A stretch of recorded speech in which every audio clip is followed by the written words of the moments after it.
Things Fall Apart by Chinua Achebe. First published in 1959. Turning and turning in the widening gyre. The falcon cannot hear the falconer. Things fall apart, the center cannot hold. Mere anarchy is loosed upon the world. W.B. Yeats, The Second Coming. Chapter 1. Okonkwo was well known throughout the 9 villages and even beyond. His fame rested on solid personal achievements. As a young man of 18, he had brought honor to his village by throwing Amelins the cat. Amelins was the great wrestler, who for 7 years was unbeaten, from Umuofia to Umbaino. He was called the cat because his back would never touch the earth. It was this man that Okonkwo threw in a fight which the old men agreed was one of the fiercest since the founder of their town engaged a spirit of the wild for 7 days, and 7 nights did the drums beat, and the flute sang, and the spectators held their breath. Amelins was a wily craftsman, but Okonkwo was as slippery as a fish in water. Every nerve and every muscle stood out on their arms, on their backs and their thighs, and one almost heard them stretching to breaking point. In the end, Okonkwo threw the cat. That was many years ago, 20 years or more, and during this time Okonkwo's fame had grown like a bushfire in the Harmattan. He was tall and huge, and his bushy eyebrows and wide nose gave him a very severe look. He breathed heavily, and it was said that, when he slept, his wives and children in their houses could hear him breathe. When he walked, his heels hardly touched the ground and he seemed to walk on springs, as if he was going to pounce on somebody. And he did pounce on people quite often. He had a slight stammer, and whenever he was angry, and could not get his words out quickly enough, he would use his fists. He had no patience with unsuccessful men. He had no patience with his father. Anoka, for that was his father's name, had died 10 years ago. In his day he was lazy and improvident, and was quite incapable of thinking about tomorrow. If any money came his way, and it seldom did, he immediately bought gourds of palm wine, called round his neighbors and made merry. He always said that whenever he saw a dead man's mouth he saw the folly of not eating what one had in one's lifetime. Anoka was, of course, a debtor, and he owed every neighbor some money, from a few cowries to quite substantial amounts. He was tall but very thin and had a slight stoop. He wore a haggard and mournful look except when he was drinking or playing on his flute. He was very good on his flute, and his happiest moments were the 2 or 3 moons after the harvest, when the village musicians brought down their instruments, hung above the fireplace. Anoka would play with them, his face beaming with blessedness and peace. Sometimes another village would ask Anoka's band and their dancing Egwagwu to come and stay with them and teach them their tunes. They would go to such hosts for as long as 3 or 4 markets, making music and feasting. Anoka loved the good hire and the good fellowship, and he loved the season of the year, when the rains had stopped and the sun rose every morning with dazzling beauty. And it was not too hot either, because the cold and dry Harmattan wind was blowing down from the north. Some years the Harmattan was very severe, and a dense haze hung on the atmosphere. Old men and children would then sit round log fires, warming their bodies. Anoka loved it all, and he loved the first kites that returned with the dry season, and the children who sang songs of welcome to them. He would remember his own childhood, how he had often wandered around looking for a kite sailing leisurely against the blue sky. As soon as he found one he would sing with his whole being, welcoming it back from its long, long journey, and asking it if it had brought home any lengths of cloth. That was years ago, when he was young. Anoka, the grown-up, was a failure. He was poor and his wife and children had barely enough to eat. People laughed at him because he was a loafer, and they swore never to lend him any more money, because he never paid back. But Anoka was such a man that he always succeeded in borrowing more and piling up his debts. One day a neighbor called Okoye came in to see him. He was reclining on a mud bed in his hut playing on the flute. He immediately rose and shook hands with Okoye, who then unrolled the goatskin which he carried under his arm, and sat down. Anoka went into an inner room, and soon returned with a small wooden disc containing a kola nut, some alligator pepper, and a lump of white chalk. "I have kola," he announced when he sat down, and passed the disc over to his guest. "Thank you. He who brings kola brings life." "But I think you ought to break it," replied Okoye, passing back the disc. "No, it is for you, I think," and they argued like this for a few moments before Anoka accepted the honor of breaking the kola.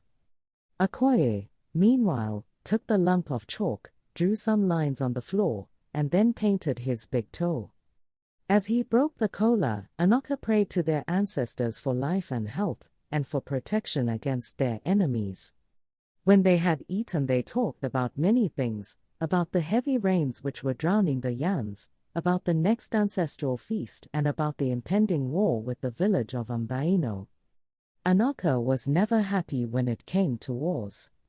He was in fact a coward, and could not bear the sight of blood. And so he changed the subject and talked about music, and his face beamed. He could hear in his mind's ear the blood stirring, and intricate rhythms of the ekwe and the udu and the ogena, and he could hear his own flute weaving in and out of them, decorating them with a colorful and plaintive tune.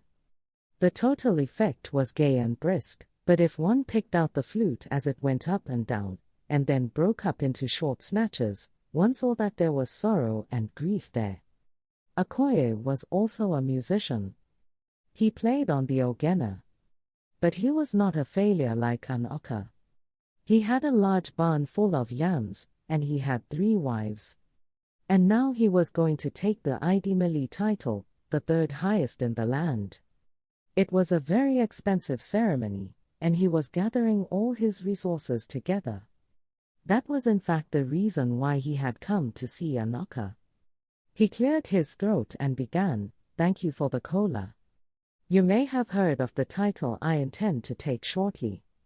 Having spoken plainly so far, Okoye said the next 6 sentences in Proverbs. Among the Igbo, the art of conversation is regarded very highly, and proverbs are the palm oil with which words are eaten. Okoye was a great talker, and he spoke for a long time, skirting round the subject and then hitting it finally. In short, he was asking Anoka to return the 200 cowries he had borrowed from him more than 2 years before. As soon as Anoka understood what his friend was driving at, he burst out laughing. He laughed loud and long, and his voice rang out clear as the ogena, and tears stood in his eyes. His visitor was amazed and sat speechless. At the end, Anoka was able to give an answer between fresh outbursts of mirth. "Look at that wall," he said, pointing at the far wall of his hut, which was rubbed with red earth so that it shone. "Look at those lines of chalk," and Okoye saw groups of short perpendicular lines drawn in chalk.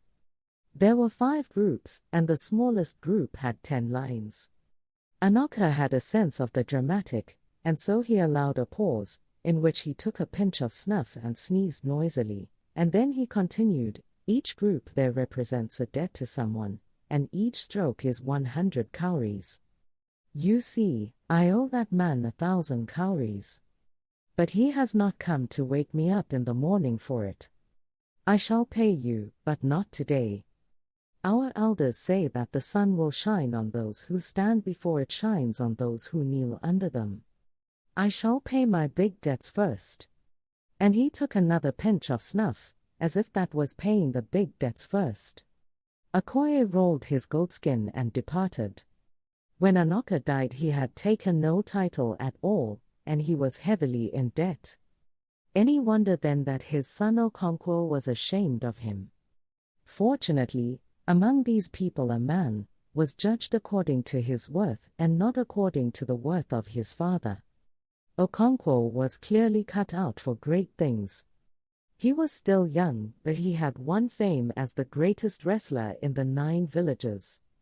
He was a wealthy farmer, and had 2 barns full of yams, and had just married his 3rd wife. To crown it all, he had taken 2 titles and had shown incredible prowess in 2 intertribal wars. And so although Okonkwo was still young, he was already one of the greatest men of his time. Age was respected among his people, but achievement was revered. As the elders said, if a child washed his hands, he could eat with kings. Okonkwo had clearly washed his hands, and so he ate with kings and elders. And that was how he came to look after the doomed lad, who was sacrificed to the village of Umuofia by their neighbors to avoid war and bloodshed. The ill-fated lad was called Ikemfuna. Chapter 2.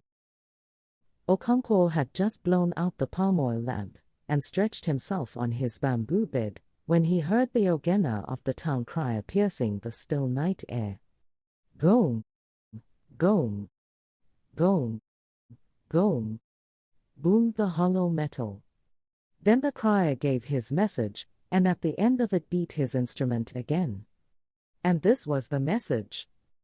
Every man of Umuofia was asked to gather at the marketplace tomorrow morning. Okonkwo wondered what was amiss, for he knew certainly that something was amiss. He had discerned a clear overtone of tragedy in the crier's voice, and even now he could still hear it as it grew dimmer and dimmer in the distance. The night was very quiet. It was always quiet except on moonlight nights. Darkness held a vague terror for these people, even the bravest among them. Children were warned not to whistle at night for fear of evil spirits. Dangerous animals became even more sinister and uncanny in the dark. A snake was never called by its name at night, because it would hear. It was called a string. And so on this particular night, as the crier's voice was gradually swallowed up in the distance, silence returned to the world, a vibrant silence made more intense by the universal trill of a million forest insects. On a moonlight night it would be different. The happy voices of children playing in open fields would then be heard. And perhaps those not so young would be playing in pairs in less open places, and old men and women would remember their youth. As the Igbo say, when the moon is shining, the cripple becomes hungry for a walk. But this particular night was dark and silent. And in all the 9 villages of Umuofia, a town crier, with his ogena, asked every man to be present tomorrow morning. Okonkwo on his bamboo bed tried to figure out the nature of the emergency, war with a neighboring clan. That seemed the most likely reason, and he was not afraid of war. He was a man of action, a man of war. Unlike his father, he could stand the look of blood. In Umuofia's latest war, he was the first to bring home a human head. That was his 5th head, and he was not an old man yet. On great occasions such as the funeral of a village celebrity, he drank his palm wine from his first human head. In the morning the marketplace was full. There must have been about 10,000 men there, all talking in low voices. At last Ogbuefi Ezugo stood up in the midst of them and bellowed 4 times, Umuofia Kwenyu, and on each occasion he faced a different direction, and seemed to push the air with a clenched fist. And 10,000 men answered yeah. Each time. Then there was perfect silence. Ogbuefi Ezugo was a powerful orator, and was always chosen to speak on such occasions. He moved his hand over his white head, and stroked his white beard. He then adjusted his cloth, which was passed under his right armpit and tied above his left shoulder. Umuofia Kwenyu, he bellowed a 5th time, and the crowd yelled in answer. And then suddenly, like one possessed, he shot out his left hand and pointed in the direction of Mbaino, and said through gleaming white teeth firmly clenched, "Those sons of wild animals have dared to murder a daughter of Umuofia?" He threw his head down and gnashed his teeth, and allowed a murmur of suppressed anger to sweep the crowd. When he began again, the anger on his face was gone, and in its place a sort of smile hovered, more terrible and more sinister than the anger. And in a clear, unemotional voice he told Umuofia how their daughter had gone to market at Mbaino and had been killed. That woman, said Ezugo, was the wife of Ogbuefi Udo, and he pointed to a man who sat near him with a bowed head. The crowd then shouted with anger and thirst for blood. Many others spoke, and at the end it was decided to follow the normal course of action. An ultimatum was immediately dispatched to Mbaino asking them to choose between war, on the one hand, and on the other the offer of a young man and a virgin as compensation. Umuofia was feared by all its neighbors. It was powerful in war and in magic, and its priests and medicine men were feared in all the surrounding country. Its most potent war medicine was as old as the clan itself. Nobody knew how old. But on one point there was general agreement: the active principle in that medicine had been an old woman with one leg. In fact, the medicine itself was called Agadi Noi, or Old Woman. It had its shrine in the center of Umuofia, in a cleared spot. And if anybody was so foolhardy as to pass by the shrine after dusk, he was sure to see the old woman hopping about. And so the neighboring clans, who naturally knew of these things, feared Umuofia, and would not go to war against it without first trying a peaceful settlement. And in fairness to Umuofia, it should be recorded that it never went to war unless its case was clear and just, and was accepted as such by its oracle, the oracle of the hills and the caves. And there were indeed occasions when the oracle had forbidden Umuofia to wage a war. If the clan had disobeyed the oracle, they would surely have been beaten, because their dreaded Agadi Noi would never fight what the Igbo call a fight of blame. But the war that now threatened was a just war. Even the enemy clan knew that. And so when Okonkwo of Umuofia arrived at Mbaino, as the proud and imperious emissary of war, he was treated with great honor and respect, and 2 days later he returned home with a lad of 15 and a young virgin. The lad's name was Ikemfuna, whose sad story is still told in Umuofia unto this day. Their elders, Ondichi, met to hear a report of Okonkwo's mission. At the end they decided, as everybody knew they would, that the girl should go to Ogbuefi Udo to replace his murdered wife. As for the boy, he belonged to the clan as a whole, and there was no hurry to decide his fate. Okonkwo was, therefore, asked on behalf of the clan to look after him in the interim.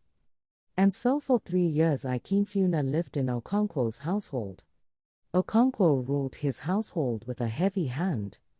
His wives, especially the youngest, lived in perpetual fear of his fiery temper, and so did his little children.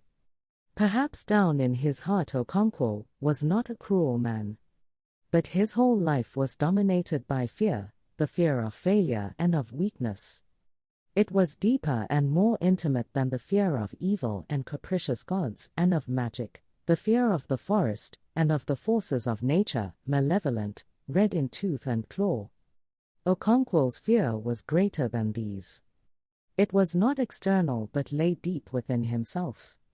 It was the fear of himself, lest he should be found to resemble his father. Even as a little boy he had resented his father's failure and weakness, and even now he still remembered how he had suffered when a playmate had told him that his father was a bola. That was how Okonkwo first came to know that a bola was not only another name for a woman, it could also mean a man who had taken no title.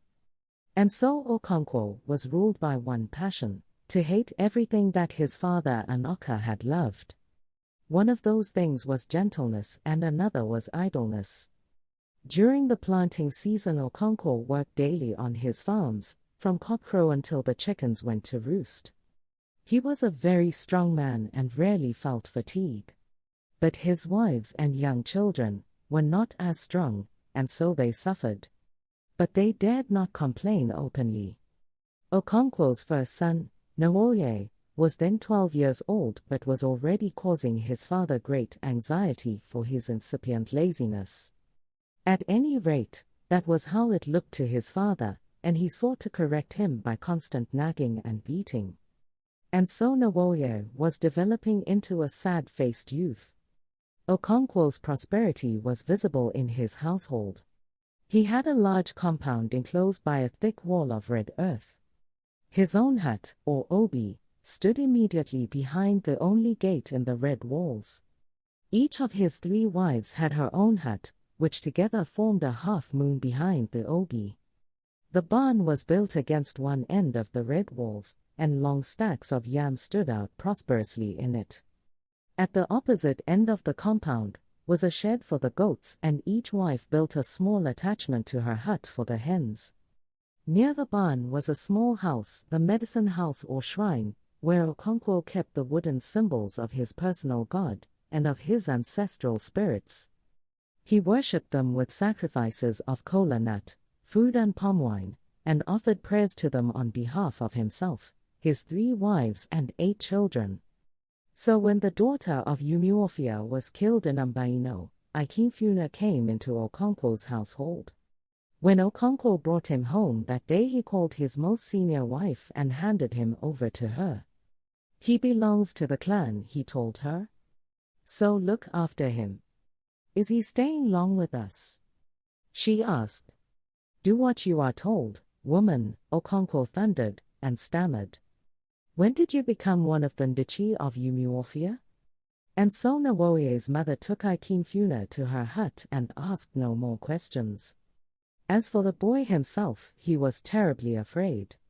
He could not understand what was happening to him or what he had done. How could he know that his father had taken a hand in killing a daughter of Umuofia? All he knew was that a few men had arrived at their house, conversing with his father in low tones, and at the end he had been taken out and handed over to a stranger. His mother had wept bitterly, but he had been too surprised to weep.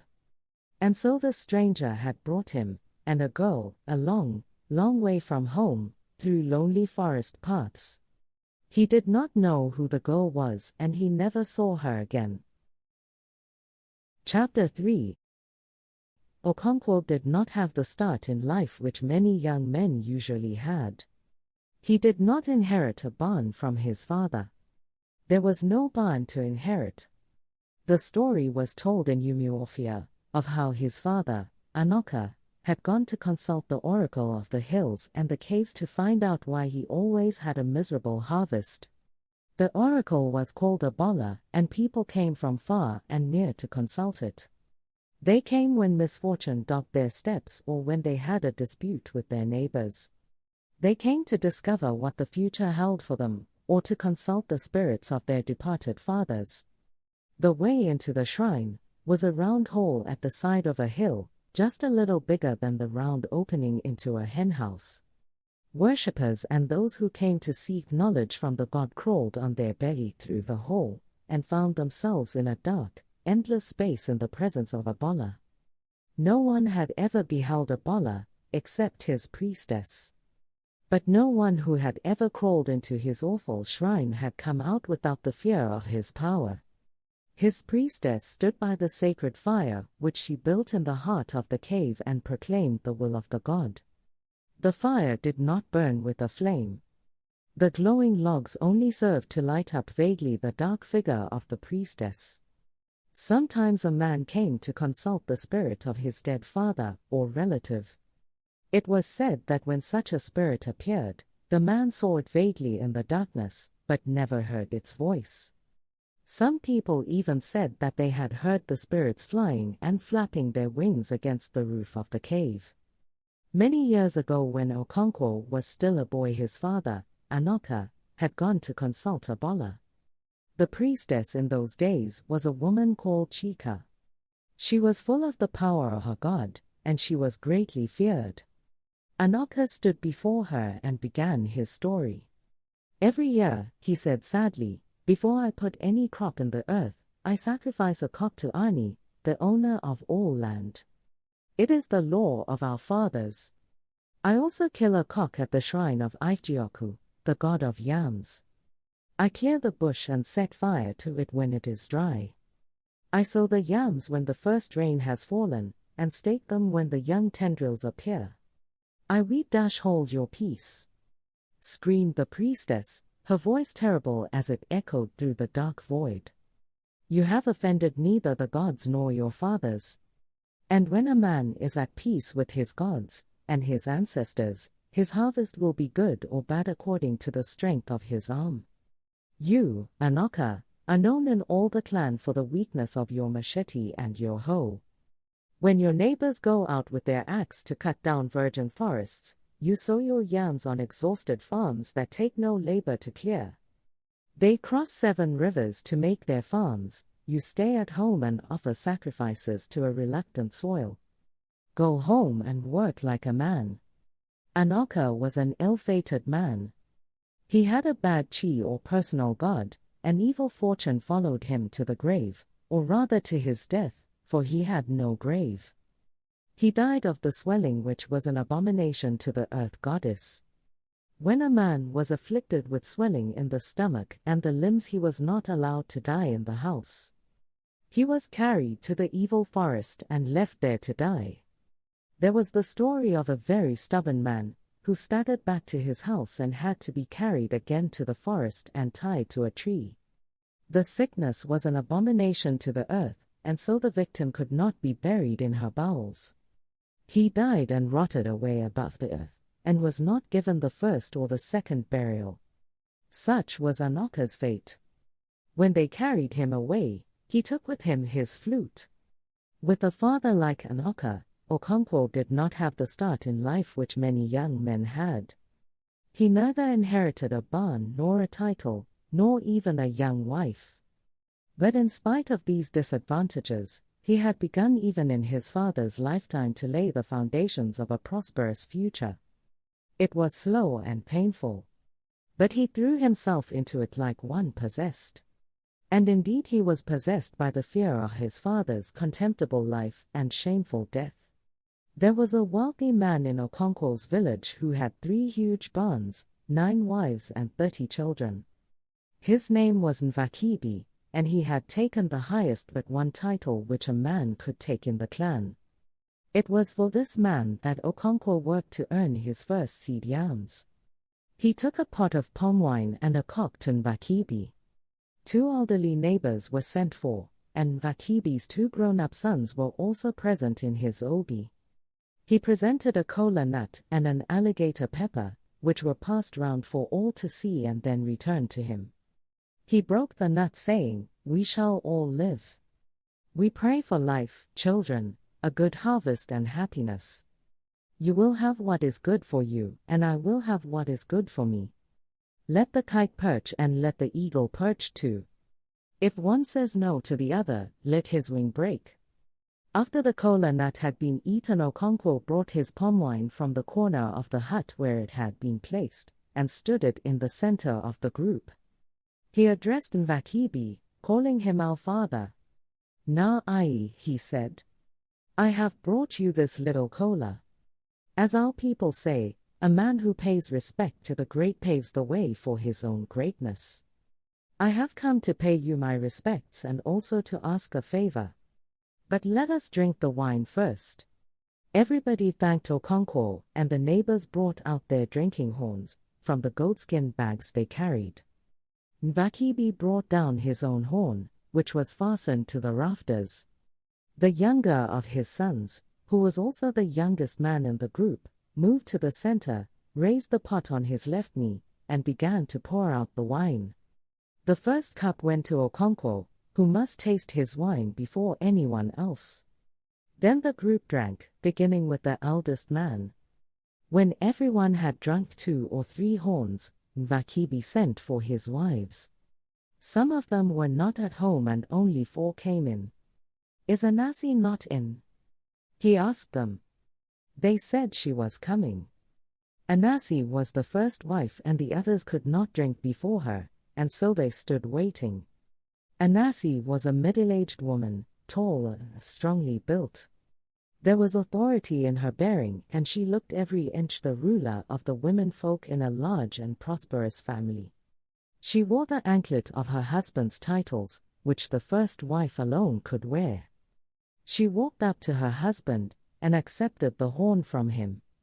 She then went down on one knee, drank a little and handed back the horn. She rose, called him by his name, and went back to her hut. The other wives drank in the same way, in their proper order, and went away. The men then continued their drinking and talking. Opuefi Indigo was talking about the palm wine tapper, Abiako, who suddenly gave up his trade. There must be something behind it, he said, wiping the foam of wine from his mustache with the back of his left hand. There must be a reason for it. A toad does not run in the daytime for nothing. Some people say the oracle warned him that he would fall off a palm tree and kill himself, said Akukalia. Abiako has always been a strange one, said Nvakibi. I have heard that many years ago, when his father had not been dead very long, he had gone to consult the oracle. The oracle said to him, "Your dead father wants you to sacrifice a goat to him." Do you know what he told the oracle?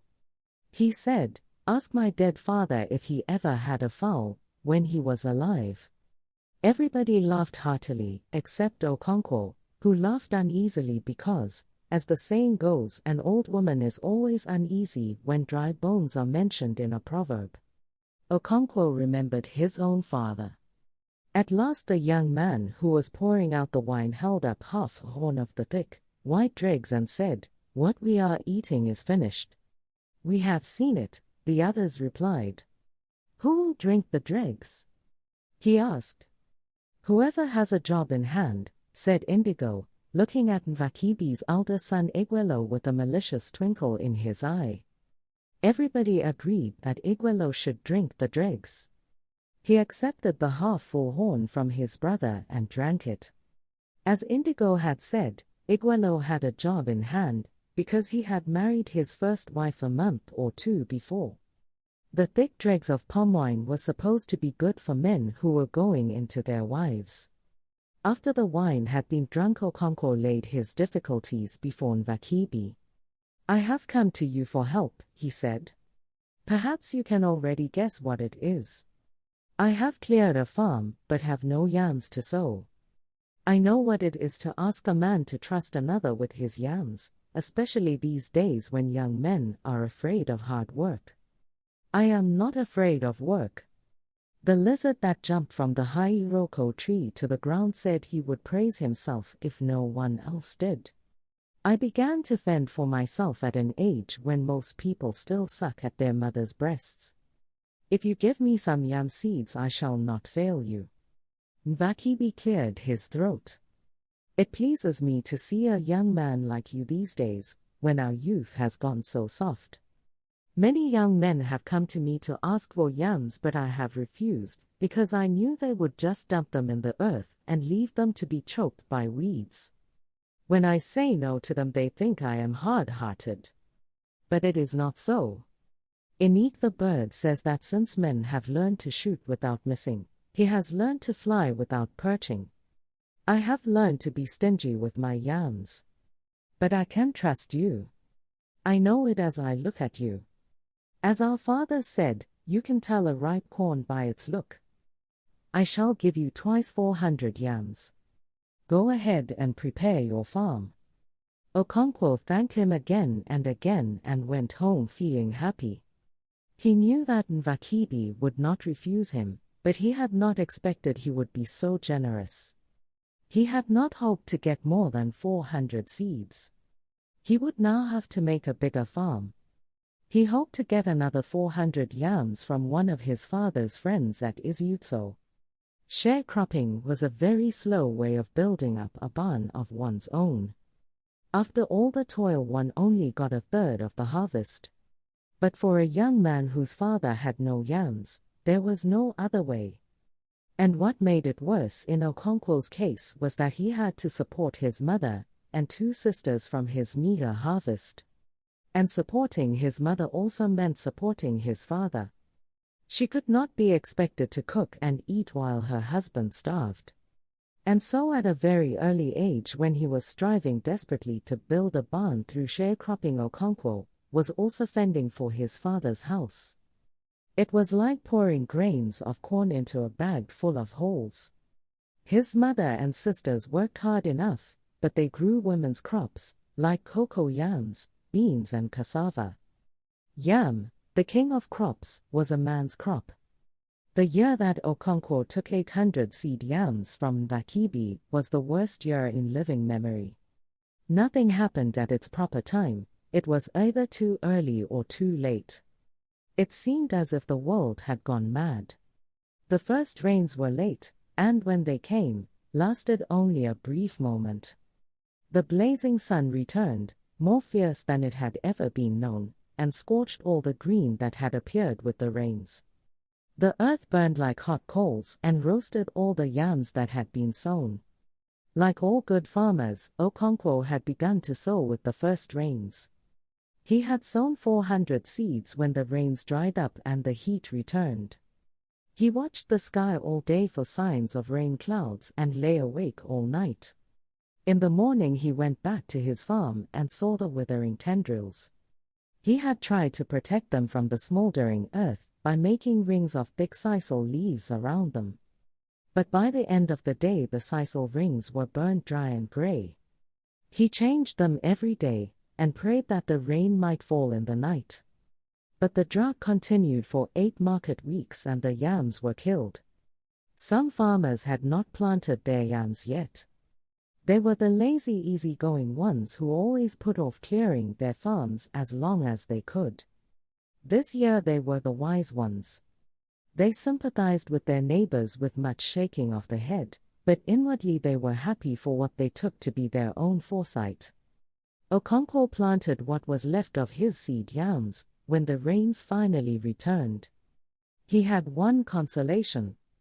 The yams he had sown before the drought were his own, the harvest of the previous year. He still had the 800 from Achebe and the 400 from his father's friend. So he would make a fresh start. But the year had gone mad. Rain fell as it had never fallen before. For days and nights together it poured down in violent torrents and washed away the yam heaps. Trees were uprooted and deep gorges appeared everywhere. Then the rain became less violent. But it went from day to day without a pause. The spell of sunshine, which always came in the middle of the wet season, did not appear. The yams put on luxuriant green leaves, but every farmer knew that without sunshine the tubers would not grow. That year the harvest was sad, like a funeral, and many farmers wept as they dug up the miserable and rotting yams. One man tied his cloth to a tree branch and hanged himself. Okonkwo remembered that tragic year with a cold shiver throughout the rest of his life. It always surprised him when he thought of it later that he did not sink under the load of despair. He knew that he was a fierce fighter, but that year had been enough to break the heart of a lion. Since I survived that year, he always said, I shall survive anything. He put it down to his inflexible will. His father, Anoka, who was then an ailing man, had said to him during that terrible harvest month, do not despair. I know you will not despair. You have a manly and a proud heart. A proud heart can survive a general failure, because such failure does not prick its pride. It is more difficult and more bitter when a man fails alone. Anoka was like that in his last days. His love of talk had grown with age and sickness. It tried Okonkwo's patience beyond words. Chapter 4. Looking at a king's mouth, said an old man, one would think he never sucked at his mother's breast. He was talking about Okonkwo, who had risen so suddenly from great poverty and misfortune to be one of the lords of the clan. The old man bore no ill will towards Okonkwo. Indeed, he respected him for his industry and success. But he was struck, as most people were, by Okonkwo's brusqueness in dealing with less successful men. Only a week ago a man had contradicted him at a kindred meeting which they held to discuss the next ancestral feast. Without looking at the man, Okonkwo had said, "This meeting is for men." The man who had contradicted him had no titles. That was why he had called him a woman. Okonkwo knew how to kill a man's spirit. Everybody at the kindred meeting took sides with Osugo when Okonkwo called him a woman. The oldest man present said sternly that those whose palm kernels were cracked for them by a benevolent spirit should not forget to be humble. Okonkwo said he was sorry for what he had said, and the meeting continued. But it was really not true that Okonkwo's palm kernels had been cracked for him by a benevolent spirit. He had cracked them himself. Anyone who knew his grim struggle against poverty and misfortune could not say he had been lucky. If ever a man deserved his success, that man was Okonkwo. At an early age he had achieved fame as the greatest wrestler in all the land. That was not luck. At the most one could say that his chi or personal god was good. But the Igbo people have a proverb that when a man says yes, his chi says yes also. Okonkwo said yes very strongly, so his chi agreed. And not only his chi, but his clan too, because it judged a man by the work of his hands. That was why Okonkwo had been chosen by the 9 villagers to carry a message of war to their enemies, unless they agreed to give up a young man and a virgin to atone for the murder of Udo's wife.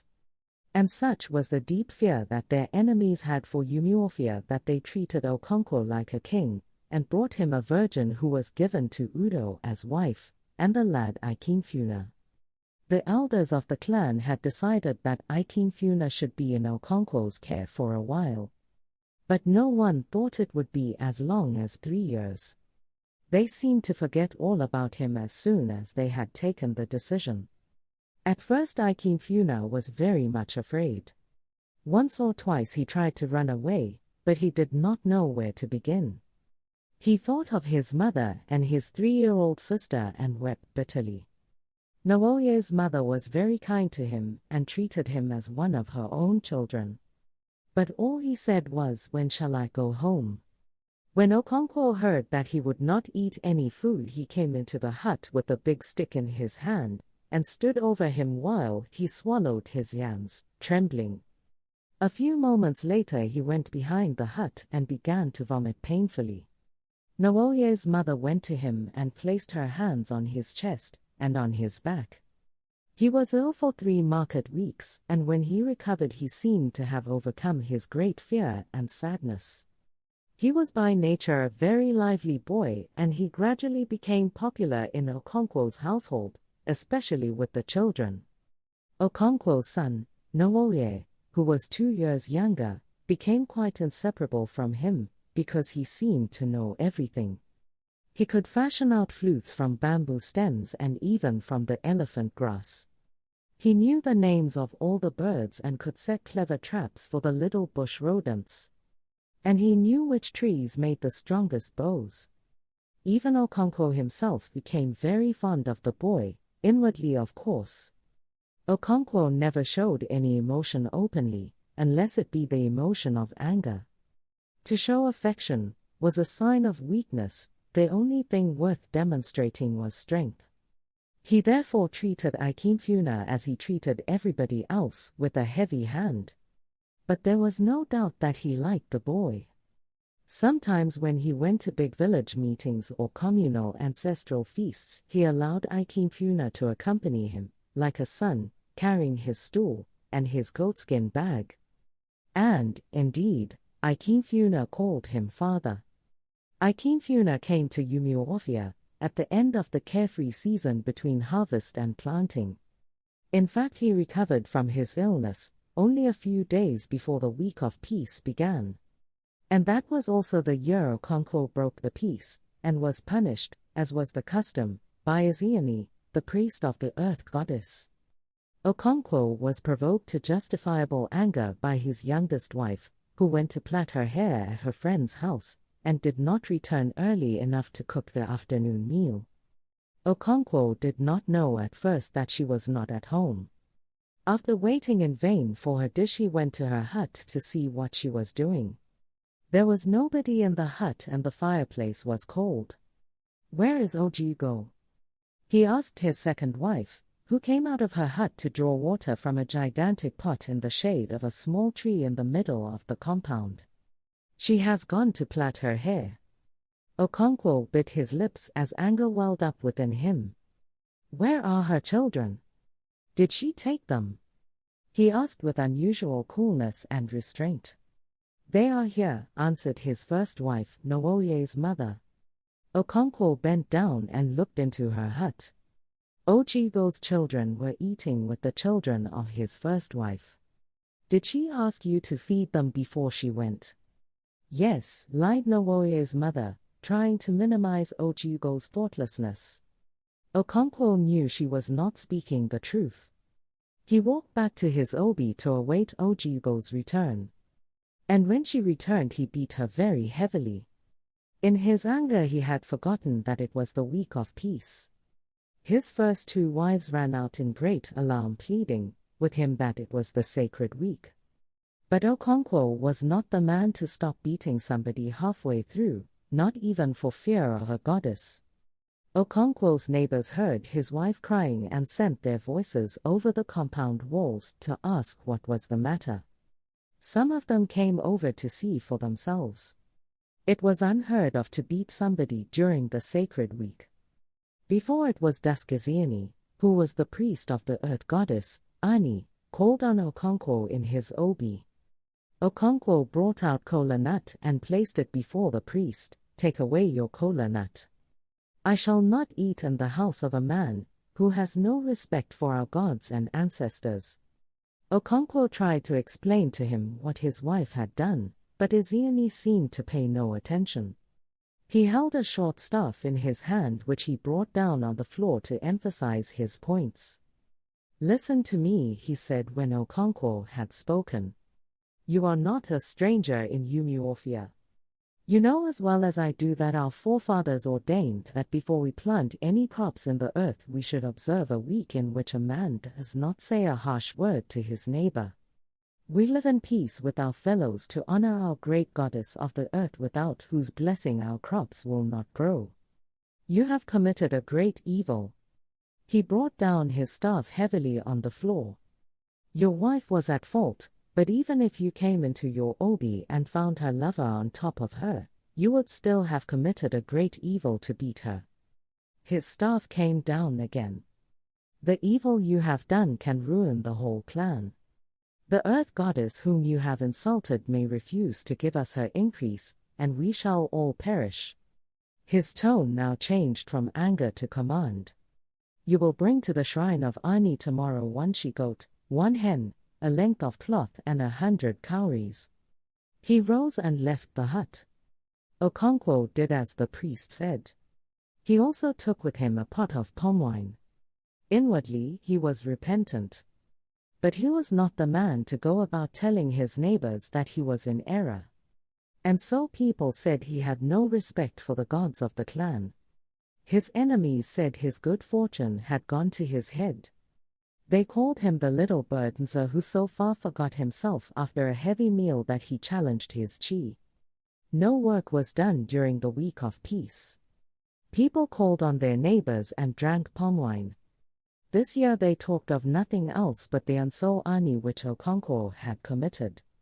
It was the first time for many years that a man had broken the sacred peace. Even the oldest men could only remember 1 or 2 other occasions somewhere in the dim past. Obuefi Ezudu, who was the oldest man in the village, was telling 2 other men who came to visit him that the punishment for breaking the peace of Ani had become very mild in their clan. "It has not always been so," he said. "My father told me that he had been told that in the past a man who broke the peace was dragged on the ground through the village until he died. But after a while this custom was stopped because it spoiled the peace which it was meant to preserve." "Somebody told me yesterday," said one of the younger men, "that in some clans it is an abomination for a man to die during the week of peace." "It is indeed true," said Obuefi Ezudu. "They have that custom in Obodoni. If a man dies at this time, he is not buried, but cast into the evil forest. It is a bad custom which these people observe because they lack understanding. They throw away large numbers of men and women without burial. And what is the result? Their clan is full of the evil spirits of these unburied dead, hungry to do harm to the living." After the week of peace, every man and his family began to clear the bush to make new farms. The cut bush was left to dry and fire was then set to it. As the smoke rose into the sky, kites appeared from different directions and hovered over the burning field in silent valediction. The rainy season was approaching when they would go away, until the dry season returned. Okonkwo spent the next few days preparing his seed yams. He looked at each yam carefully to see whether it was good for sowing.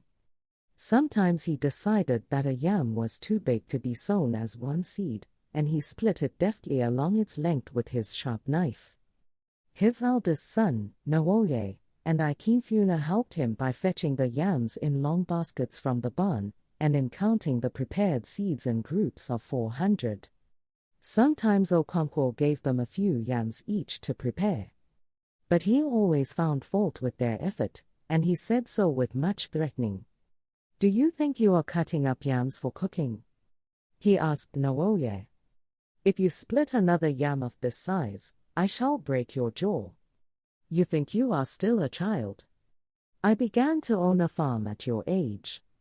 And you," he said to Ikemfuna, "do you not grow yams where you come from?"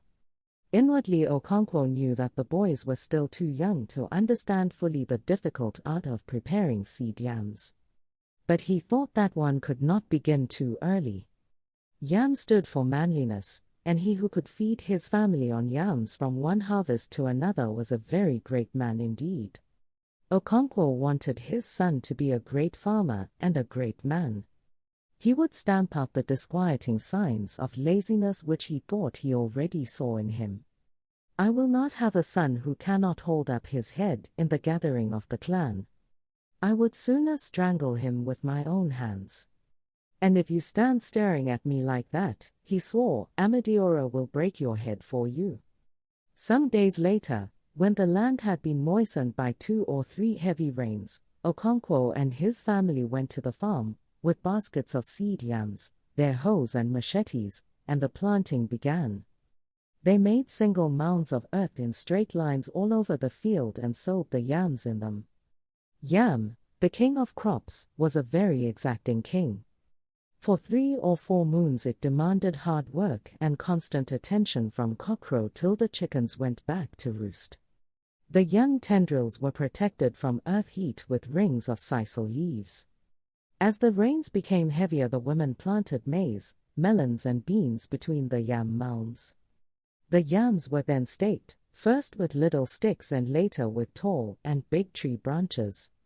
The women weeded the farm 3 times at definite periods in the life of the yams, neither early nor late. And now the rains had really come, so heavy and persistent that even the village rainmaker no longer claimed to be able to intervene. He could not stop the rain now, just as he would not attempt to start it in the heart of the dry season, without serious danger to his own health. The personal dynamism required to counter the forces of these extremes of weather would be far too great for the human frame. And so nature was not interfered with in the middle of the rainy season. Sometimes it poured down in such thick sheets of water that earth and sky seemed merged in one grey wetness. It was then uncertain whether the low rumbling of Amadiora's thunder came from above or below. At such times, in each of the countless thatched huts of Umuofia, children sat around their mother's cooking fire telling stories, or with their father in his obi warming themselves from a log fire, roasting and eating maize. It was a brief resting period between the exacting and arduous planting season and the equally exacting but light-hearted month of harvests. Ikemfuna had begun to feel like a member of Okonkwo's family. He still thought about his mother and his 3-year-old sister, and he had moments of sadness and depression, but he and Nwoye had become so deeply attached to each other that such moments became less frequent and less poignant. Ikemefuna had an endless stock of folk tales. Even those which Nwoye knew already were told with a new freshness and the local flavor of a different clan. Nwoye remembered this period very vividly till the end of his life. He even remembered how he had laughed when Ikemefuna told him that the proper name for a corn cob, with only a few scattered grains, was Is Agadi Nwei, or the teeth of an old woman. Nwoye's mind had gone immediately to Nweke, who lived near the Udala tree. She had about 3 teeth and was always smoking her pipe. Gradually the rains became lighter and less frequent, and earth and sky once again became separate. The rain fell in thin, slanting showers through sunshine and quiet breeze. Children no longer stayed indoors but ran about singing, "The rain is falling, the sun is shining, alone Nadi is cooking and eating." Nwoye always wondered who Nadi was and why he should live all by himself, cooking and eating. In the end he decided that Nadi must live in that land of Ikemfuna's favorite story, where the ant holds his court in splendor and the sands dance forever. Chapter 5. The Feast of the New Yam was approaching and Umuofia was in a festival mood. It was an occasion for giving thanks to Ani, the earth goddess and the source of all fertility. Ani played a greater part in the life of the people than any other deity.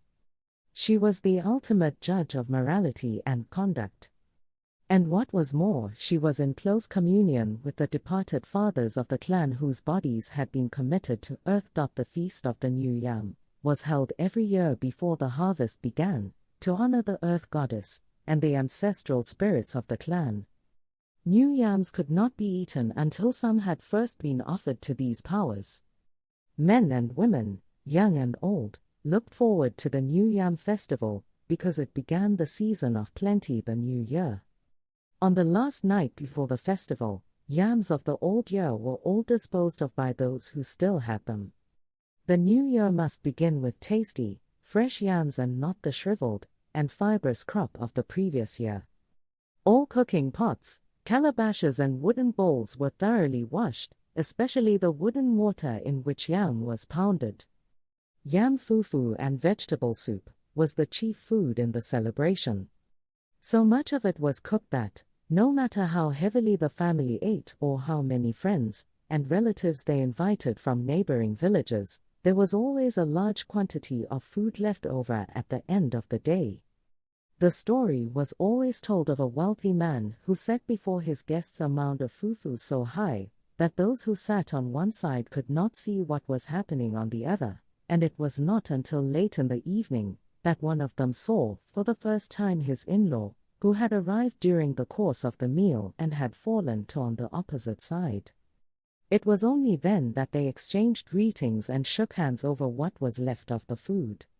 The New Yam festival was thus an occasion for joy throughout Umuofia.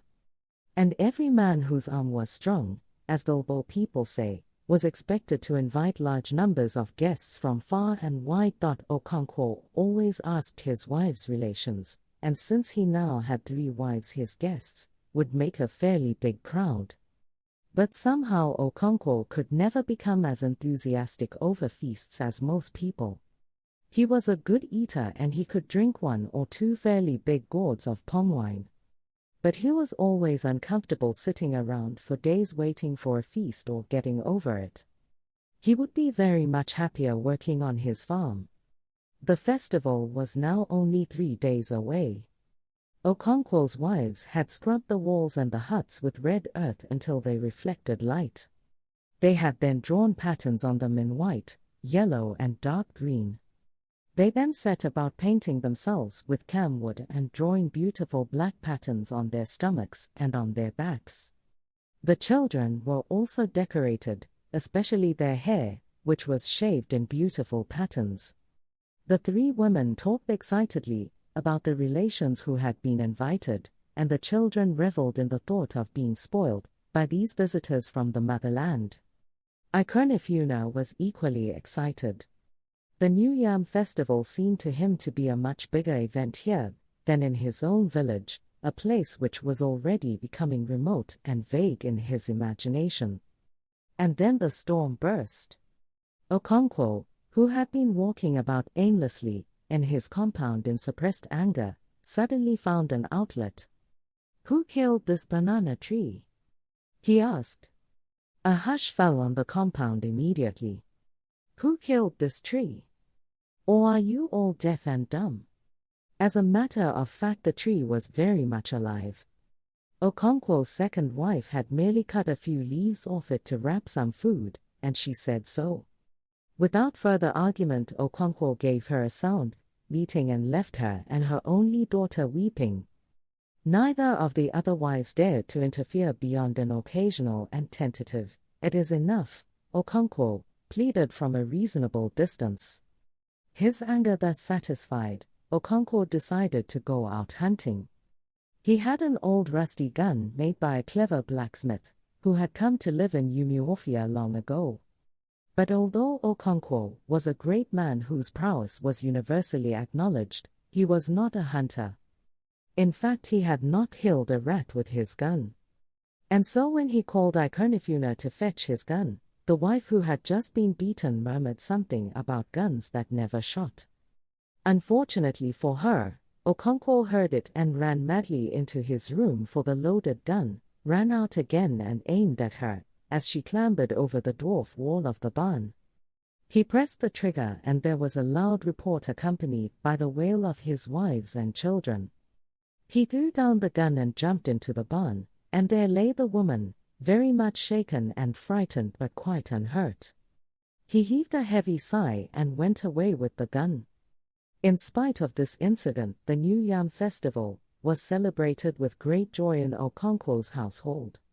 Early that morning, as he offered a sacrifice of new yam and palm oil to his ancestors, he asked them to protect him, his children and their mothers in the new year.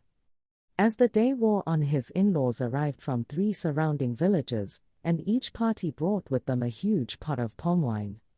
And there was eating and drinking till night, when Okonkwo's in-laws began to leave for their homes. The second day of the new year was the day of the great wrestling match between Okonkwo's village and their neighbors. It was difficult to say which the people enjoyed more, the feasting and fellowship of the first day or the wrestling contest of the second. But there was one woman who had no doubt whatever in her mind. She was Okonkwo's second wife, Ikwivi, whom he nearly shot. There was no festival in all the seasons of the year which gave her as much pleasure as the wrestling match. Many years ago, when she was the village beauty, Okonkwo had won her heart by throwing the cat in the greatest contest within living memory. She did not marry him then, because he was too poor to pay her bride price. But a few years later she ran away from her husband and came to live with Okonkwo. All this happened many years ago. Now Ikwivi was a woman of 45 who had suffered a great deal in her time. But her love of wrestling contests was still as strong as it was 30 years ago. It was not yet noon on the second day of the New Yam Festival. Ikwivi and her only daughter, Ezenma, sat near the fireplace waiting for the water in the pot to boil. The fowl Ikwivi had just killed was in the wooden mortar. The water began to boil, and in one deft movement she lifted the pot from the fire and poured the boiling water over the fowl. She put back the empty pot on the circular pad in the corner and looked at her palms, which were black with soot. Ezenma was always surprised that her mother could lift a pot from the fire with her bare hands. "Ikwivi," she said, "is it true that when people are grown up, fire does not burn them?" Ezenma, unlike most children, called her mother by her name. "Yes," replied Ikwivi, too busy to argue. Her daughter was only 10 years old, but she was wiser than her years. But Nwoye's mother dropped her pot of hot soup the other day, and it broke on the floor. Ikwi turned the hen over in the mortar and began to pluck the feathers. "Ikwivi," said Ezenma, who had joined in plucking the feathers, "my eyelid is twitching." It means you are going to cry, said her mother. No, Ezinma said, it is this eyelid, the top one. That means you will see something. What will I see? She asked. How can I know? Ikwivi wanted her to work it out herself. Oh ho, said Ezinma at last. I know what it is, the wrestling match. At last the hen was plucked clean. Ikwi tried to pull out the horny beak, but it was too hard. She turned round on her low stool, and put the beak in the fire for a few moments. She pulled again and it came off. Ikwivi. A voice called from one of the other huts. It was Nwoye's mother, Okonkwo's first wife. Is that me? Ikwivi called back. That was the way people answered calls from outside. They never answered yes for fear it might be an evil spirit calling. Will you give Ezinma some fire to bring to me? Her own children and Ikemfuna had gone to the stream. Ikwivi put a few live coals into a piece of broken pot, and Ezinma carried it across the clean-swept compound to Nwoye's mother. Thank you, Ma, she said. She was peeling new yams, and in a basket beside her were green vegetables and beans. Let me make the fire for you, Ezinma offered. Thank you, Azebo, she said. She often called her Azebo, which means the good one. Ezinma went outside, and brought some sticks from a huge bundle of firewood. She broke them into little pieces across the sole of her foot, and began to build a fire, blowing it with her breath. You will blow your eyes out, said Nwoye's mother, looking up from the yams she was peeling. Use the fan. She stood up and pulled out the fan, which was fastened into one of the rafters. As soon as she got up, the troublesome nanny goat, which had been dutifully eating yam peelings, dug her teeth into the real thing, scooped out 2 mouthfuls and fled from the hut to chew the cud in the goat's shed. Nwoye's mother swore at her and settled down again to her peeling. Ezinma's fire was now sending up thick clouds of smoke. She went on fanning it until it burst into flames. Nwoye's mother thanked her and she went back to her mother's hut. Just then the distant beating of drums began to reach them. It came from the direction of the I-10, the village playground. Every village had its own I-10, which was as old as the village itself and where all the great ceremonies and dances took place. The drums beat the unmistakable wrestling dance quick, light and gay, and it came floating on the wind. Okonkwo cleared his throat and moved his feet to the beat of the drums. It filled him with fire as it had always done from his youth. He trembled with the desire to conquer and subdue. It was like the desire for woman. We shall be late for the wrestling, said Ezinma to her mother. They will not begin until the sun goes down. But they are beating the drums. Yes. The drums begin at noon, but the wrestling waits until the sun begins to sink. Go and see if your father has brought out yams for the afternoon. He has. Nwoye's mother is already cooking. Go and bring our own, then. We must cook quickly or we shall be late for the wrestling. Ezinma ran in the direction of the barn, and brought back 2 yams from the dwarf wall. Ikwivi peeled the yams quickly. The troublesome nanny goat sniffed about, eating the peelings. She cut the yams into small pieces and began to prepare a pottage, using some of the chicken. At that moment they heard someone crying just outside their compound. It was very much like Obiajli, Nwoye's sister. Is that not Obiajli weeping? Ikwivi called across the yard to Nwoye's mother. Yes, she replied. She must have broken her water pot. The weeping was now quite close and soon the children filed in, carrying on their heads various sizes of pots suitable to their years. Ikernifuna came first with the biggest pot, closely followed by Nwoye and his 2 younger brothers. Obiajli brought up the rear, her face streaming with tears. In her hand was the cloth pad on which the pot should have rested on her head. What happened? Her mother asked, and Abiachi told her mournful story. Her mother consoled her and promised to buy her another pot. Nwoye's younger brothers were about to tell their mother the true story of the accident when Ikernifunna looked at them sternly, and they held their peace. The fact was that Abiachi had been making inyonga with her pot. She had balanced it on her head, folded her arms in front of her and began to sway her waist like a grown-up young lady. When the pot fell down and broke, she burst out laughing. She only began to weep when they got near the iroko tree outside their compound.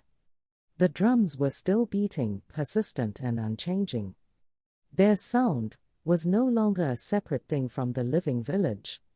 It was like the pulsation of its heart.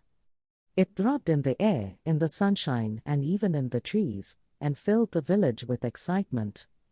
Ikwivi ladled her husband's share of the pottage into a bowl, and covered it. Ezinma took it to him in his A. Okonkwo was sitting on a goatskin already eating his first wife's meal. Abiachi, who had brought it from her mother's hut, sat on the floor waiting for him to finish. Ezinma placed her mother's dish before him and sat with Abiachi. "Sit like a woman," Okonkwo shouted at her. Ezinma brought her two legs together and stretched them in front of her. "Father, will you go to see the wrestling?" Ezinma asked after a suitable interval. "Yes," he answered. "Will you go?" "Yes." And after a pause she said, "Can I bring your chair for you?" "No, that is a boy's job." Okonkwo was specially fond of Ezinma. She looked very much like her mother, who was once the village beauty.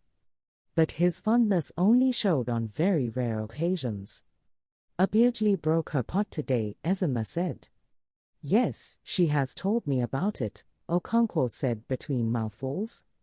"Father," said Abiachi, "people should not talk when they are eating or pepper may go down the wrong way." "That is very true. Do you hear that, Ezinma? You are older than Abiachi, but she has more sense." He uncovered his second wife's dish and began to eat from it.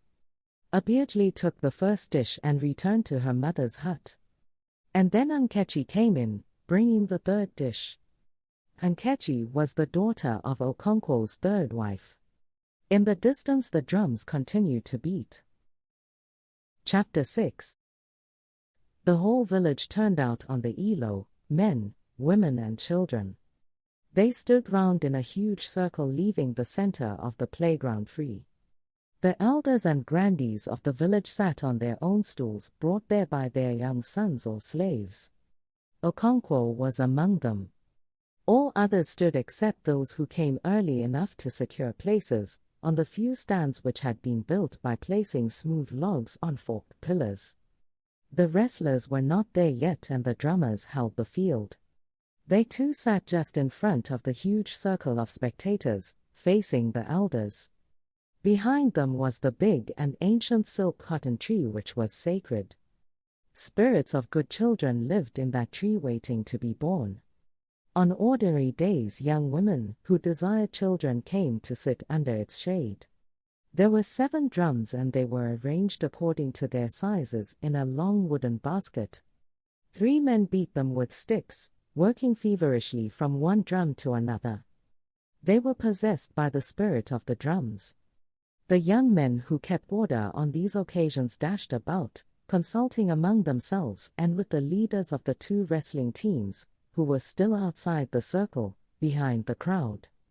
Once in a while 2 young men carrying palm fronds ran round the circle, and kept the crowd back by beating the ground in front of them or, if they were stubborn, their legs and feet. At last the 2 teams danced into the circle and the crowd roared and clapped. The drums rose to a frenzy. The people surged forward. The young men who kept order flew around, waving their palm fronds. Old men nodded to the beat of the drums and remembered the days when they wrestled to its intoxicating rhythm. The contest began with boys of 15 or 16.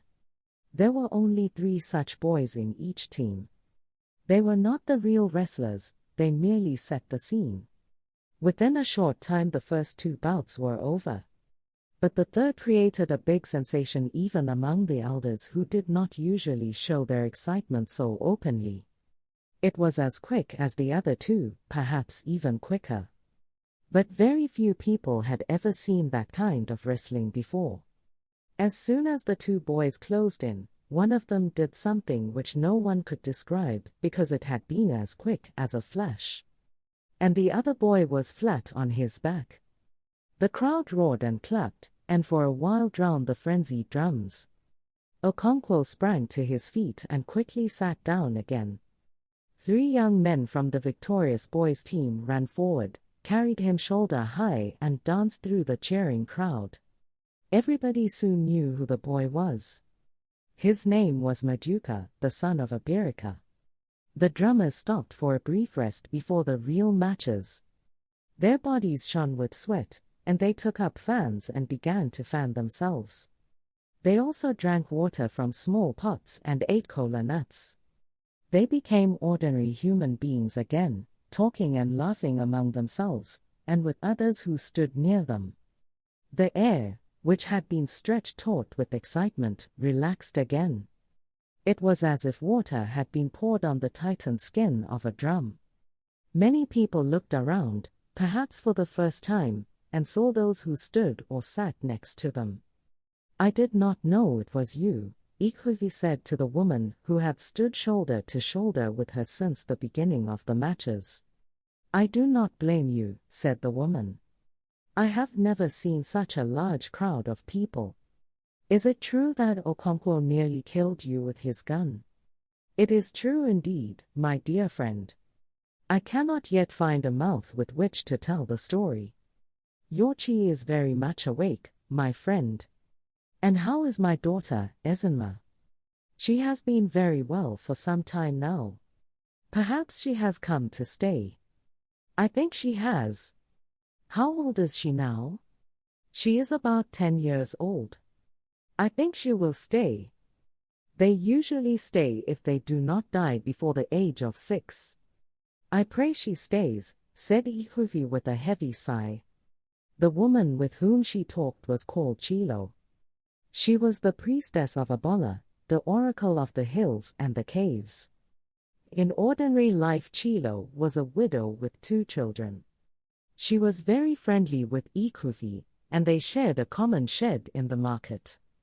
She was particularly fond of Ikwivi's only daughter, Ezinma, whom she called my daughter. Quite often she bought bean cakes and gave Ikwivi some to take home to Ezinma. Anyone seeing Chilo in ordinary life would hardly believe she was the same person who prophesied when the spirit of Ebola was upon her. The drummers took up their sticks and the air shivered and grew tense like a tightened bow. The 2 teams were ranged facing each other across the clear space. A young man from one team danced across the center to the other side and pointed at whomever he wanted to fight. They danced back to the center together and then closed in. There were 12 men on each side, and the challenge went from one side to the other. 2 judges walked around the wrestlers and when they thought they were equally matched, stopped them. 5 matches ended in this way. But the really exciting moments were when a man was thrown. The huge voice of the crowd then rose to the sky and in every direction. It was even heard in the surrounding villages. The last match was between the leaders of the teams. They were among the best wrestlers in all the 9 villages. The crowd wondered who would throw the other this year. Some said Okafo was the better man, others said he was not the equal of Aikizu. Last year neither of them had thrown the other even though the judges had allowed the contest to go on longer than was the custom. They had the same style and one saw the other's plans beforehand. It might happen again this year. Dusk was already approaching when their contest began. The drums went mad, and the crowds also. They surged forward as the 2 young men danced into the circle. The palm fronds were helpless in keeping them back. Aikizu held out his right hand. Okafo seized it, and they closed in. It was a fierce contest. Aikizu strove to dig in his right heel behind Okafo so as to pitch him backwards, in the clever eager style. But the one knew what the other was thinking. The crowd had surrounded and swallowed up the drummers, whose frantic rhythm was no longer a mere disembodied sound, but the very heartbeat of the people. The wrestlers were now almost still in each other's grip. The muscles on their arms and their thighs and on their backs stood out and twitched. It looked like an equal match. The two judges were already moving forward to separate them when Aikizu, now desperate, went down quickly on one knee in an attempt to fling his man backwards over his head. It was a sad miscalculation. Quick as the lightning of Amadioura, Okafo raised his right leg and swung it over his rival's head. The crowd burst into a thunderous roar. Okafo was swept off his feet by his supporters and carried home shoulder high. They sang his praise and the young women clapped their hands. Who will wrestle for our village? Okafo will wrestle for our village. Has he thrown 100 men? He has thrown 400 men. Has he thrown 100 cats? He has thrown 400 cats. Then send him word to fight for us. Chapter 7. For 3 years Ikemefuna lived in Okonkwo's household, and the elders of Umuofia seemed to have forgotten about him. He grew rapidly like a yam tendril in the rainy season, and was full of the sap of life. He had become wholly absorbed into his new family. He was like an elder brother to Nooye, and from the very first seemed to have kindled a new fire in the younger boy. He made him feel grown up, and they no longer spent the evenings in mother's hut while she cooked, but now sat with Okonkwo in his obi, or watched him as he tapped his palm tree for the evening wine. Nothing pleased Nooye now more than to be sent for by his mother, or another of his father's wives to do one of those difficult and masculine tasks in the home, like splitting wood or pounding food. On receiving such a message through a younger brother or sister, Nooye would feign annoyance and grumble aloud about women and their troubles. Okonkwo was inwardly pleased at his son's development, and he knew it was due to Ikemefuna. He wanted Nooye to grow into a tough young man capable of ruling his father's household when he was dead and gone to join the ancestors. He wanted him to be a prosperous man, having enough in his barn to feed the ancestors with regular sacrifices. And so he was always happy when he heard him grumbling about women. That showed that in time he would be able to control his women folk. No matter how prosperous a man was, if he was unable to rule his women and his children, and especially his women, he was not really a man. He was like the man in the song who had 10 wives and not enough soup for his fufu. So Okonkwo encouraged the boys to sit with him in his obi, and he told them stories of the land, masculine stories of violence and bloodshed.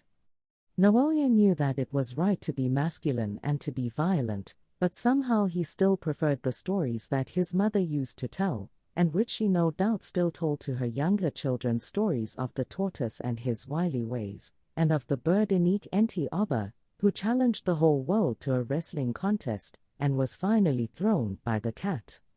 He remembered the story she often told of the quarrel between earth and sky long ago, and how sky withheld rain for 7 years, until crops withered and the dead could not be buried, because the hose broke on the stony earth. At last Vulture was sent to plead with Sky, and to soften his heart with the song of the suffering of the sons of men. Whenever Nooye's mother sang this song, he felt carried away to the distant scene in the sky where Vulture, Earth's emissary, sang for mercy. At last Sky was moved to pity, and he gave to Vulture rain wrapped in leaves of cocoyam. But as he flew home, his long talon pierced the leaves, and the rain fell as it had never fallen before.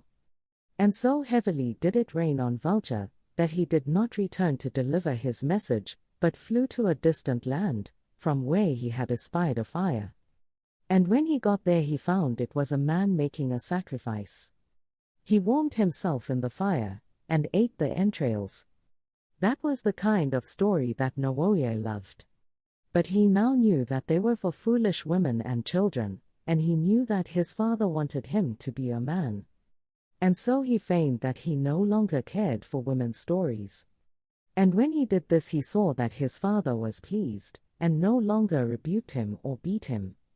So Nwoye and Ikonifuna would listen to Okonkwo's stories about tribal wars, or how, years ago, he had stalked his victim, overpowered him and obtained his first human head.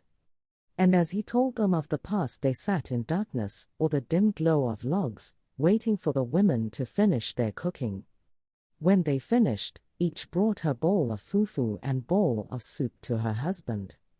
An oil lamp was lit and Okonkwo tasted from each bowl, and then passed 2 shares to Nwoye and Ikonifuna. In this way the moons and the seasons passed. And then the locusts came. It had not happened for many a long year. The elders said locusts came once in a generation, reappeared every year for 7 years, and then disappeared for another lifetime. They went back to their caves in a distant land, where they were guarded by a race of stunted men. And then after another lifetime these men opened the caves again and the locusts came to Umuofia. They came in the cold Harmattan season, after the harvests had been gathered, and ate up all the wild grass in the fields. Okonkwo and the 2 boys were working on the red outer walls of the compound. This was one of the lighter tasks of the after-harvest season. A new cover of thick palm branches and palm leaves was set on the walls to protect them from the next rainy season. Okonkwo worked on the outside of the wall, and the boys worked from within.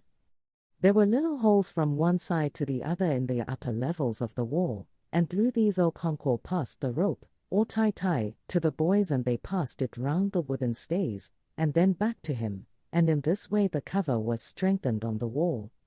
The women had gone to the bush to collect firewood, and the little children to visit their playmates in the neighboring compounds. The Harmattan was in the air and seemed to distill a hazy feeling of sleep on the world. Okonkwo and the boys worked in complete silence, which was only broken when a new palm frond was lifted onto the wall, or when a busy hen moved dry leaves about in her ceaseless search for food. And then quite suddenly a shadow fell on the world, and the sun seemed hidden behind a thick cloud. Okonkwo looked up from his work and wondered if it was going to rain at such an unlikely time of the year. But almost immediately a shout of joy broke out in all directions, and Umuofia, which had dozed in the noonday haze, broke into life and activity. "Locusts are descending," was joyfully chanted everywhere, and men, women and children left their work, or their play, and ran into the open to see the unfamiliar sight. The locust had not come for many, many years, and only the old people had seen them before. At first, a fairly small swarm came. They were the harbingers sent to survey the land. And then appeared on the horizon a slowly moving mass like a boundless sheet of black cloud drifting towards Umuofia. Soon it covered half the sky, and the solid mass was now broken by tiny eyes of light like shining stardust. It was a tremendous sight, full of power and beauty. Everyone was now about, talking excitedly, and praying that the locusts should camp in Umuofia for the night. For although locusts had not visited Umuofia for many years, everybody knew by instinct that they were very good to eat. And at last the locusts did descend. They settled on every tree, and on every blade of grass they settled on the roofs and covered the bare ground. Mighty tree branches broke away under them, and the whole country became the brown earth color of the vast, hungry swarm. Many people went out with baskets trying to catch them, but the elders counseled patience till nightfall. And they were right. The locusts settled in the bushes for the night and their wings became wet with dew. Then all Umuofia turned out in spite of the cold Harmattan, and everyone filled his bags and pots with locusts.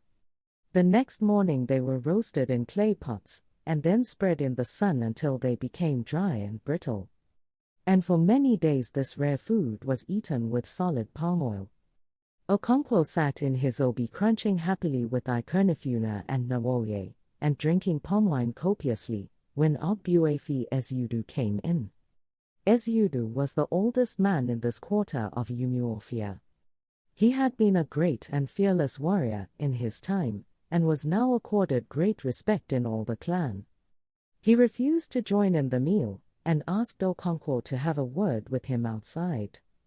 And so they walked out together, the old man supporting himself with his stick. When they were out of earshot, he said to Okonkwo, "That boy calls you father. Do not bear a hand in his death." Okonkwo was surprised, and was about to say something when the old man continued, "Yes, Umuofia has decided to kill him. The Oracle of the Hills and the Caves has pronounced it. They will take him outside Umuofia, as is the custom, and kill him there. But I want you to have nothing to do with it. He calls you his father." The next day a group of elders from all the 9 villages of Umuofia came to Okonkwo's house early in the morning, and before they began to speak in low tones Nwoye and Akinfuna was sent out. They did not stay very long, but when they went away Okonkwo sat still for a very long time supporting his chin in his palms. Later in the day he called Akinfuna and told him that he was to be taken home the next day. Nwoye overheard it and burst into tears, whereupon his father beat him heavily. As for Ikonifuna, he was at a loss. His own home had gradually become very faint and distant. He still missed his mother and his sister and would be very glad to see them. But somehow he knew he was not going to see them. He remembered once when men had talked in low tones with his father, and it seemed now as if it was happening all over again. Later, Nwoye went to his mother's hut and told her that Ikonifuna was going home. She immediately dropped her pestle with which she was grinding pepper, folded her arms across her breast and sighed, "Poor child." The next day, the men returned with a pot of wine. They were all fully dressed as if they were going to a big clan meeting or to pay a visit to a neighboring village. They passed their cloths under the right armpit, and hung their goatskin bags and sheathed machetes over their left shoulders. Okonkwo got ready quickly and the party set out with Ikonifuna carrying the pot of wine. A deathly silence descended on Okonkwo's compound. Even the very little children seemed to know. Throughout that day Nwoye sat in his mother's hut and tears stood in his eyes. At the beginning of their journey the men of Umuofia talked and laughed about the locusts, about their women, and about some effeminate men who had refused to come with them. But as they drew near to the outskirts of Umuofia silence fell upon them too. The sun rose slowly to the center of the sky, and the dry, sandy footway began to throw up the heat that Jay buried in it. Some birds chirruped in the forests around. The men trod dry leaves on the sand. All else was silent. Then from the distance came the faint beating of the ekwe. It rose and faded with the wind, a peaceful dance from a distant clan. "It is an Ozo dance," the men said among themselves. But no one was sure where it was coming from. Some said Ezimili, others a Bame or an Enta. They argued for a short while and fell into silence again, and the elusive dance rose and fell with the wind. Somewhere a man was taking one of the titles of his clan, with music and dancing and a great feast. The footway had now become a narrow line in the heart of the forest. The short trees and sparse undergrowth which surrounded the men's village began to give way to giant trees and climbers which perhaps had stood from the beginning of things, untouched by the axe and the bush fire. The sun breaking through their leaves and branches threw a pattern of light and shade on the sandy footway. Ikonifuna heard a whisper close behind him and turned round sharply. The man who had whispered now called out aloud, urging the others to hurry up. "We still have a long way to go," he said. Then he and another man went before Ikonifuna and set a faster pace. Thus the men of Umuofia pursued their way, armed with sheathed machetes, and Ikonifuna, carrying a pot of palm wine on his head, walked in their midst. Although he had felt uneasy at first, he was not afraid now. Okonkwo walked behind him. He could hardly imagine that Okonkwo was not his real father. He had never been fond of his real father, and at the end of 3 years he had become very distant indeed. But his mother and his 3-year-old sister, of course she would not be 3 now, but 6. Would he recognize her now? She must have grown quite big. How his mother would weep for joy, and thank Okonkwo for having looked after him so well, and for bringing him back. She would want to hear everything that had happened to him in all these years. Could he remember them all? He would tell her about Nwoye and his mother, and about the locusts. Then quite suddenly a thought came upon him. His mother might be dead. He tried in vain to force the thought out of his mind. Then he tried to settle the matter the way he used to settle such matters when he was a little boy. He still remembered the song, Is Elena, Elena. Sala. Is Ilikwa Ukfaba Aqua Oligbili. Ebe Dunda Naspi Is. Ebe Uzuzu Niti Egu. Sala. He sang it in his mind, and walked to its beat. If the song ended on his right foot, his mother was alive. If it ended on his left, she was dead. No, not dead, but ill. It ended on the right. She was alive and well. He sang the song again, and it ended on the left. But the second time did not count.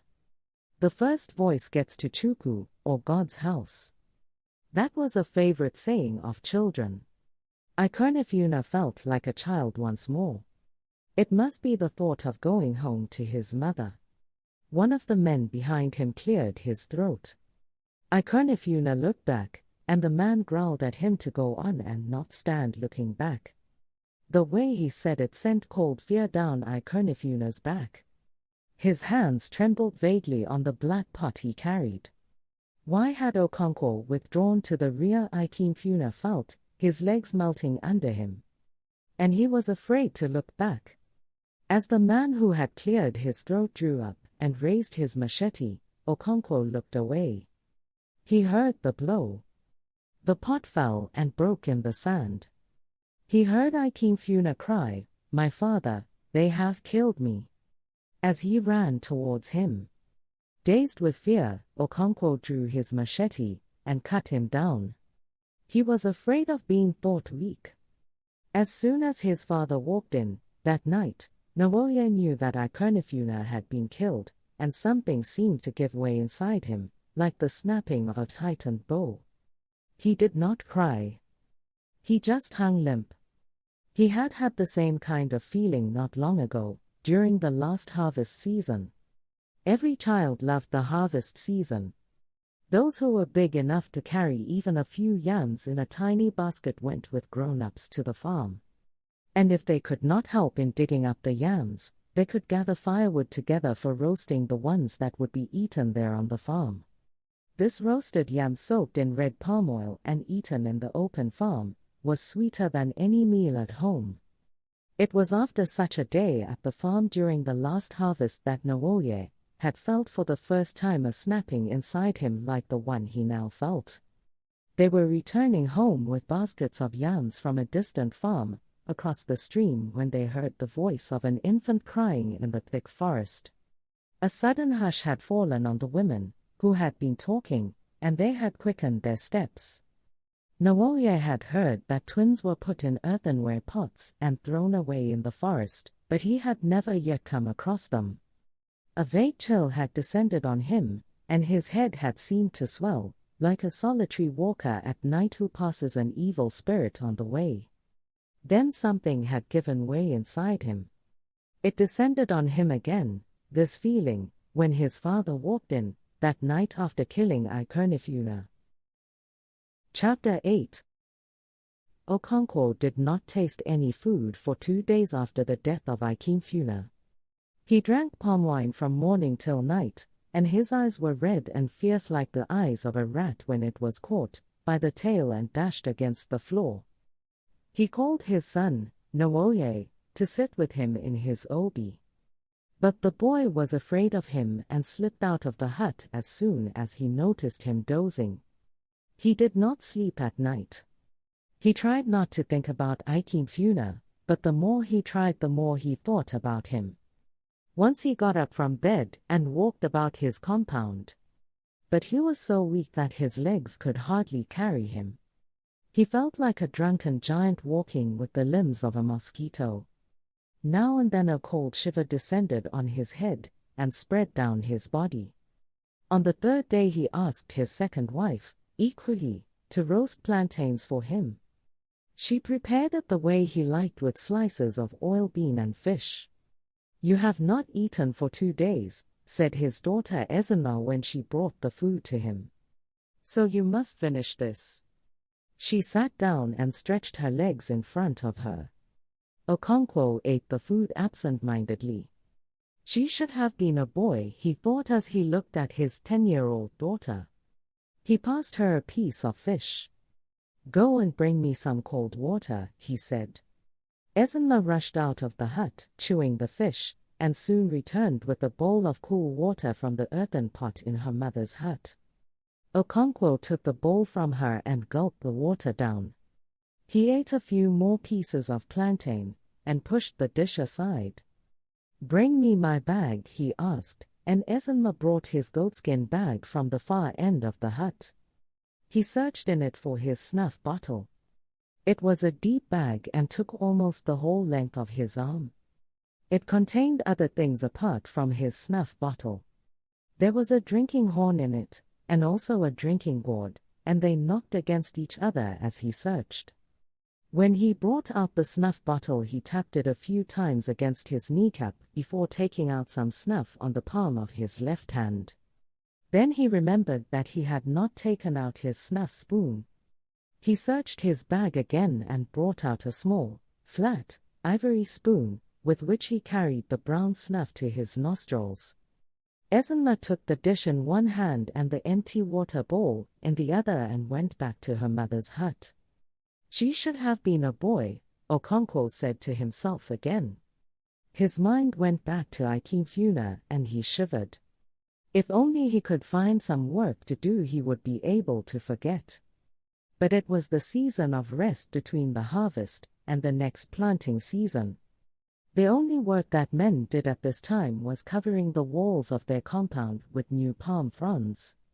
And Okonkwo had already done that. He had finished it on the very day the locusts came, when he had worked on one side of the wall and Ikemfuna and Nwoye on the other. "When did you become a shivering old woman?" Okonkwo asked himself, "you who are known in all the 9 villages for your valor in war. How can a man who has killed 5 men in battle fall to pieces because he has added a boy to their number? Okonkwo, you have become a woman indeed." He sprang to his feet, hung his goatskin bag on his shoulder, and went to visit his friend, Abirika. Abirika was sitting outside under the shade of an orange tree making thatches from leaves of the raffia palm. He exchanged greetings with Okonkwo and led the way into his obi. "I was coming over to see you as soon as I finished that thatch," he said, rubbing off the grains of sand that clung to his thighs. "Is it well?" Okonkwo asked. "Yes," replied Abirika. "My daughter's suitor is coming today and I hope we will clinch the matter of the bride price. I want you to be there." Just then Abirika's son, Maduka, came into the obi from outside, greeted Okonkwo and turned towards the compound. "Come and shake hands with me," Okonkwo said to the lad. "Your wrestling the other day gave me much happiness." The boy smiled, shook hands with Okonkwo, and went into the compound. "He will do great things," Okonkwo said. "If I had a son like him I should be happy. I am worried about Nwoye. A bowl of pounded yams can throw him in a wrestling match. His 2 younger brothers are more promising. But I can tell you, Abirika, that my children do not resemble me. Where are the young suckers that will grow when the old banana tree dies?" If Ezenma had been a boy, I would have been happier. She has the right spirit. You worry yourself for nothing, said Abirika. The children are still very young. Nwoye is old enough to impregnate a woman. At his age I was already fending for myself. No, my friend, he is not too young. A chick that will grow into a cock can be spotted the very day it hatches. I have done my best to make Nwoye grow into a man, but there is too much of his mother in him. Too much of his grandfather, Abirika thought, but he did not say it. The same thought also came to Okonkwo's mind. But he had long learned how to lay that ghost. Whenever the thought of his father's weakness and failure troubled him, he expelled it by thinking about his own strength and success. And so he did now. His mind went to his latest show of manliness. I cannot understand why you refuse to come with us to kill that boy, he asked Abirika. Because I did not want to, Abirika replied sharply. I had something better to do. You sound as if you question the authority and the decision of the oracle, who said he should die. I do not. Why should I? But the oracle did not ask me to carry out its decision. But someone had to do it. If we were all afraid of blood, it would not be done. And what do you think the oracle would do then? You know very well, Okonkwo, that I am not afraid of blood, and if anyone tells you that I am, he is telling a lie. And let me tell you one thing, my friend. If I were you, I would have stayed at home. What you have done will not please the earth. It is the kind of action for which the goddess wipes out whole families. The earth cannot punish me for obeying her messenger, Okonkwo said. A child's fingers are not scalded by a piece of hot yam, which its mother puts into its palm. That is true, Abirika agreed. But if the oracle said that my son should be killed, I would neither dispute it nor be the one to do it. They would have gone on arguing had Ofowedu not come in just then. It was clear from his twinkling eyes that he had important news. But it would be impolite to rush him. Abirika offered him a lobe of the kola nut he had broken with Okonkwo. Ofowedu ate slowly and talked about the locusts. When he finished his kola nut, he said, "The things that happen these days are very strange." "What has happened?" asked Okonkwo. "Do you know Obuefin-Dalu?" Ofowedu asked. Obuefin-Dalu of Aya village, Okonkwo and Abirika said together. "He died this morning," said Ofowedu. "That is not strange." "He was the oldest man in Aya," said Abirika. "You are right," Ofowedu agreed. "But you ought to ask why the drum has not beaten to tell Umuofia of his death." "Why?" asked Abirika and Okonkwo together. "That is the strange part of it. You know his first wife who walks with a stick?" "Yes. She is called Ozoemena." "That is so," said Ofowedu. Ozoemena was, as you know, too old to attend Ndalu during his illness. His younger wives did that. When he died this morning, one of these women went to Ozoemena's hut and told her. She rose from her mat, took her stick and walked over to the Obi. She knelt on her knees and hands at the threshold and called her husband, who was laid on a mat. Obuefin-Dalu, she called 3 times and went back to her hut. When the youngest wife went to call her again to be present at the washing of the body, she found her lying on the mat, dead. "That is very strange, indeed," said Okonkwo. "They will put off Ndalu's funeral until his wife has been buried. That is why the drum has not been beaten to tell Umuofia. It was always said that Ndalu and Ozoemena had one mind," said Abirika. "I remember when I was a young boy there was a song about them. He could not do anything without telling her." "I did not know that," said Okonkwo. "I thought he was a strong man in his youth." "He was indeed," said Ofowedu. Okonkwo shook his head doubtfully.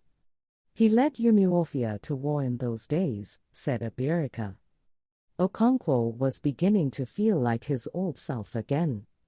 All that he required was something to occupy his mind. If he had killed Ikemfuna during the busy planting season, or harvesting, it would not have been so bad. His mind would have been centered on his work. Okonkwo was not a man of thought but of action. But in absence of work, talking was the next best. Soon after Ofoeju left, Okonkwo took up his goatskin bag to go. "I must go home to tap my palm trees for the afternoon," he said. "Who taps your tall trees for you?" asked Abirika. "Amazulike," replied Okonkwo. "Sometimes I wish I had not taken the Ozo title," said Abirika. "It warms my heart to see these young men killing palm trees in the name of tapping." "It is so indeed," Okonkwo agreed. "But the law of the land must be obeyed." "I don't know how we got that law," said Abirika.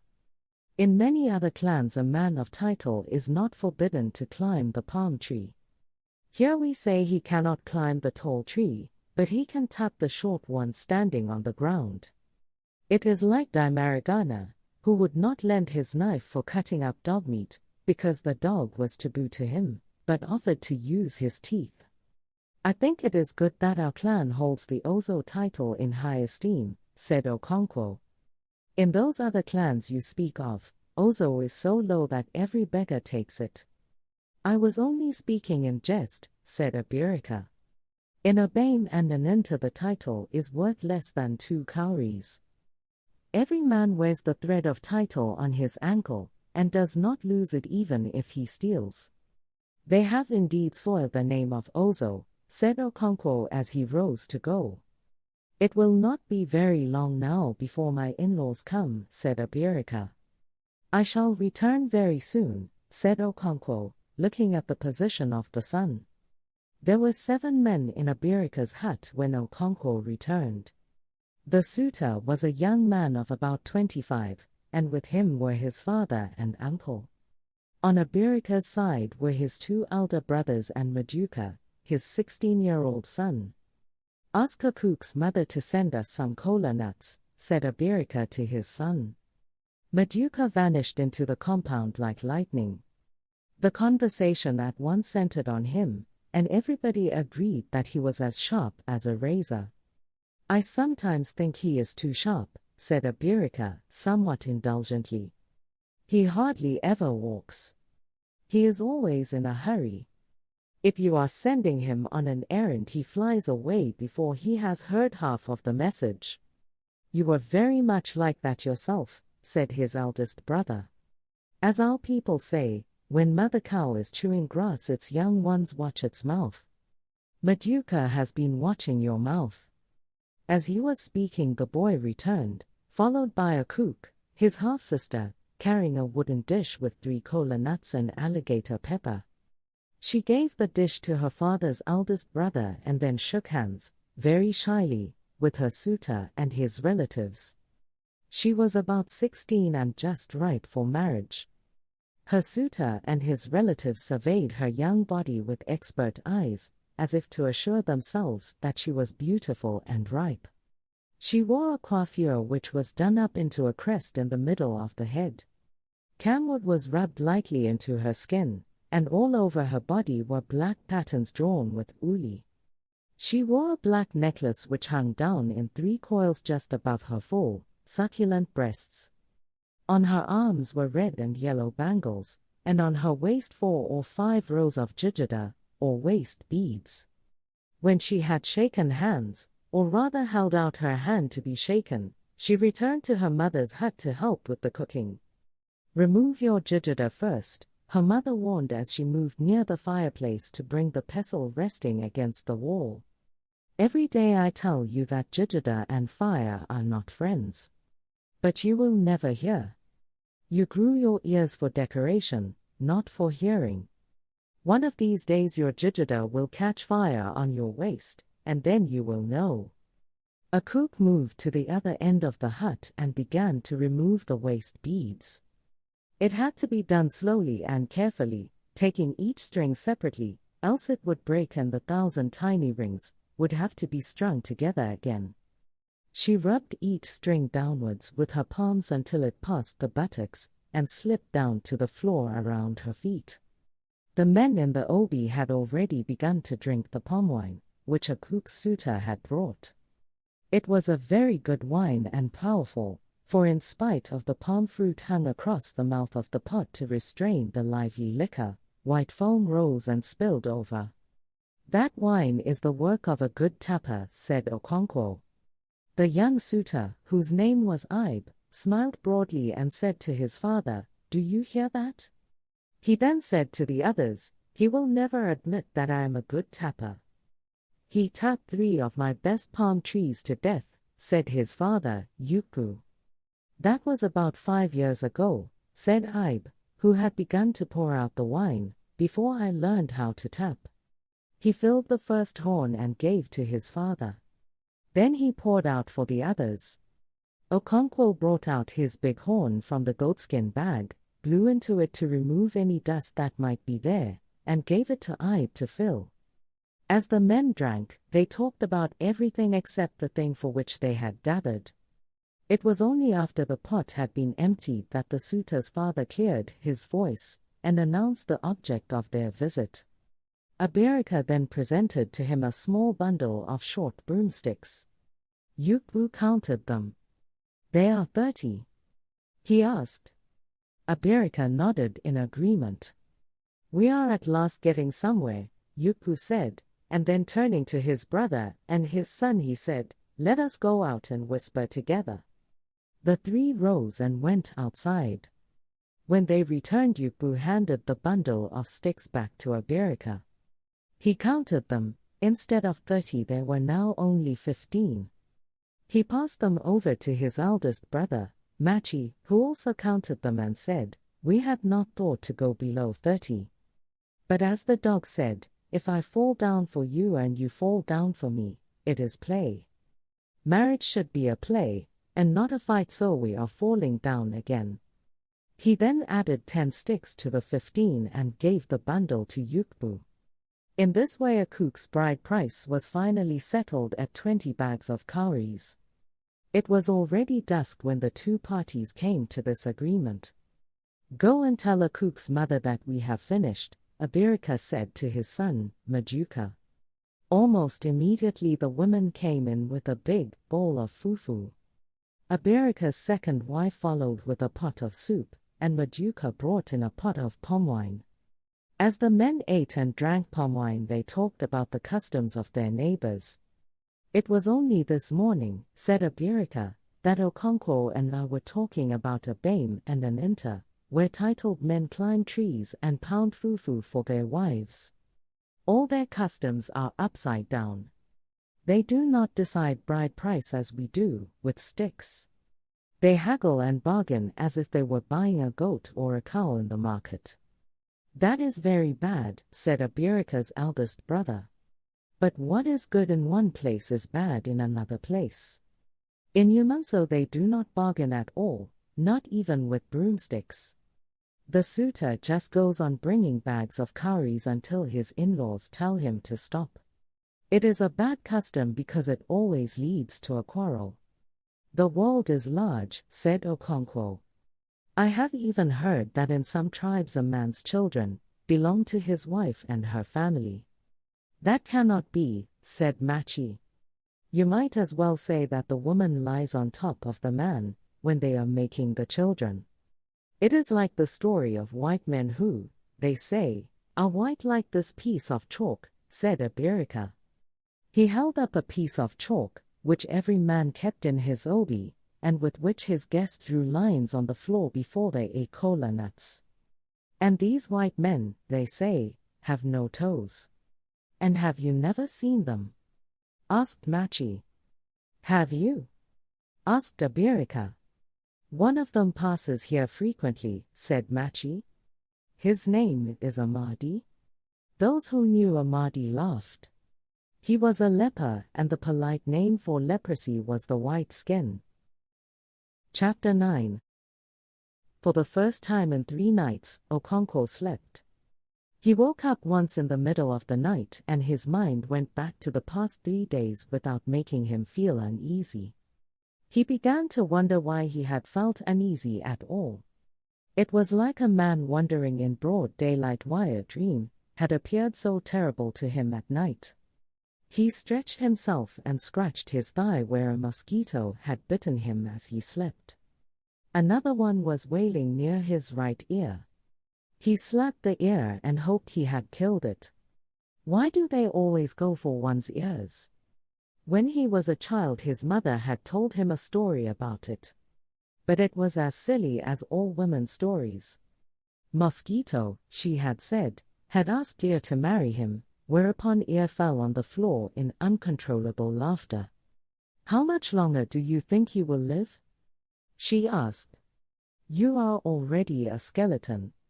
Mosquito went away humiliated, and any time he passed her way he told Ear that he was still alive. Okonkwo turned on his side and went back to sleep. He was roused in the morning by someone banging on his door. "Who is that?" he growled. He knew it must be Ikwefi. Of his 3 wives, Ikwefi was the only one who would have the audacity to bang on his door. "Ezinma is dying," came her voice, and all the tragedy and sorrow of her life were packed in those words. Okonkwo sprang from his bed, pushed back the bolt on his door and ran into Ikwefi's hut. Ezinma lay shivering on a mat beside a huge fire that her mother had kept burning all night. "It is Iba," said Okonkwo as he took his machete and went into the bush to collect the leaves and grasses and barks of trees that went into making the medicine for Iba. Ikwe knelt beside the sick child, occasionally feeling with her palm the wet, burning forehead. Ezinma was an only child and the center of her mother's world. Very often it was Ezinma who decided what food her mother should prepare. Ikwe even gave her such delicacies as eggs, which children were rarely allowed to eat because such food tempted them to steal. One day as Ezinma was eating an egg, Okonkwo had come in unexpectedly from his hut. He was greatly shocked and swore to beat Ikwe if she dared to give the child eggs again. But it was impossible to refuse Ezinma anything. After her father's rebuke, she developed an even keener appetite for eggs. And she enjoyed above all the secrecy in which she now ate them. Her mother always took her into their bedroom and shut the door. Ezinma did not call her mother Nay like all children. She called her by her name, Ikwefi, as her father and other grown-up people did. The relationship between them was not only that of mother and child. There was something in it like the companionship of equals, which was strengthened by such little conspiracies as eating eggs in the bedroom. Ikwefi had suffered a good deal in her life. She had borne 10 children and 9 of them had died in infancy, usually before the age of 3. As she buried one child after another, her sorrow gave way to despair and then to grim resignation. The birth of her children, which should be a woman's crowning glory, became for Ikwefi mere physical agony devoid of promise. The naming ceremony, after 7 market weeks, became an empty ritual. Her deepening despair found expression in the names she gave her children. One of them was a pathetic cry, "On Mwambiko, death, I implore you." But death took no notice. Mwambiko died in his 15th month. The next child was a girl, Ozoamina, may it not happen again. She died in her 11th month, and 2 others after her. Ikwefi then became defiant and called her next child Onwuma, death may please himself. And he did.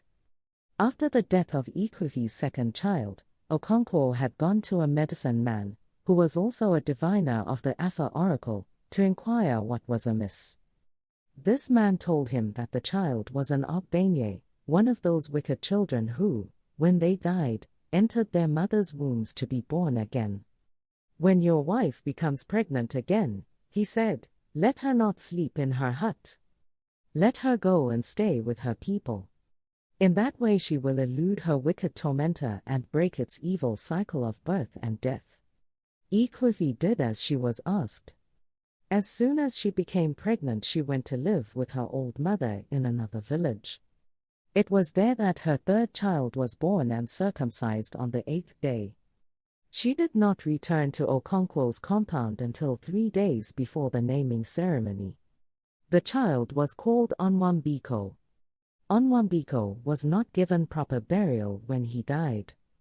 Okonkwo had called in another medicine man who was famous in the clan for his great knowledge about Ogbanye children. His name was Okabu Uanwa.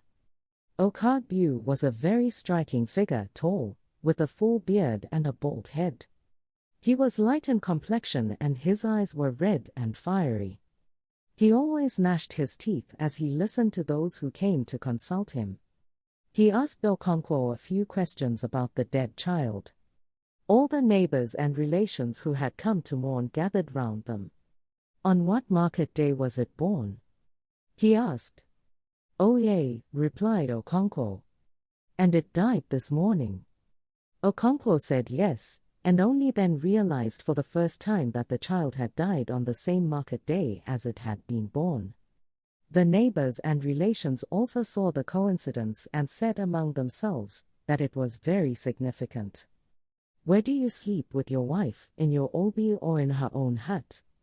Asked the medicine man. In her hut. In future call her into your obi. The medicine man then ordered that there should be no mourning for the dead child.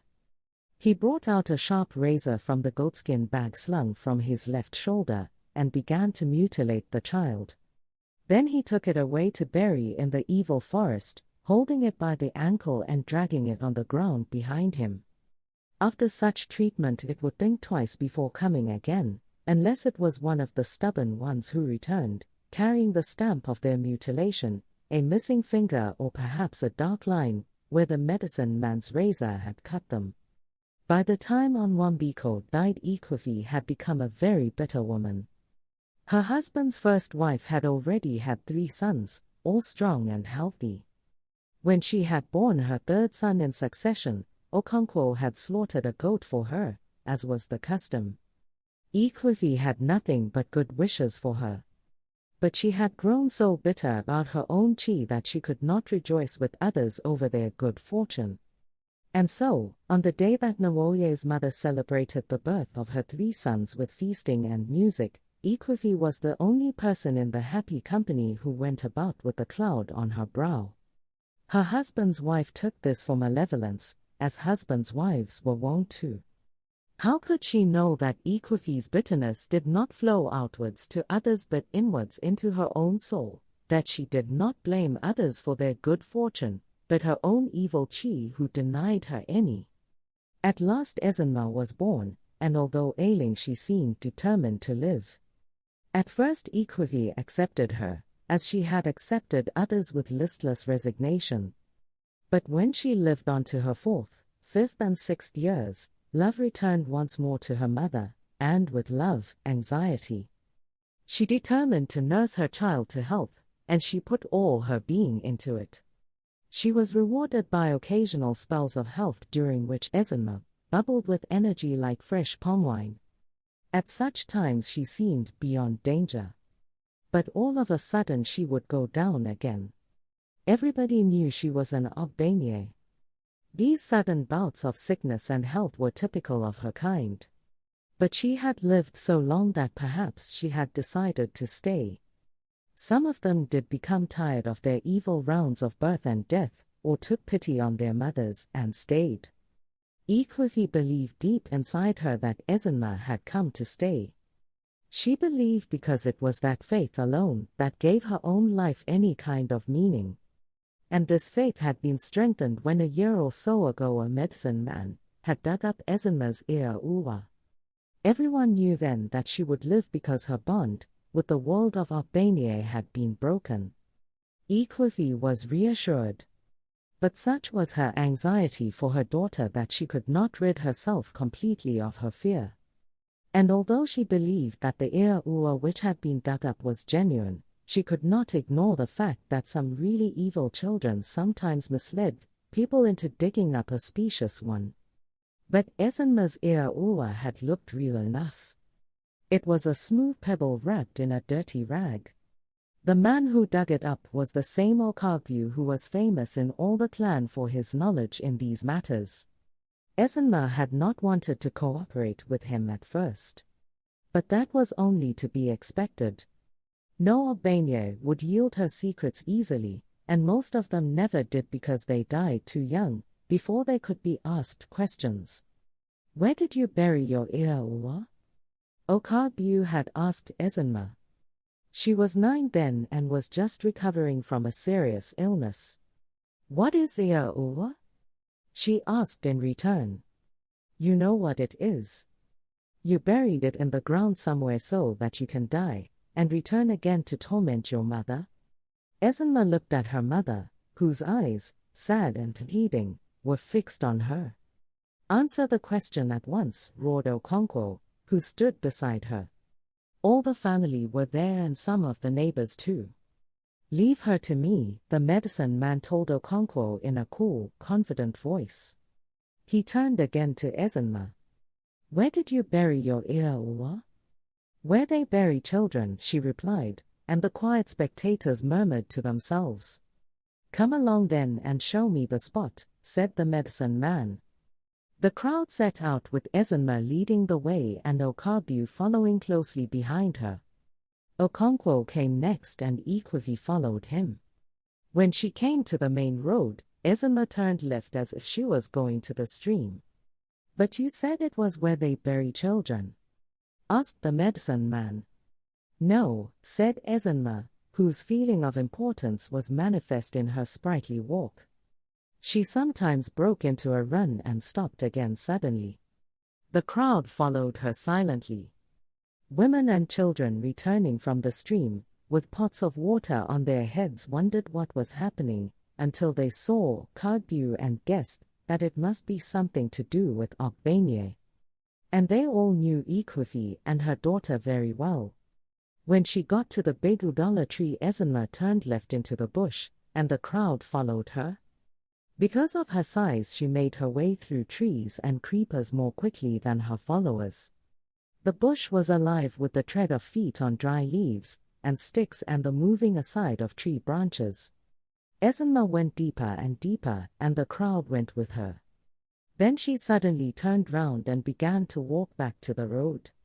Everybody stood to let her pass and then filed after her. "If you bring us all this way for nothing, I shall beat sense into you," Okonkwo threatened. "I have told you to let her alone." "I know how to deal with them," said Okagbu. Ezinma led the way back to the road, looked left and right and turned right.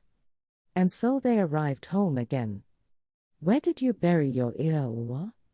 asked Okagbu when Ezinma finally stopped outside her father's obi. Okagbu's voice was unchanged. It was quiet and confident. "It is near that orange tree," Ezinma said. "And why did you not say so, you wicked daughter of Akalogili?" Okonkwo swore furiously. The medicine man ignored him. "Come and show me the exact spot," he said quietly to Ezinma. "It is here," she said when they got to the tree. "Point at the spot with your finger," said Okagbu. "It is here," said Ezinma, touching the ground with her finger.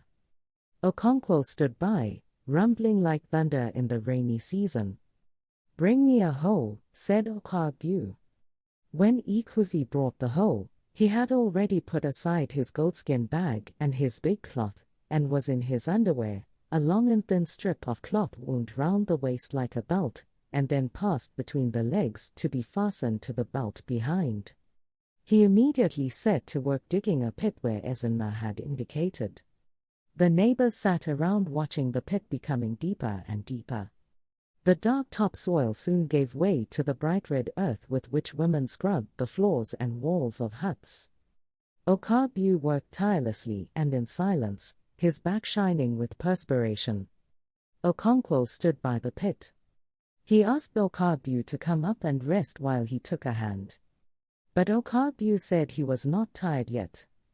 Ikwivi went into her hut to cook yams. Her husband had brought out more yams than usual because the medicine man had to be fed. Ezinma went with her and helped in preparing the vegetables. "There is too much green vegetable," she said. "Don't you see the pot is full of yams?" Ikwivi asked. "And you know how leaves become smaller after cooking?" "Yes," said Ezinma, "that was why the snake lizard killed his mother." "Very true," said Ikwivi. He gave his mother 7 baskets of vegetables to cook, and in the end there were only 3. "And so he killed her," said Ezinma. "That is not the end of the story." "Oh ho," said Ezinma. "I remember now. He brought another 7 baskets and cooked them himself. And there were again only 3. So he killed himself too." Outside the Obi, Okagbue and Okonkwo were digging the pit to find where Ezinma had buried her Uwa. Neighbors sat around, watching. The pit was now so deep that they no longer saw the digger. They only saw the red earth he threw up mounting higher and higher. Okonkwo's son, Nwoye, stood near the edge of the pit, because he wanted to take in all that happened. Okagbue had again taken over the digging from Okonkwo. He worked, as usual, in silence. The neighbors and Okonkwo's wives were now talking. The children had lost interest and were playing. Suddenly Okagbue sprang to the surface with the agility of a leopard. "It is very near now," he said. "I have felt it." There was immediate excitement and those who were sitting jumped to their feet. "Call your wife and child," he said to Okonkwo. But Ikwivi and Ezinma had heard the noise and run out to see what it was. Okagbue went back into the pit, which was now surrounded by spectators. After a few more holefuls of earth he struck the Uwa. He raised it carefully with the hoe and threw it to the surface. Some women ran away in fear when it was thrown. But they soon returned and everyone was gazing at the rag from a reasonable distance. Okagbue emerged and without saying a word or even looking at the spectators he went to his goatskin bag, took out 2 leaves and began to chew them. When he had swallowed them, he took up the rag with his left hand and began to untie it. And then the smooth, shiny pebble fell out. He picked it up. "Is this yours?" he asked Ezinma. "Yes," she replied. All the women shouted with joy because Ikwivi's troubles were at last ended. All this had happened more than a year ago and Ezinma had not been ill since. And then suddenly she had begun to shiver in the night. Ikwivi brought her to the fireplace, spread her mat on the floor and built a fire. But she had got worse and worse. As she knelt by her, feeling with her palm the wet, burning forehead, she prayed 1,000 times. Although her husband's wives were saying that it was nothing more than Iba, she did not hear them. Okonkwo returned from the bush carrying on his left shoulder a large bundle of grasses and leaves, roots and barks of medicinal trees and shrubs. He went into Ikwivi's hut, put down his load and sat down. "Get me a pot," he said, "and leave the child alone." Ikwivi went to bring the pot and Okonkwo selected the best from his bundle, in their due proportions and cut them up. He put them in the pot and Ikwivi poured in some water. "Is that enough?" she asked when she had poured in about half of the water in the bowl. "A little more." I said, "A little." "Are you deaf?" Okonkwo roared at her. She set the pot on the fire and Okonkwo took up his machete to return to his obi. "You must watch the pot carefully," he said as he went, "and don't allow it to boil over. If it does, its power will be gone." He went away to his hut and Ikwivi began to tend the medicine pot almost as if it was itself a sick child. Her eyes went constantly from Ezinma to the boiling pot and back to Ezinma. Okonkwo returned when he felt the medicine had cooked long enough. He looked it over and said it was done. "Bring me a low stool for Ezinma," he said, and a thick mat. He took down the pot from the fire and placed it in front of the stool. He then roused Ezinma and placed her on the stool, astride the steaming pot. The thick mat was thrown over both. Ezinma struggled to escape from the choking and overpowering steam, but she was held down. She started to cry. When the mat was at last removed, she was drenched in perspiration. Ikwehu mopped her with a piece of cloth, and she lay down on a dry mat and was soon asleep. Chapter 10. Large crowds began to gather on the village Io as soon as the edge had worn off the sun's heat, and it was no longer painful on the body. Most communal ceremonies took place at that time of the day, so that even when it was said that a ceremony would begin after the midday meal, everyone understood that it would begin a long time later, when the sun's heat had softened. It was clear from the way the crowd stood or sat that the ceremony was for men. There were many women, but they looked on from the fringe like outsiders. The titled men and elders sat on their stools waiting for the trials to begin. In front of them was a row of stools on which nobody sat. There were 9 of them. 2 little groups of people stood at a respectable distance beyond the stools. They faced the elders. There were 3 men in one group and 3 men and 1 woman in the other. The woman was Mbafo, and the 3 men with her were her brothers. In the other group were her husband, Uzawulu, and his relatives. Mbafo and her brothers were as still as statues into whose faces the artist has molded defiance. Uzawulu and his relative, on the other hand, were whispering together. It looked like whispering, but they were really talking at the top of their voices. Everybody in the crowd was talking. It was like the market. From a distance the noise was a deep rumble carried by the wind. An iron gong sounded, setting up a wave of expectation in the crowd. Everyone looked in the direction of the Egwagu house. Gong, gong, gong, gong went the gong, and a powerful flute blew a high-pitched blast. Then came the voices of the Egwagau, guttural and awesome. The wave struck the women and children, and there was a backward stampede. But it was momentary. They were already far enough where they stood, and there was room for running away, if any of the Egwagu should go towards them. The drum sounded again, and the flute blew. The Egwagu house was now a pandemonium of quavering voices, Aru Oyam Dadadadei. Filled the air as the spirits of the ancestors, just emerged from the earth, greeted themselves in their esoteric language. The Egwagu house into which they emerged faced the forest, away from the crowd, who saw only its back with the many-colored patterns and drawings done by specially chosen women at regular intervals. These women never saw the inside of the hut. No woman ever did. They scrubbed and painted the outside walls under the supervision of men. If they imagined what was inside, they kept their imagination to themselves. No woman ever asked questions about the most powerful and the most secret cult in the clan. Aru Oyam Dadadadei flew around the dark, closed hut-like tongues of fire.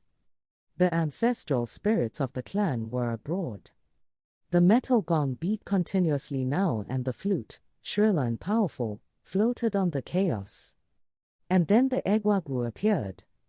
The women and children sent up a great shout and took to their heels. It was instinctive. A woman fled as soon as an Egwagu came in sight. And when, as on that day, 9 of the greatest masked spirits in the clan came out together, it was a terrifying spectacle. Even Bafo took to her heels and had to be restrained by her brothers. Each of the 9 Egwagu represented a village of the clan. Their leader was called Evil Forest. Smoke poured out of his head. The 9 villages of Umuofia had grown out of the 9 sons of the first father of the clan. Evil Forest represented the village of Umuoru, or the children of Eru, who was the eldest of the 9 sons. Umuofia Kwenu, shouted the leading Egwagu, pushing the air with his raffia arms. The elders of the clan replied, your Umuofia Quenu. Yeah, Umuofia Quenu. Yeah. Evil Forest then thrust the pointed end of his rattling staff into the earth. And it began to shake and rattle, like something agitating with a metallic life. He took the first of the empty stools, and the 8 other Egwagwu began to sit in order of seniority after him. Okonkwo's wives, and perhaps other women as well, might have noticed that the second Egwagwu had the springy walk of Okonkwo. And they might also have noticed that Okonkwo was not among the titled men and elders who sat behind the row of Egwagwu. But if they thought these things, they kept them within themselves. The Egwagwu with the springy walk was one of the dead fathers of the clan. He looked terrible with the smoked raffia body, a huge wooden face painted white except for the round hollow eyes and the charred teeth that were as big as a man's fingers. On his head were 2 powerful horns. When all the Egwagwu had sat down and the sound of the many tiny bells and rattles on their bodies had subsided, Evil Forest addressed the 2 groups of people facing them. Uzawulu's body, I salute you, he said. Spirits always addressed humans as bodies. Uzawulu bent down and touched the earth with his right hand as a sign of submission. Our father, my hand has touched the ground, he said.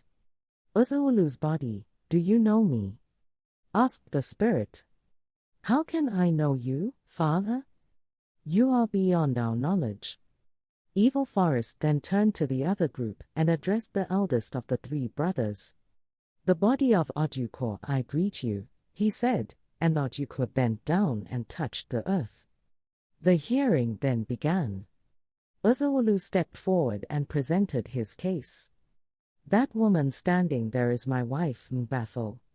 I married her with my money and my yams. I do not owe my in-laws anything. I owe them no yams. I owe them no cocoyams. One morning 3 of them came to my house, beat me up and took my wife and children away. This happened in the rainy season. I have waited in vain for my wife to return. At last I went to my in-laws and said to them, you have taken back your sister. I did not send her away. You yourselves took her. The law of the clan is that you should return her bride price. But my wife's brothers said they had nothing to tell me. So I have brought the matter to the fathers of the clan. My case is finished. I salute you. Your words are good, said the leader of the Egwagwu. Let us hear Ojuko. His words may also be good. Ojuko was short and thick-set. He stepped forward, saluted the spirits and began his story. My in-law has told you that we went to his house, beat him up and took our sister and her children away. All that is true. He told you that he came to take back her bride price and we refused to give it him. That also is true. My in-law, Uzawulu, is a beast. My sister lived with him for 9 years. During those years no single day passed in the sky without his beating the woman. We have tried to settle their quarrels time without number, and on each occasion Uzawulu was guilty. It is a lie, Uzawulu shouted. 2 years ago, continued Ojuko, when she was pregnant, he beat her until she miscarried. It is a lie. She miscarried after she had gone to sleep with her lover. Uzawulu's body, I salute you, said Evil Forest, silencing him. What kind of lover sleeps with a pregnant woman? There was a loud murmur of approbation from the crowd. Ojuko continued, last year when my sister was recovering from an illness, he beat her again so that if the neighbors had not gone in to save her she would have been killed. We heard of it, and did as you have been told. The law of Umuofia is that if a woman runs away from her husband her bride price is returned. But in this case she ran away to save her life. Her 2 children belong to Uzawulu. We do not dispute it, but they are too young to leave their mother. If, in the other hand, Uzawulu should recover from his madness and come in the proper way to beg his wife to return, she will do so on the understanding that if he ever beats her again, we shall cut off his genitals for him." The crowd roared with laughter. Evil Forest rose to his feet and order was immediately restored. A steady cloud of smoke rose from his head. He sat down again and called 2 witnesses. They were both Uzawulu's neighbors and they agreed about the beating. Evil Forest then stood up, pulled out his staff and thrust it into the earth again. He ran a few steps in the direction of the women. They all fled in terror, only to return to their places almost immediately. The 9 Egwagu then went away to consult together in their house. They were silent for a long time. Then the metal gong sounded and the flute was blown. The Egwagu had emerged once again from their underground home. They saluted one another and then reappeared on the Io. Yumiofia Kwenu, roared Evil Forest, facing the elders and grandees of the clan. "Yeah," replied the thunderous crowd. Then silence descended from the sky and swallowed the noise. Evil Forest began to speak and all the while he spoke everyone was silent. The 8 other Egwagu were still as statues. "We have heard both sides of the case," said Evil Forest. "Our duty is not to blame this man or to praise that, but to settle the dispute." He turned to Uzawulu's group and allowed a short pause. "Uzawulu's body, I salute you," he said. "Our father, my hand has touched the ground," replied Uzawulu, touching the earth. "Uzawulu's body, do you know me?" "How can I know you, father?" "You are beyond our knowledge," Uzawulu replied. "I am Evil Forest. I kill a man on the day that his life is sweetest to him." "That is true," replied Uzawulu. "Go to your in-laws with a pot of wine and beg your wife to return to you. It is not bravery when a man fights with a woman." He turned to Ojuko and allowed a brief pause. "Ojuko's body, I greet you," he said. "My hand is on the ground," replied Okuko. "Do you know me?" "No man can know you," replied Ojuko. "I am Evil Forest, I am dry meat that filleth the mouth, I am fire that burns without faggots. If your in-law brings wine to you, let your sister go with him. I salute you." He pulled his staff from the hard earth and thrust it back. "Yumiofia Kwenu," he roared and the crowd answered. "I don't know why such a trifle should come before the Egwagu," said one elder to another. "Don't you know what kind of man Uzawulu is? He will not listen to any other decision," replied the other. As they spoke, 2 other groups of people had replaced the first before the Egwagu, and a great land case began. Chapter 11. The night was impenetrably dark. The moon had been rising later, and later every night until now it was seen only at dawn. And whenever the moon forsook evening and rose at cockcrow, the nights were as black as charcoal. Ezenma and her mother sat on a mat on the floor after their supper of yam fufu and bitter leaf soup. A palm oil lamp gave out yellowish light. Without it, it would have been impossible to eat. One could not have known where one's mouth was in the darkness of that night. There was an oil lamp in all the 4 huts on Okonkwo's compound, and each hut seen from the others looked like a soft eye of yellow, half-light set in the solid massiveness of night. The world was silent except for the shrill cry of insects, which was part of the night, and the sound of wooden mortar and pestle as Noik pounded her fufu. Noik lived 4 compounds away, and she was notorious for her late cooking. Every woman in the neighborhood knew the sound of Noik's mortar and pestle. It was also part of the night. Okonkwo had eaten from his wife's dishes, and was now reclining with his back against the wall. He searched his bag and brought out his snuff bottle. He turned it onto his left palm, but nothing came out. He hit the bottle against his knee to shake up the tobacco. That was always the trouble with the Kiki snuff. It very quickly went damp, and there was too much saltpeter in it. Okonkwo had not bought snuff from him for a long time. Indigo was the man who knew how to grind good snuff. But he had recently fallen ill. Low voices, broken now and again by singing, reached Okonkwo from his wives' huts as each woman and her children told folk stories. Ikufi and her daughter, Ezinma, sat on a mat on the floor. It was Ikufi's turn to tell a story. Once upon a time, she began, all the birds were invited to a feast in the sky. They were very happy and began to prepare themselves for the great day. They painted their bodies with red camwood and drew beautiful patterns on them with UI. Tortoise saw all these preparations and soon discovered what it all meant. Nothing that happened in the world of the animals ever escaped his notice. He was full of cunning. As soon as he heard of the great feast in the sky, his throat began to itch at the very thought. There was a famine in those days, and Tortoise had not eaten a good meal for 2 moons. His body rattled like a piece of dry stick in his empty shell. So he began to plan how he would go to the sky. But he had no wings, said Ezinma. Be patient, replied her mother. That is the story. Tortoise had no wings, but he went to the birds and asked to be allowed to go with them. We know you too well, said the birds when they had heard him. You are full of cunning and you are ungrateful.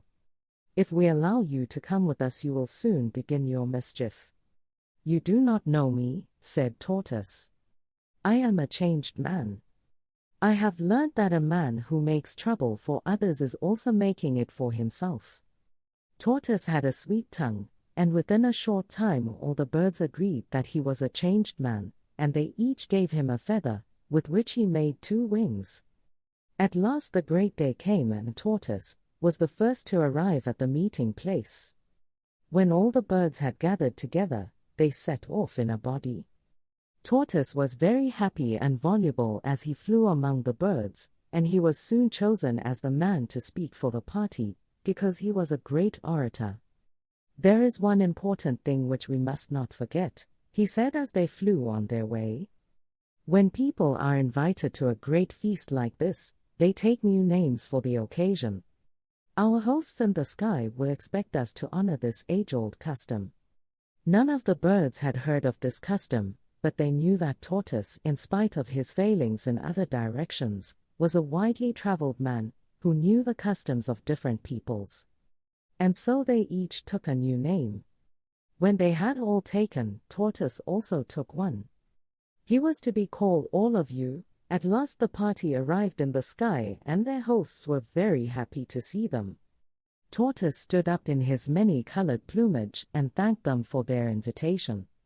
His speech was so eloquent that all the birds were glad they had brought him, and nodded their heads in approval of all he said. Their hosts took him as the king of the birds, especially as he looked somewhat different from the others. After kola nuts had been presented and eaten, the people of the sky set before their guests the most delectable dishes Tortoise had even seen or dreamed of. The soup was brought out hot from the fire, and in the very pot in which it had been cooked. It was full of meat and fish. Tortoise began to sniff aloud. There was pounded yam and also yam pottage cooked with palm oil and fresh fish. There were also pots of palm wine. When everything had been set before the guests, one of the people of the sky came forward and tasted a little from each pot. He then invited the birds to eat. But Tortoise jumped to his feet and asked, "For whom have you prepared this feast?" "For all of you," replied the man. Tortoise turned to the birds and said, "You remember that my name is All O You. The custom here is to serve the spokesman first and the others later. They will serve you when I have eaten." He began to eat and the birds grumbled angrily. The people of the sky thought it must be their custom to leave all the food for their king. And so Tortoise ate the best part of the food and then drank 2 pots of palm wine, so that he was full of food and drink and his body filled out in his shell. The birds gathered round to eat what was left and to peck at the bones he had thrown all about the floor. Some of them were too angry to eat. They chose to fly home on an empty stomach. But before they left, each took back the feather he had lent to Tortoise. And there he stood in his hard shell full of food and wine, but without any wings to fly home. He asked the birds to take a message for his wife, but they all refused. In the end, Parrot, who had felt more angry than the others, suddenly changed his mind and agreed to take the message. "Tell my wife," said Tortoise, "to bring out all the soft things in my house and cover the compound with them so that I can jump down from the sky without very great danger." Parrot promised to deliver the message and then flew away. But when he reached Tortoise's house, he told his wife to bring out all the hard things in the house. And so she brought out her husband's hoes, machetes, spears, guns, and even his cannon. Tortoise looked down from the sky and saw his wife bringing things out, but it was too far to see what they were. When all seemed ready, he let himself go. He fell and fell and fell until he began to fear that he would never stop falling. And then, like the sound of his cannon, he crashed on the compound. "Did he die?" asked Ezenma. "No," replied Ikwivi.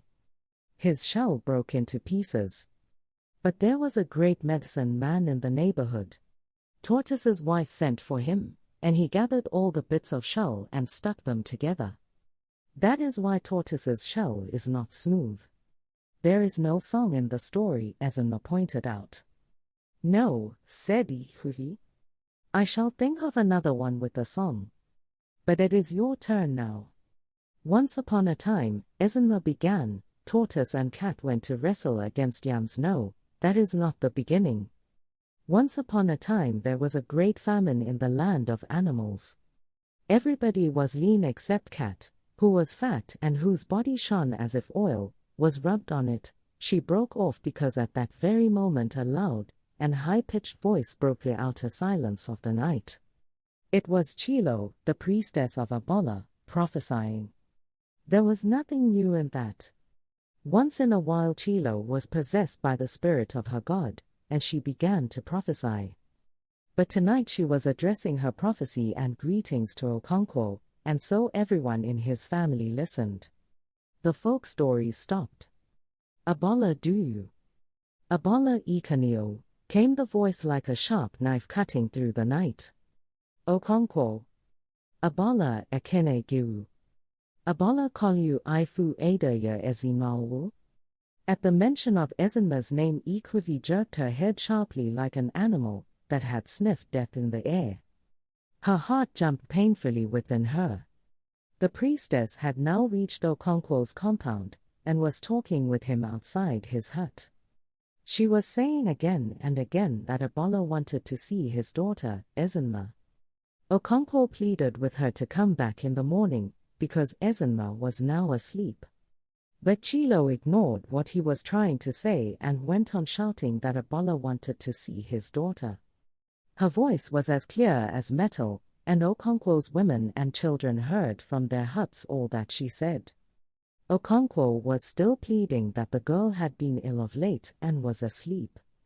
Ikwi quickly took her to their bedroom and placed her on their high bamboo bed. The priestess screamed. "Beware, Okonkwo," she warned. "Beware of exchanging words with Abola.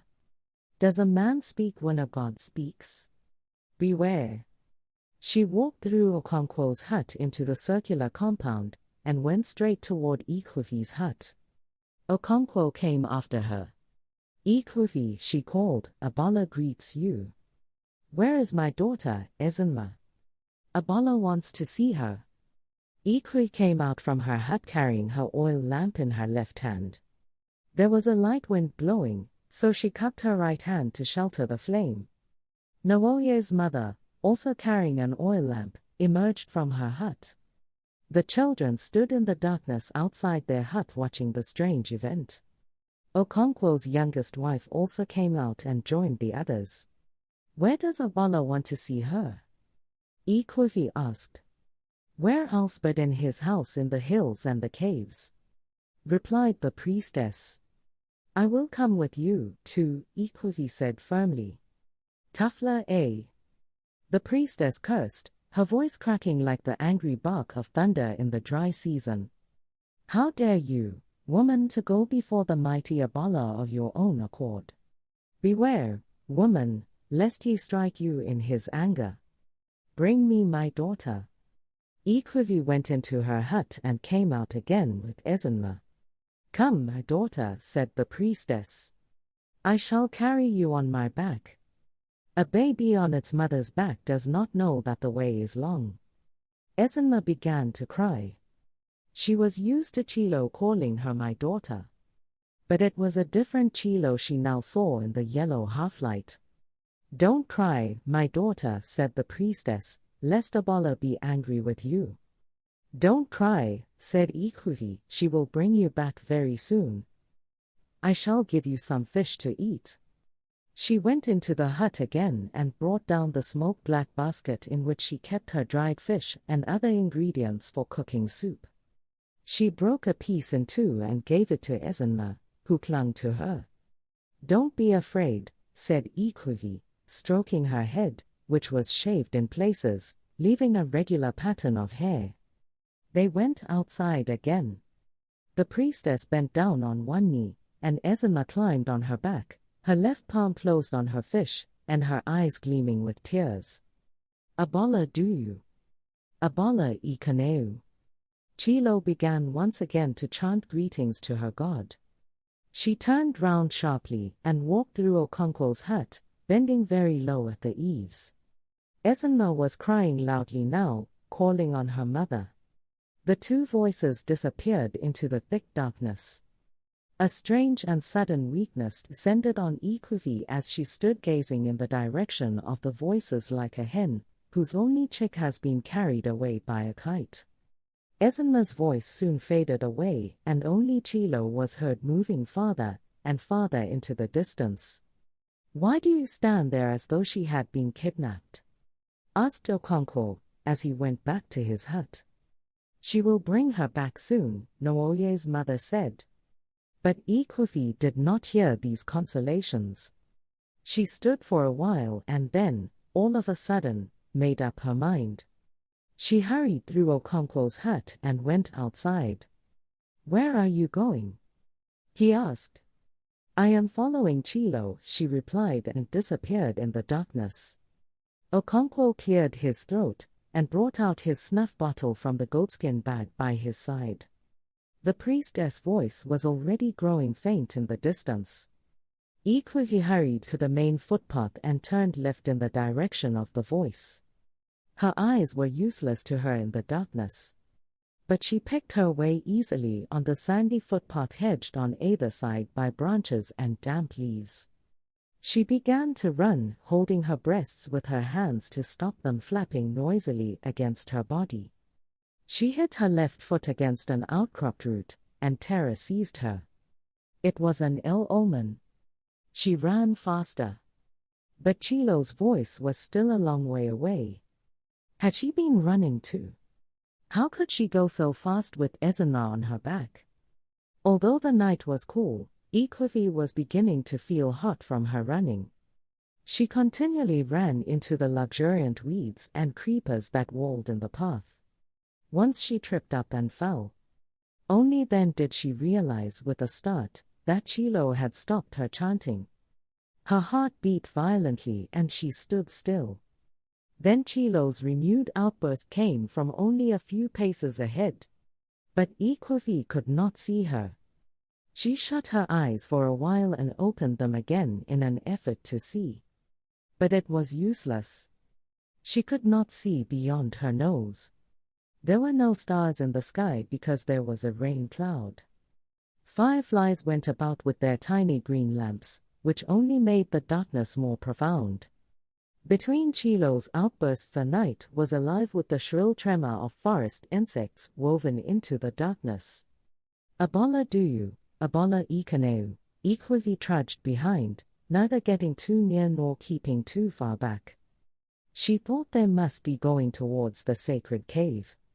Now that she walked slowly she had time to think. What would she do when they got to the cave? She would not dare to enter. She would wait at the mouth, all alone in that fearful place. She thought of all the terrors of the night.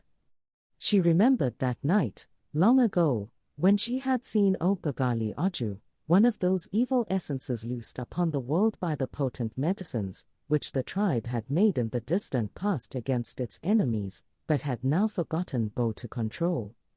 Ikwifi had been returning from the stream with her mother on a dark night like this when they saw its glow, as it flew in their direction.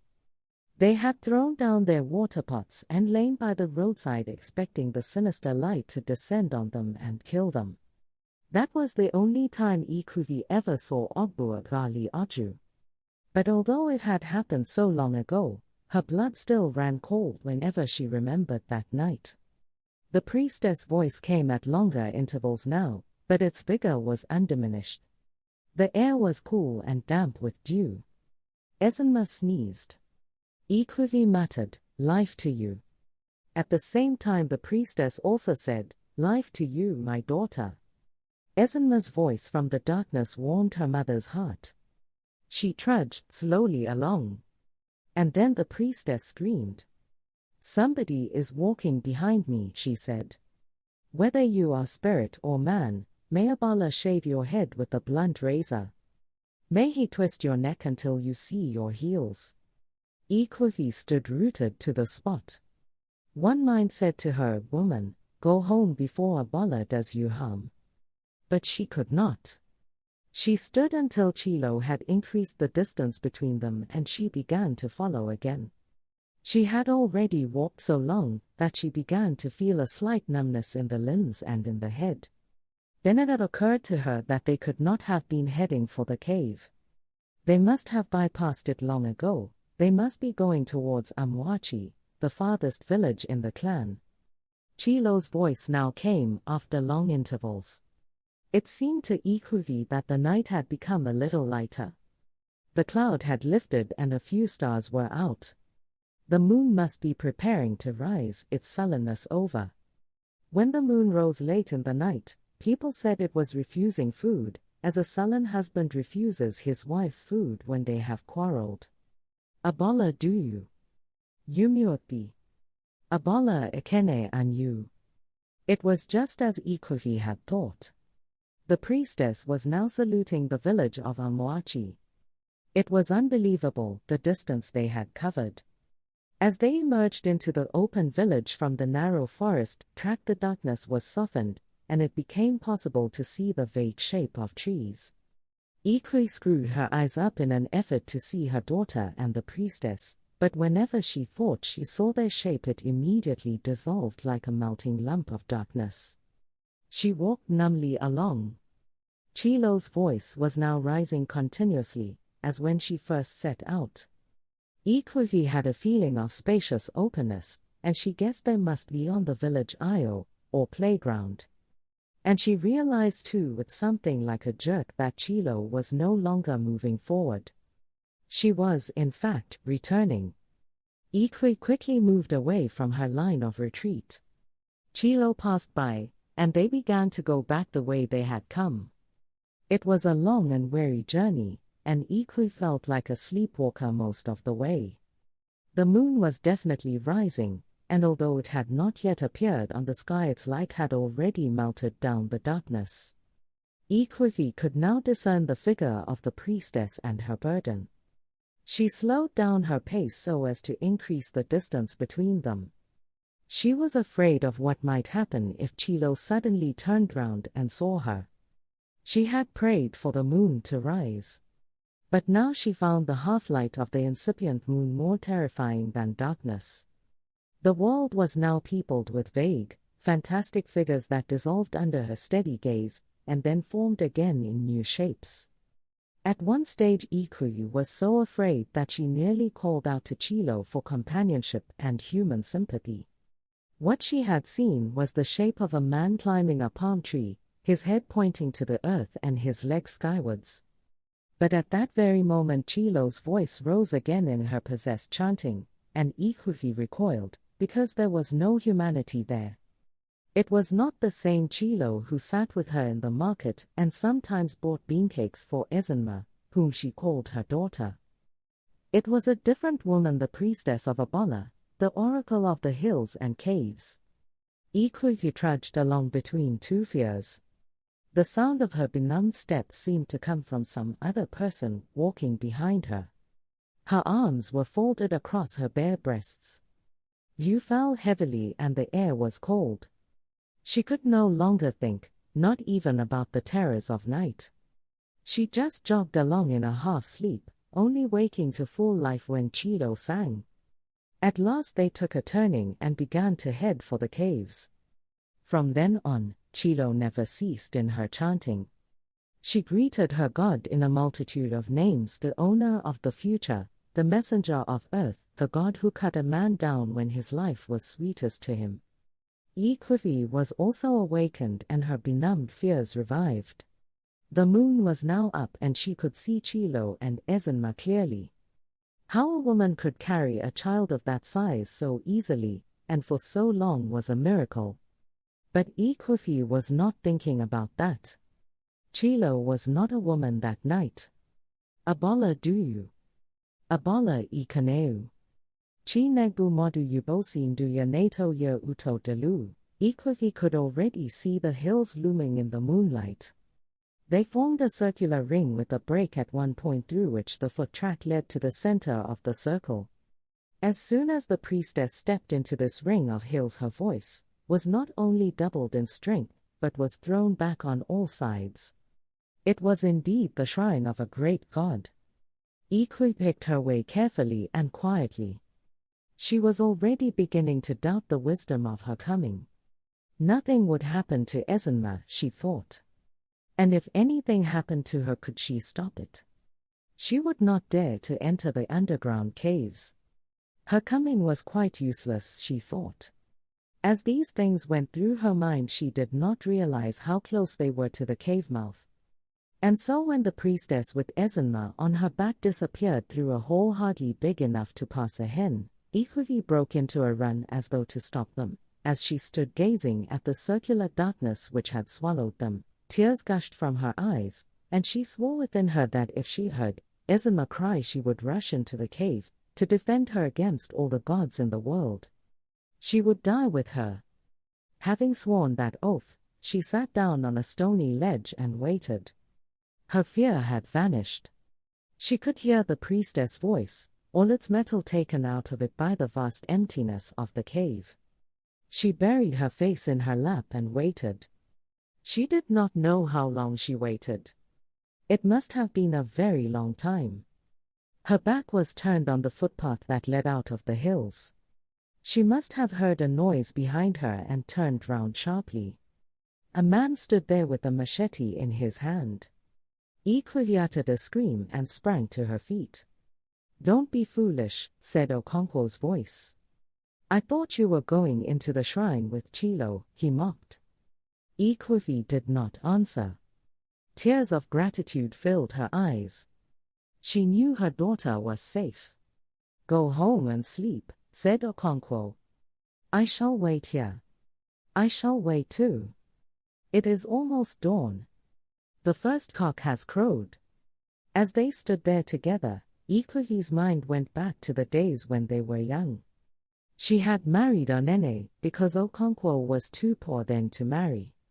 2 years after her marriage to Onene, she could bear it no longer and she ran away to Okonkwo. It had been early in the morning. The moon was shining. She was going to the stream to fetch water. Okonkwo's house was on the way to the stream. She went in and knocked at his door, and he came out. Even in those days he was not a man of many words. He just carried her into his bed, and in the darkness began to feel around her waist for the loose end of her cloth. Chapter 12.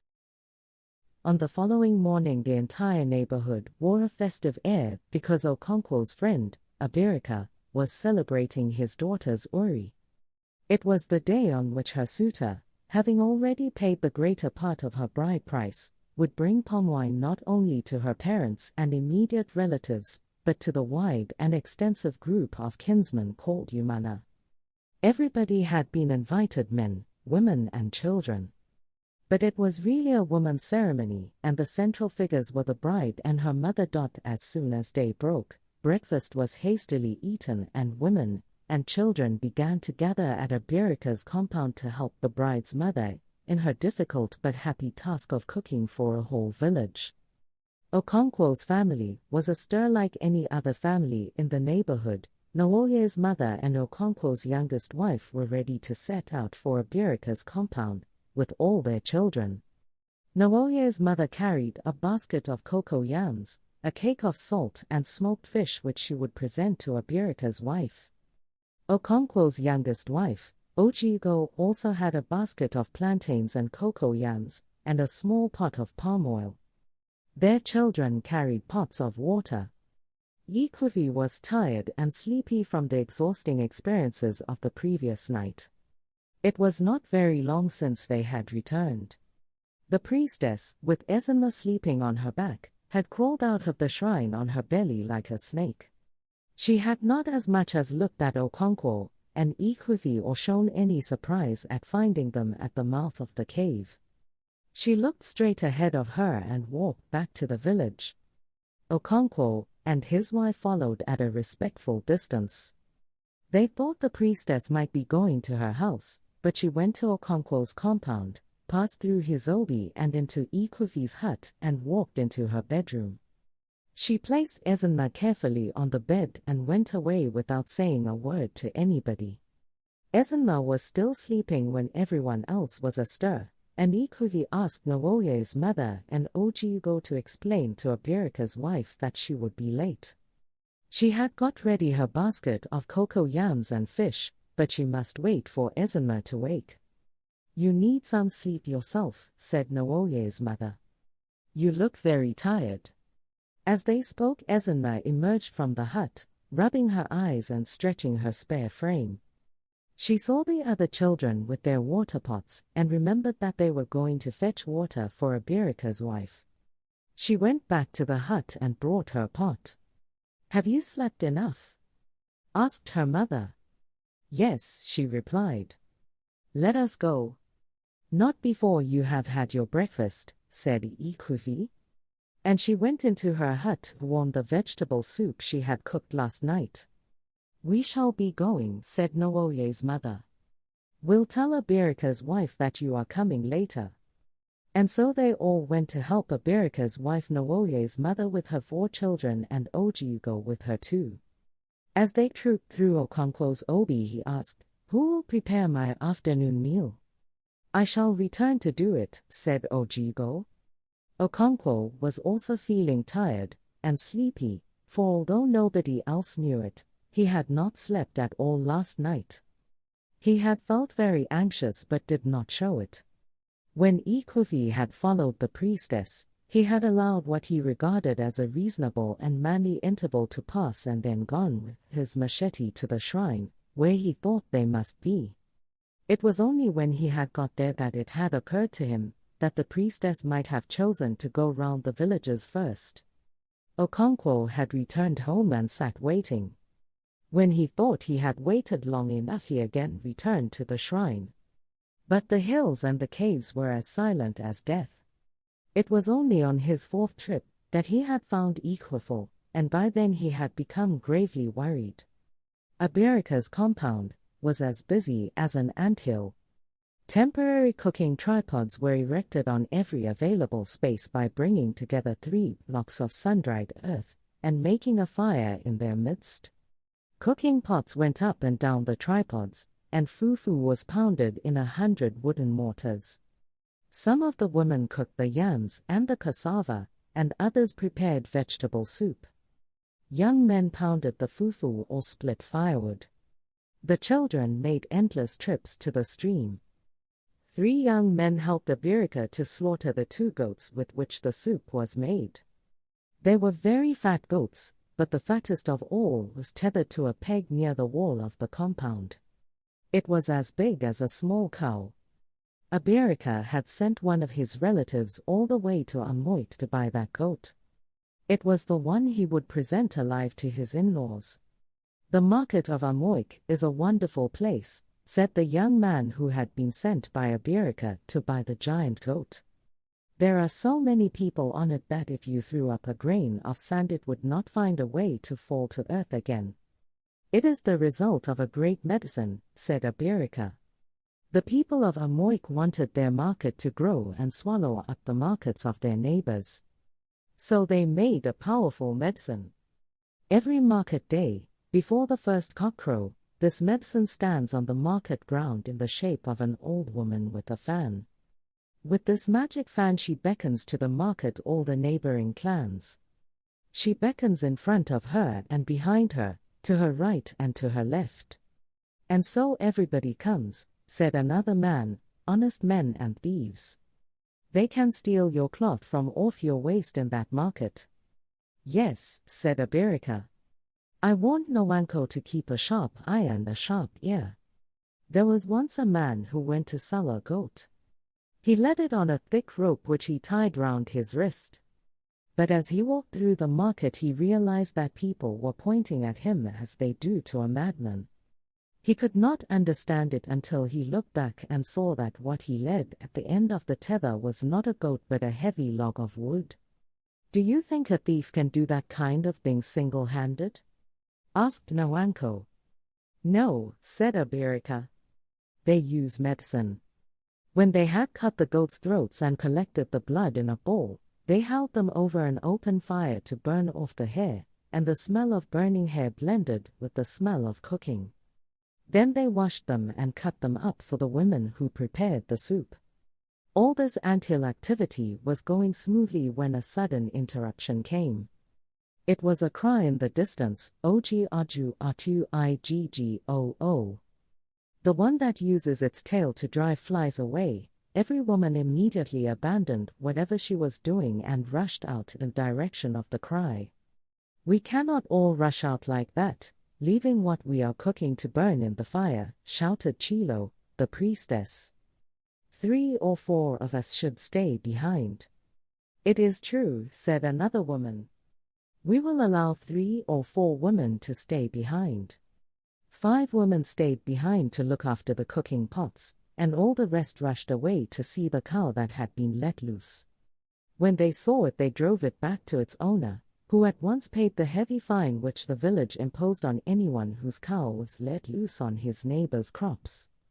When the women had exacted the penalty they checked among themselves to see if any woman had failed to come out when the cry had been raised. Where is Mbogo? Asked one of them. She is ill in bed, said Mbogo's next-door neighbor. She has Iba. The only other person is Udenkwo, said another woman, and her child is not 28 days yet. Those women whom Abirika's wife had not asked to help her with the cooking returned to their homes, and the rest went back in a body to Abirika's compound. Whose cow was it?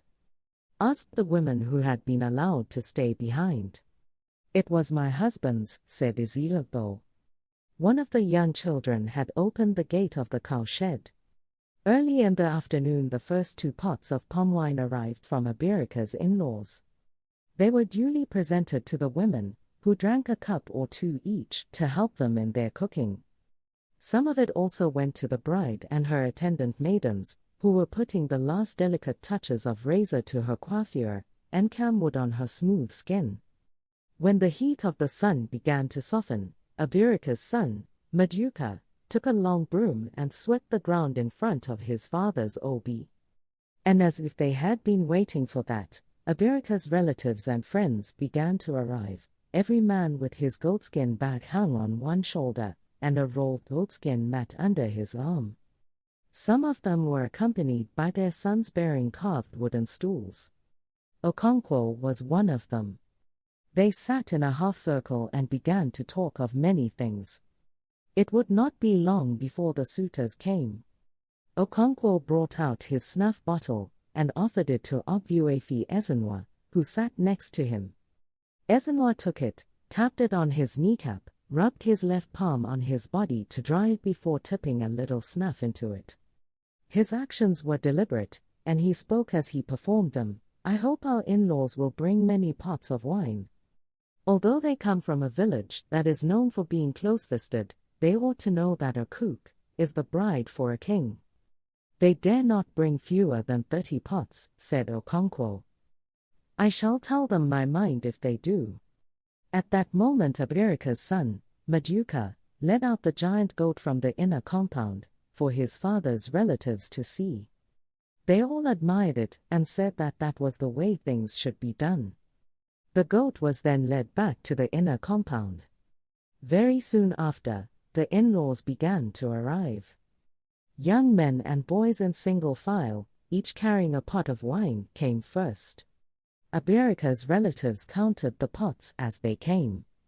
20, 25. There was a long break, and the hosts looked at each other as if to say, I told you.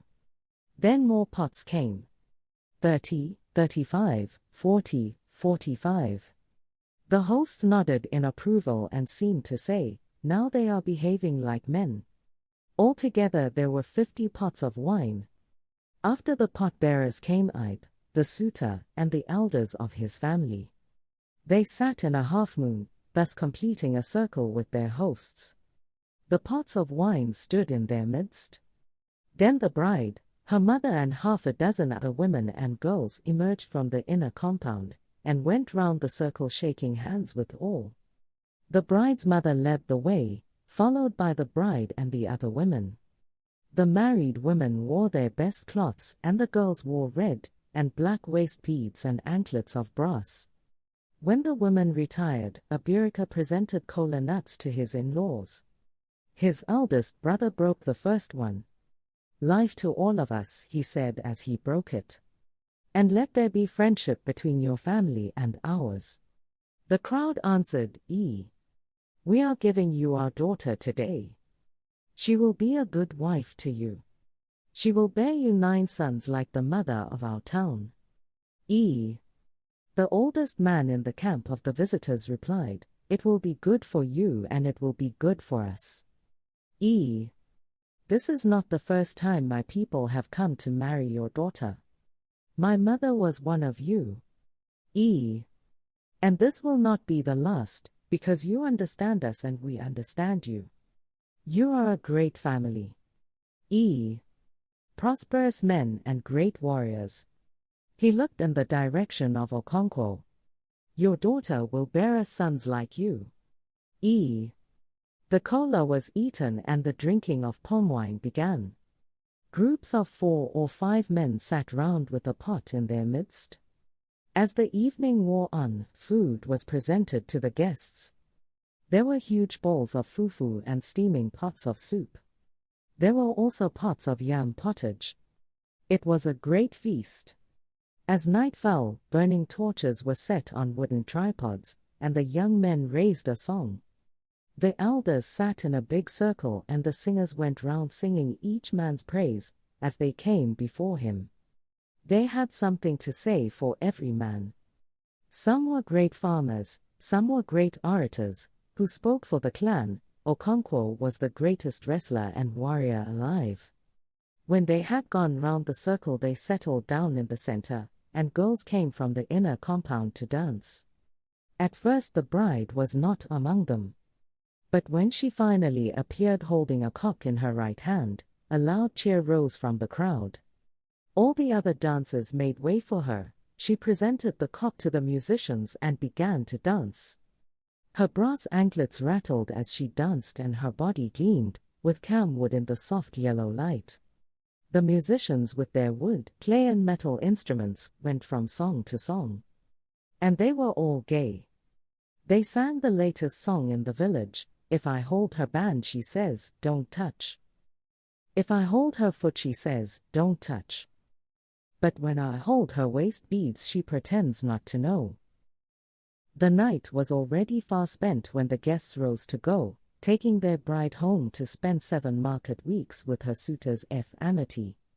They sang songs as they went, and on their way they paid short courtesy visits to prominent men like Okonkwo, before they finally left for their village.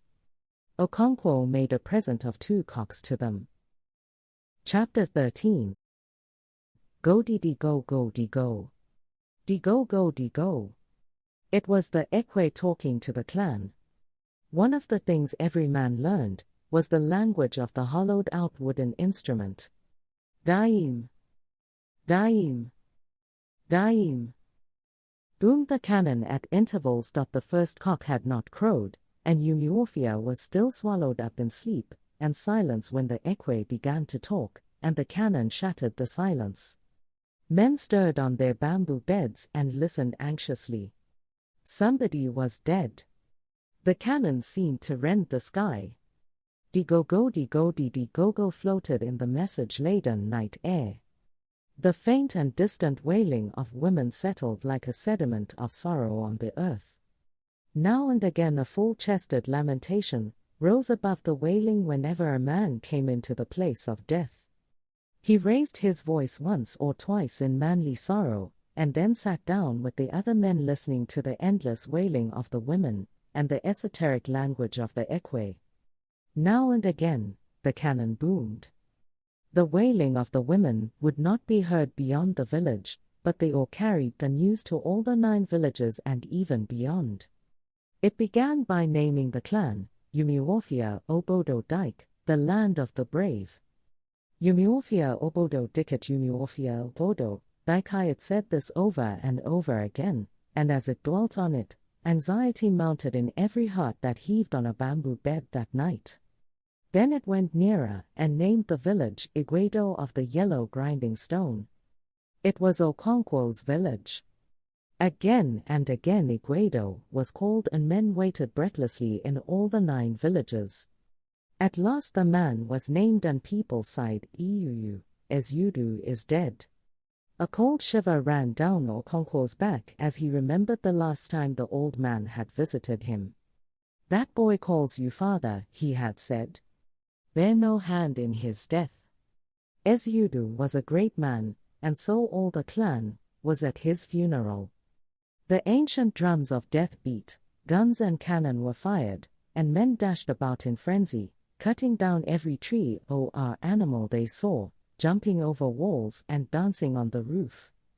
It was a warrior's funeral, and from morning till night warriors came and went in their age groups. They all wore smoked raffia skirts and their bodies were painted with chalk and charcoal. Now and again an ancestral spirit or Egwagu appeared from the underworld, speaking in a tremulous, unearthly voice and completely covered in raffia.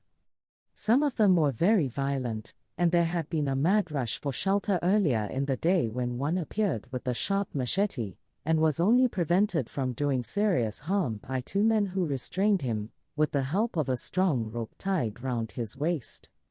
Sometimes he turned round and chased those men, and they ran for their lives.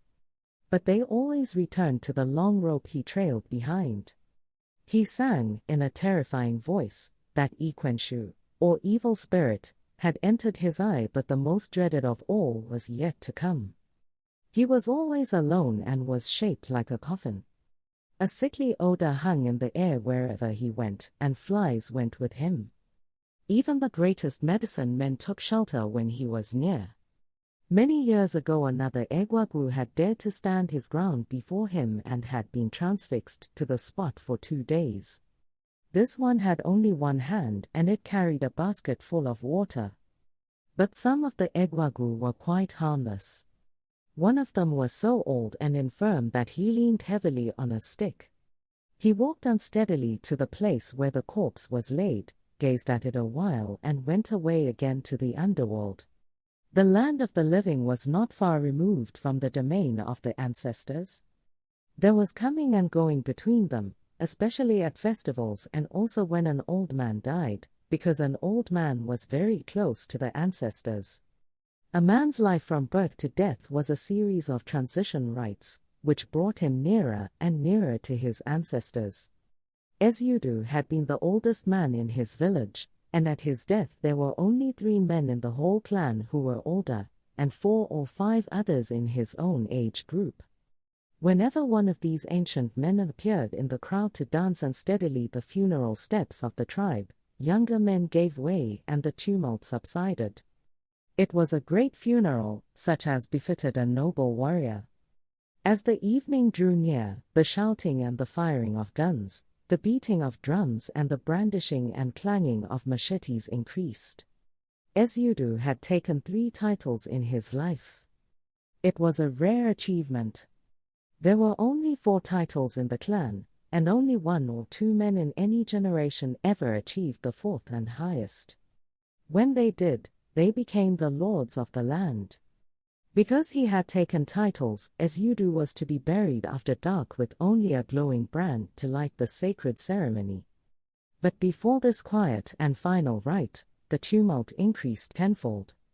Drums beat violently and men leapt up and down in frenzy. Guns were fired on all sides and sparks flew out as machetes clanged together in warriors' salutes. The air was full of dust and the smell of gunpowder. It was then that the one-handed spirit came, carrying a basket full of water. People made way for him on all sides and the noise subsided. Even the smell of gunpowder was swallowed in the sickly smell that now filled the air. He danced a few steps to the funeral drums and then went to see the corpse. Ezeudu, he called in his guttural voice. If you had been poor in your last life, I would have asked you to be rich when you come again. But you were rich. If you had been a coward, I would have asked you to bring courage. But you were a fearless warrior. If you had died young, I would have asked you to get life. But you lived long. So I shall ask you to come again the way you came before. If your death was the death of nature, go in peace. But if a man caused it, do not allow him a moment's rest. He danced a few more steps and went away. The drums and the dancing began again and reached fever heat. Darkness was around the corner, and the burial was near. Guns fired the last salute, and the cannon rent the sky. And then from the center of the delirious fury came a cry of agony and shouts of horror. It was as if a spell had been cast. All was silent. In the center of the crowd a boy lay in a pool of blood. It was the dead man's 16-year-old son, who with his brothers and half-brothers had been dancing the traditional farewell to their father. Okonkwo's gun had exploded and a piece of iron had pierced the boy's heart. The confusion that followed was without parallel in the tradition of Umuofia. Violent deaths were frequent, but nothing like this had ever happened. The only course open to Okonkwo was to flee from the clan.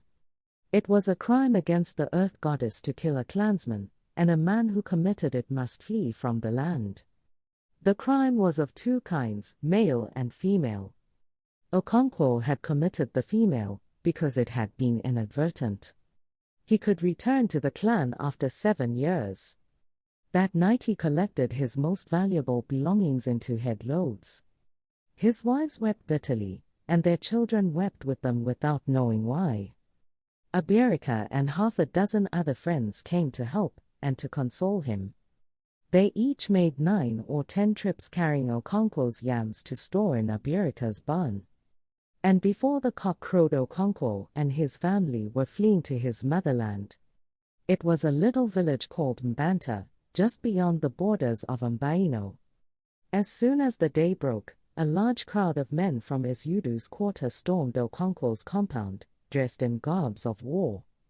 They set fire to his houses, demolished his red walls, killed his animals and destroyed his barn. It was the justice of the earth goddess, and they were merely her messengers. They had no hatred in their hearts against Okonkwo. His greatest friend, Abirika, was among them. They were merely cleansing the land which Okonkwo had polluted with the blood of a clansman. Abirika was a man who thought about things. When the will of the goddess had been done, he sat down in his obi and mourned his friend's calamity. Why should a man suffer so grievously for an offense he had committed inadvertently? But although he thought for a long time, he found no answer. He was merely led into greater complexities. He remembered his wife's twin children, whom he had thrown away. What crime had they committed?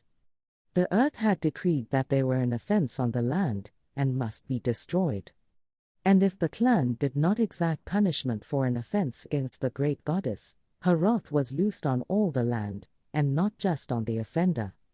As the elders said, if one finger brought of it soiled the others. Part 2. Chapter 14. Okonkwo was well received by his mother's kinsmen in Mbanta. The old man who received him was his mother's younger brother, who was now the eldest surviving member of that family.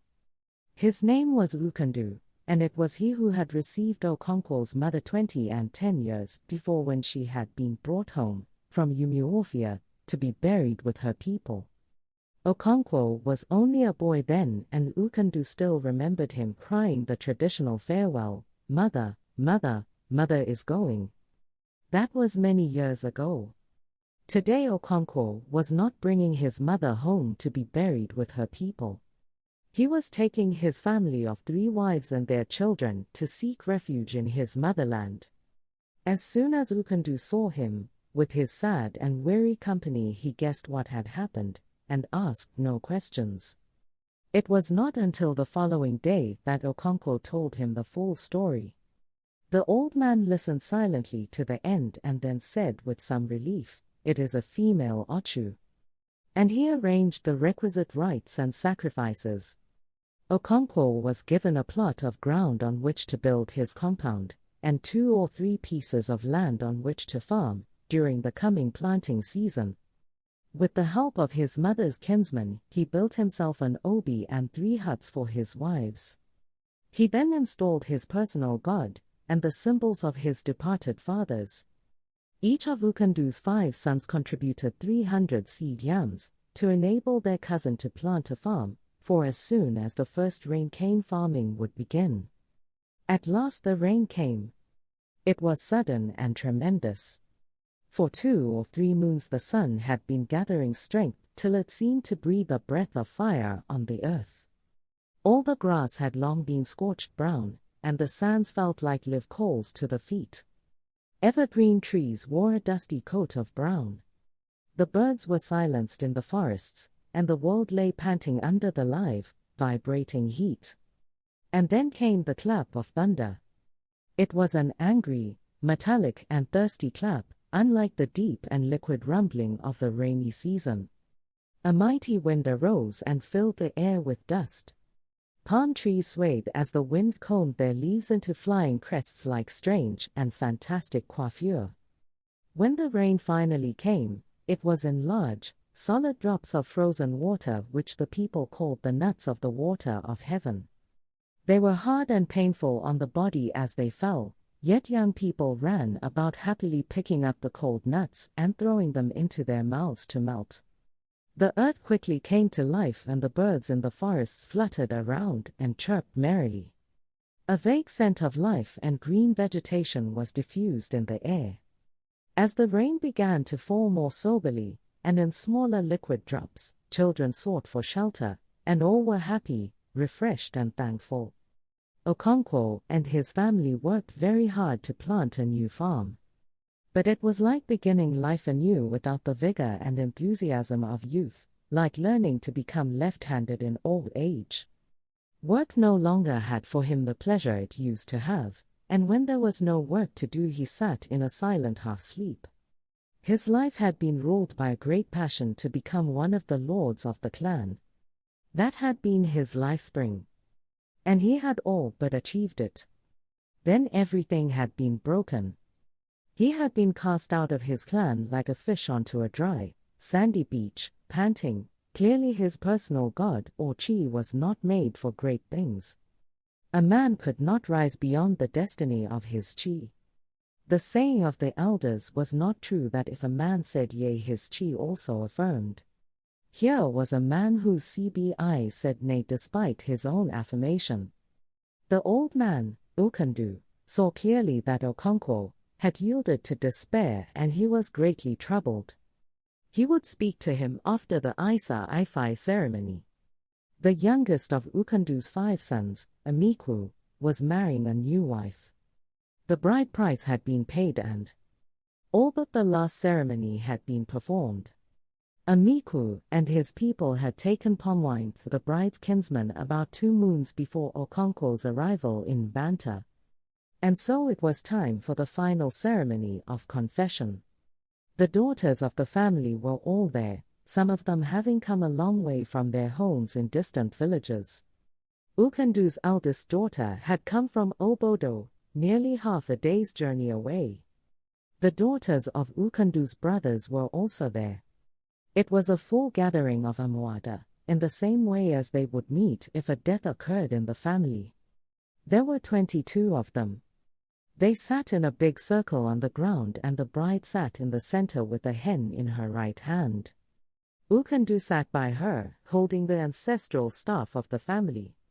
All the other men stood outside the circle, watching. Their wives watched also. It was evening and the sun was setting. Ukandu's eldest daughter, Jide, asked the questions. "Remember that if you do not answer truthfully you will suffer or even die at childbirth," she began. "How many men have lain with you since my brother first expressed the desire to marry you?" "None," she answered simply. "Answer truthfully," urged the other women. "None?" asked Jide. "None," she answered. "Swear on this staff of my father's," said Ukandu. "I swear," said the bride. Ukandu took the hen from her, slit its throat with a sharp knife, and allowed some of the blood to fall on his ancestral staff. From that day Amiku took the young bride to his hut, and she became his wife. The daughters of the family did not return to their homes immediately but spent 2 or 3 days with their kinsman. On the second day Ukandu called together his sons and daughters and his nephew, Okonkwo. The men brought their goatskin mats, with which they sat on the floor, and the women sat on a sisal mat spread on a raised bank of earth. Ukandu pulled gently at his grey beard and gnashed his teeth. Then he began to speak, quietly and deliberately, picking his words with great care. "It is Okonkwo that I primarily wish to speak to," he began. "But I want all of you to note what I am going to say. I am an old man and you are all children. I know more about the world than any of you. If there is anyone among you who thinks he knows more, let him speak up." He paused, but no one spoke. "Why is Okonkwo with us today? This is not his clan. We are only his mother's kinsmen. He does not belong here. He is an exile, condemned for 7 years to live in a strange land. And so he is bowed with grief. But there is just one question I would like to ask him. Can you tell me, Okonkwo, why it is that one of the commonest names we give our children is Neka, or Mother is Supreme? We all know that a man is the head of the family and his wives do his bidding. A child belongs to its father and his family, and not to its mother and her family. A man belongs to his fatherland and not to his motherland. And yet we say Neka Mother is supreme. Why is that?" There was silence. "I want Okonkwo to answer me," said Ukandu. "I do not know the answer," Okonkwo replied. "You do not know the answer? So you see that you are a child. You have many wives and many children, more children than I have. You are a great man in your clan. But you are still a child, my child. Listen to me and I shall tell you. But there is one more question I shall ask you. Why is it that when a woman dies she is taken home to be buried with her own kinsman? She is not buried with her husband's kinsman. Why is that? Your mother was brought home to me and buried with my people. Why was that?" Okonkwo shook his head. "He does not know that either," said Ukandu, "and yet he is full of sorrow, because he has come to live in his motherland for a few years." He laughed a mirthless laughter, and turned to his sons and daughters. "What about you? Can you answer my question?" They all shook their heads. "Then listen to me," he said and cleared his throat. "It's true that a child belongs to its father. But when a father beats his child, it seeks sympathy in its mother's hut. A man belongs to his fatherland when things are good and life is sweet. But when there is sorrow and bitterness, he finds refuge in his motherland. Your mother is there to protect you. She is buried there. And that is why we say that mother is supreme. Is it right that you, Okonkwo, should bring to your mother a heavy face and refuse to be comforted? Be careful, or you may displease the dead. Your duty is to comfort your wives and children, and take them back to your fatherland after 7 years. But if you allow sorrow to weigh you down and kill you, they will all die in exile. He paused for a long while. These are now your kinsmen. He waved at his sons and daughters. You think you are the greatest sufferer in the world? Do you know that men are sometimes banished for life? Do you know that men sometimes lose all their lands and even their children? Had 6 wives once. I have none now except that young girl, who knows not her right from her left. Do you know how many children I have buried, children I begot in my youth and strength 22? I did not hang myself, and I am still alive. If you think you are the greatest sufferer in the world, ask my daughter, Akuni, how many twins she has borne and thrown away. Have you not heard the song they sing when a woman dies? For whom is it well? For whom is it well? There is no one for whom it is well. I have no more to say to you. Chapter 15. It was in the 2nd year of Okonkwo's exile that his friend, Abirika, came to visit him. He brought with him 2 young men, each of them carrying a heavy bag on his head. Okonkwo helped them put down their loads. It was clear that the bags were full of cowries. Okonkwo was very happy to receive his friend. His wives and children were very happy too, and so were his cousins and their wives when he sent for them and told them who his guest was. You must take him to salute our father, said one of the cousins. Yes, replied Okonkwo. We are going directly. But before they went, he whispered something to his first wife. She nodded, and soon the children were chasing one of their cocks. Ukandu had been told by one of his grandchildren that 3 strangers had come to Okonkwo's house. He was therefore waiting to receive them. He held out his hands to them when they came into his obi, and after they had shaken hands he asked Okonkwo who they were. This is Abirika, my great friend. I have already spoken to you about him. Yes, said the old man, turning to Abirika. My son has told me about you, and I am happy you have come to see us. I knew your father, Iwika. He was a great man. He had many friends here and came to see them quite often. Those were good days when a man had friends in distant clans. Your generation does not know that. You stay at home, afraid of your next-door neighbor. Even a man's motherland is strange to him nowadays. He looked at Okonkwo. I am an old man and I like to talk. That is all I am good for now. He got up painfully, went into an inner room and came back with the kola nut. Who are the young men with you?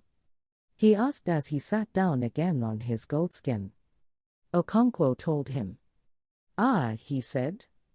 Welcome, my sons. He presented the kola nut to them, and when they had seen it and thanked him, he broke it and they ate. Go into that room, he said to Okonkwo, pointing with his finger. You will find a pot of wine there. Okonkwo brought the wine and they began to drink. It was a day old and very strong. Yes, said Ukandu after a long silence. People traveled more in those days. There is not a single clan in these parts that I do not know very well. Anenta, Umuazu, Ikeoka, Ilumalu, Abame, I know them all. Have you heard, asked Abirika, that Abame is no more? How is that? Asked Ukandu and Okonkwo together. Abame has been wiped out, said Abirika. It is a strange and terrible story. If I had not seen the few survivors with my own eyes and heard their story with my own ears, I would not have believed. Was it not on an Eid day that they fled into Umuofia? He asked his two companions, and they nodded their heads. 3 moons ago, said Abirika, on an Eid market day a little band of fugitives came into our town. Most of them were sons of our land whose mothers had been buried with us. But there were some too who came because they had friends in our town, and others who could think of nowhere else open to escape. And so they fled into Umuofia with a woeful story. He drank his palm wine, and Okonkwo filled his horn again. He continued, during the last planting season a white man had appeared in their clan. An albino, suggested Okonkwo. He was not an albino. He was quite different. He sipped his wine. And he was riding an iron horse. The first people who saw him ran away, but he stood beckoning to them. In the end the fearless ones went near and even touched him.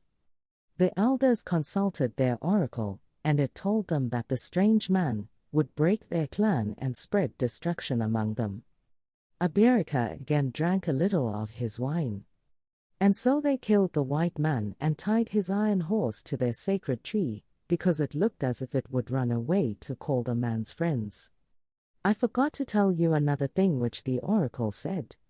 It said that other white men were on their way. They were locusts, it said, and that first man was their harbinger sent to explore the terrain. And so they killed him. What did the white man say before they killed him? Asked Ukundu. He said nothing, answered one of Abirika's companions. He said something, only they did not understand him, said Abirika.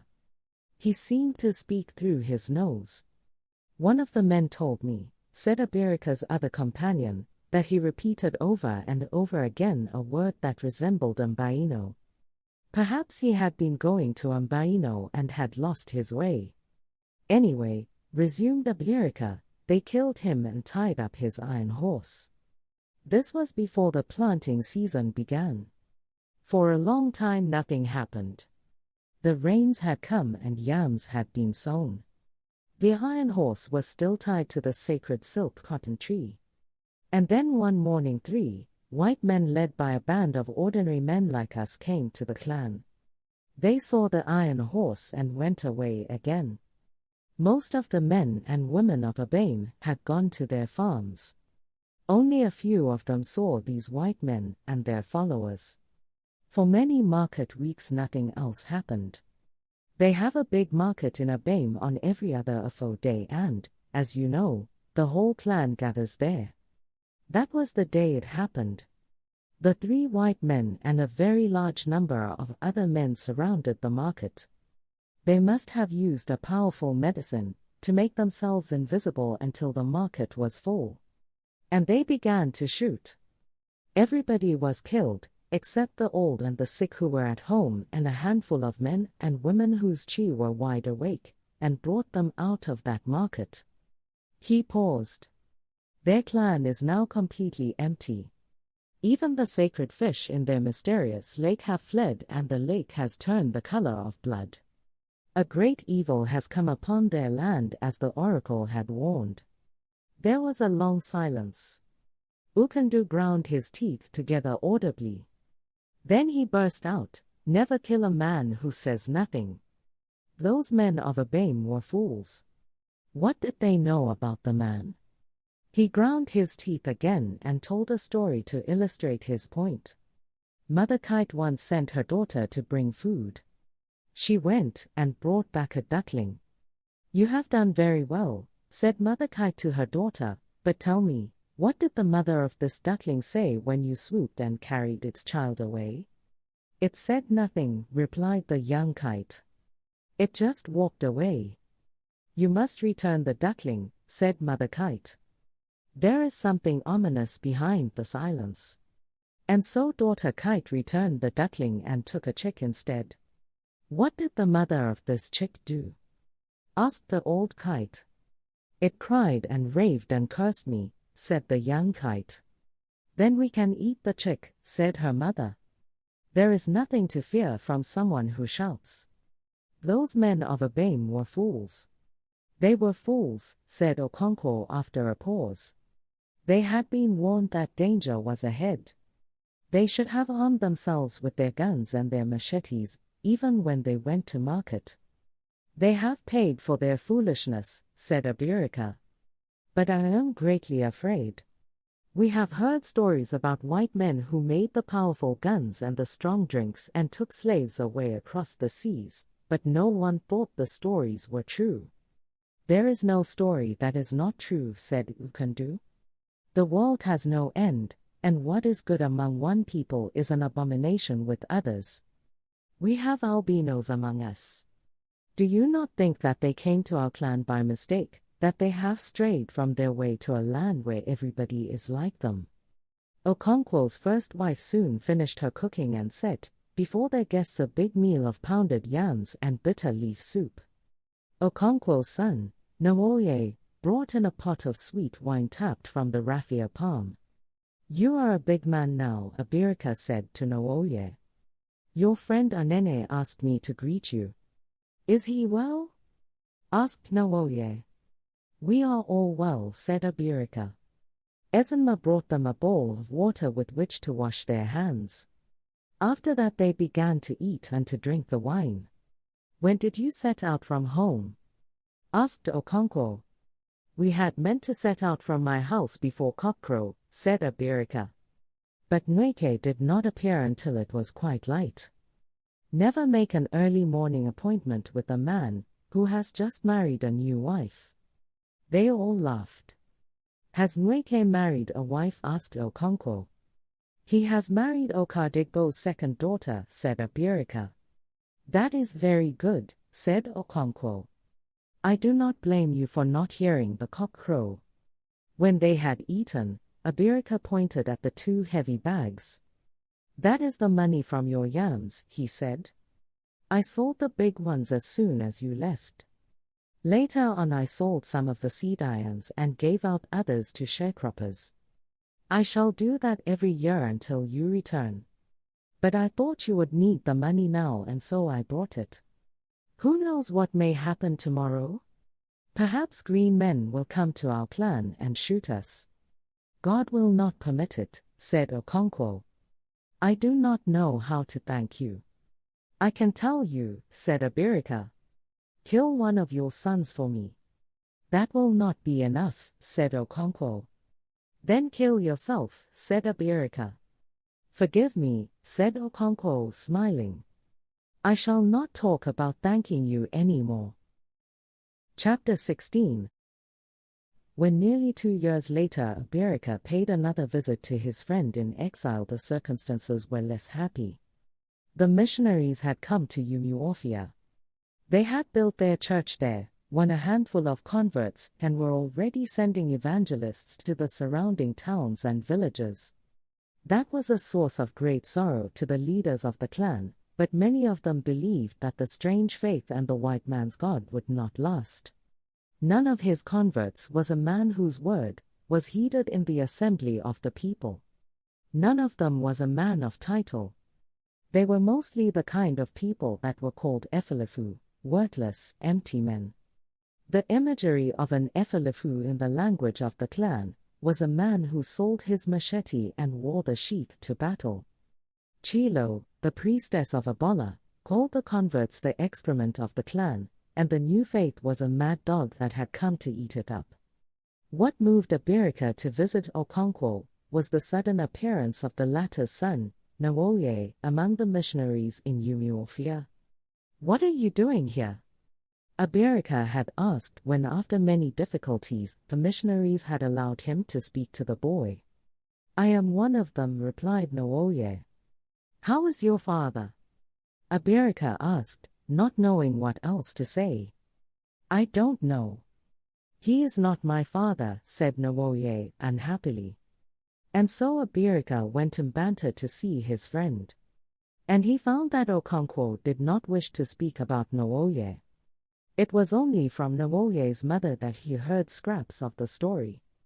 The arrival of the missionaries, had caused a considerable stir in the village of Mbanta. There were 6 of them, and one was a white man.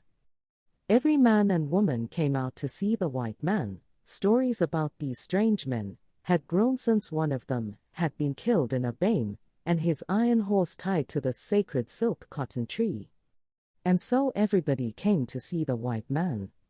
It was the time of the year when everybody was at home. The harvest was over. When they had all gathered, the white man began to speak to them. He spoke through an interpreter who was a noble man, though his dialect was different and harsh to the ears of Mbanta. Many people laughed at his dialect and the way he used words strangely. Instead of saying myself, he always said my buttocks. But he was a man of commanding presence, and the clansmen listened to him. He said he was one of them, as they could see from his color and his language. The other 4 black men were also their brothers, although one of them did not speak Igbo. The white man was also their brother because they were all sons of God. And he told them about this new God, the creator of all the world and all the men and women. He told them that they worshipped false gods, gods of wood and stone. A deep murmur went through the crowd when he said this. He told them that the true God lived on high, and that all men when they died went before him for judgment. Evil men and all the heathen who in their blindness bowed to wood and stone were thrown into a fire that burned like palm oil. But good men who worshipped the true God lived forever in his happy kingdom. We have been sent by this great God to ask you to leave your wicked ways and false gods and turn to him so that you may be saved when you die, he said. Your buttocks understand our language, said someone light-heartedly, and the crowd laughed. What did he say? The white man asked his interpreter. But before he could answer, another man asked a question. Where is the white man's horse? He asked. The Igbo evangelists consulted among themselves and decided that the man probably meant bicycle. They told the white man, and he smiled benevolently. Tell them, he said, that I shall bring many iron horses when we have settled down among them. Some of them will even ride the iron horse themselves. This was interpreted to them, but very few of them heard. They were talking excitedly among themselves, because the white man had said he was going to live among them. They had not thought about that. At this point an old man said he had a question. Which is this God of yours? He asked. The goddess of the earth, the god of the sky, Amadiora, or the thunderbolt, or what? The interpreter spoke to the white man, and he immediately gave his answer. All the gods you have named are not gods at all. They are gods of deceit who tell you to kill your fellows and destroy innocent children.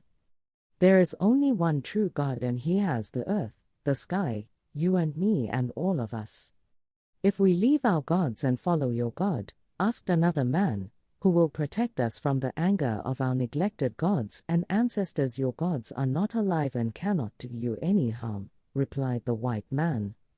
They are pieces of wood and stone. When this was interpreted to the men of Mbanta, they broke into derisive laughter. These men must be mad, they said to themselves. How else could they say that Ani and Amadiora were harmless and Idimili and Agwagu too? And some of them began to go away. Then the missionaries burst into song. It was one of those gay and rollicking tunes of evangelism, which had the power of plucking at silent and dusty chords in the heart of an Igbo man. The interpreter explained each verse to the audience, some of whom now stood enthralled. It was a story of brothers who lived in darkness and in fear, ignorant of the love of God. It told of one sheep out on the hills, away from the gates of God, and from the tender shepherd's care. After the singing, the interpreter spoke about the Son of God, whose name was Jesu Christi. Okonkwo, who only stayed in the hope that it might come to chasing the men out of the village or whipping them, now said, "You told us with your own mouth that there was only one God. Now you talk about his son? He must have a wife, then?" The crowd agreed. "I did not say he had a wife, said the interpreter, somewhat lamely. Your buttock said he had a son, said the joker. So he must have a wife, and all of them must have buttocks. The missionary ignored him and went on to talk about the Holy Trinity. At the end of it, Okonkwo was fully convinced that the man was mad. He shrugged his shoulders and went away to tap his afternoon palm wine. But there was a young lad who had been captivated. His name was Nwoye, Okonkwo's first son. It was not the mad logic of the Trinity that captivated him. He did not understand it. It was the poetry of the new religion, something felt in the marrow. The hymn about brothers who sat in darkness and in fear seemed to answer a vague and persistent question that haunted his young soul, the question of the twins crying in the bush and the question of Ikemefuna, who was killed. He felt a relief within as the hymn poured into his parched soul. The words of the hymn were like the drops of frozen rain melting on the dry palate of the panting earth. Nwoye's callow mind was greatly puzzled. Chapter 17. The missionaries spent their first 4 or 5 nights in the marketplace, and went into the village in the morning to preach the gospel. They asked who the king of the village was, but the villagers told them that there was no king. We have men of high title and the chief priests and the elders, they said. It was not very easy getting the men of high title and the elders together after the excitement of the first day. But the missionaries persevered, and in the end they were received by the rulers of Mbanta. They asked for a plot of land to build their church. Every clan and village had its evil forest. In it were buried all those who died of the really evil diseases, like leprosy and smallpox. It was also the dumping ground for the potent fetishes of great medicine men when they died. An evil forest was, therefore, alive with sinister forces and powers of darkness. It was such a forest that the rulers of Mbanta gave to the missionaries. They did not really want them in their clan, and so they made them that offer, which nobody in his right senses would accept. They want a piece of land to build their shrine, said Ukandu to his peers when they consulted among themselves. We shall give them a piece of land. He paused, and there was a murmur of surprise and disagreement. Let us give them a portion of the evil forest. They boast about victory over death. Let us give them a real battlefield in which to show their victory. They laughed and agreed, and sent for the missionaries, whom they had asked to leave them for a while so that they might whisper together. They offered them as much of the evil forest as they cared to take. And to their greatest amazement the missionaries thanked them and burst into song. They do not understand, said some of the elders. But they will understand when they go to their plot of land tomorrow morning. And they dispersed. The next morning the crazy men actually began to clear a part of the forest and to build their house. The inhabitants of Mbanta expected them all to be dead within 4 days. The first day passed and the second and third and fourth, and none of them died. Everyone was puzzled. And then it became known that the white man's fetish had unbelievable power. It was said that he wore glasses on his eyes so that he could see and talk to evil spirits. Not long after, he won his first 3 converts. Although Nwoye had been attracted to the new faith from the very first day, he kept it secret. He dared not go too near the missionaries for fear of his father. But whenever they came to preach in the open marketplace, or the village playground, Nwoye was there. And he was already beginning to know some of the simple stories they told. We have now built a church, said Mr. Kiega, the interpreter, who was now in charge of the infant congregation.